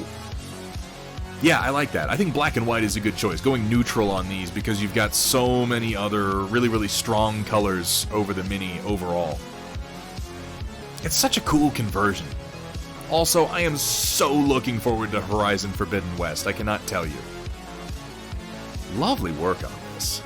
Yeah, I think the quartered pattern. I would say try at least one or two of them in the quartered pattern for Gadarung and get a look at it, because I think that's probably going to be the winner. I think that's going to look excellent. Would make it pop without throwing extra color. Yeah, exactly. It would make it visually distinct without having to necessarily mix in brighter or different colors, which I think should be saved for, like, the arc weapon over here or some of your glowing energy coils. Like, it'd be better spent on other parts of the mini, you know?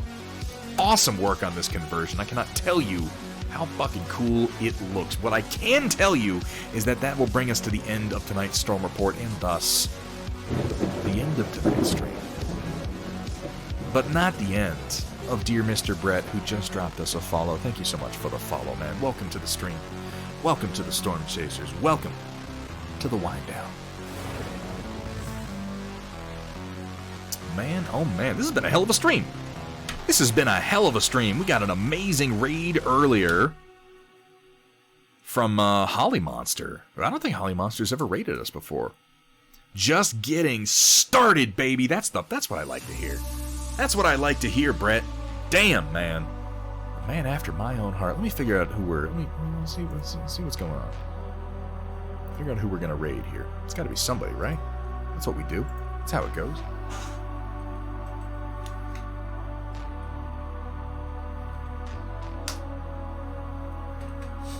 So I'm going to be going back over the list of everybody who will be getting these really, really cool Thunderhead Studio dice. And I will be in contact with each of you over the next little while to figure out shipping and get those going out to you. Give me a little bit of time. It's going to take some time to work down the list. We got a lot of pairs of dice going out. But thank you to everybody who contributed to the Night Storm Report. I really do appreciate it. Looks like we got painting. Sheza Gaming is going. Crocodile is going. Fang and Claw Hobbies is going. We got a couple people who haven't been on for a while. Sea Fox, Teal Security, Wombat Combat. Oh, why are there so many good painters on? Oh no. How does one choose?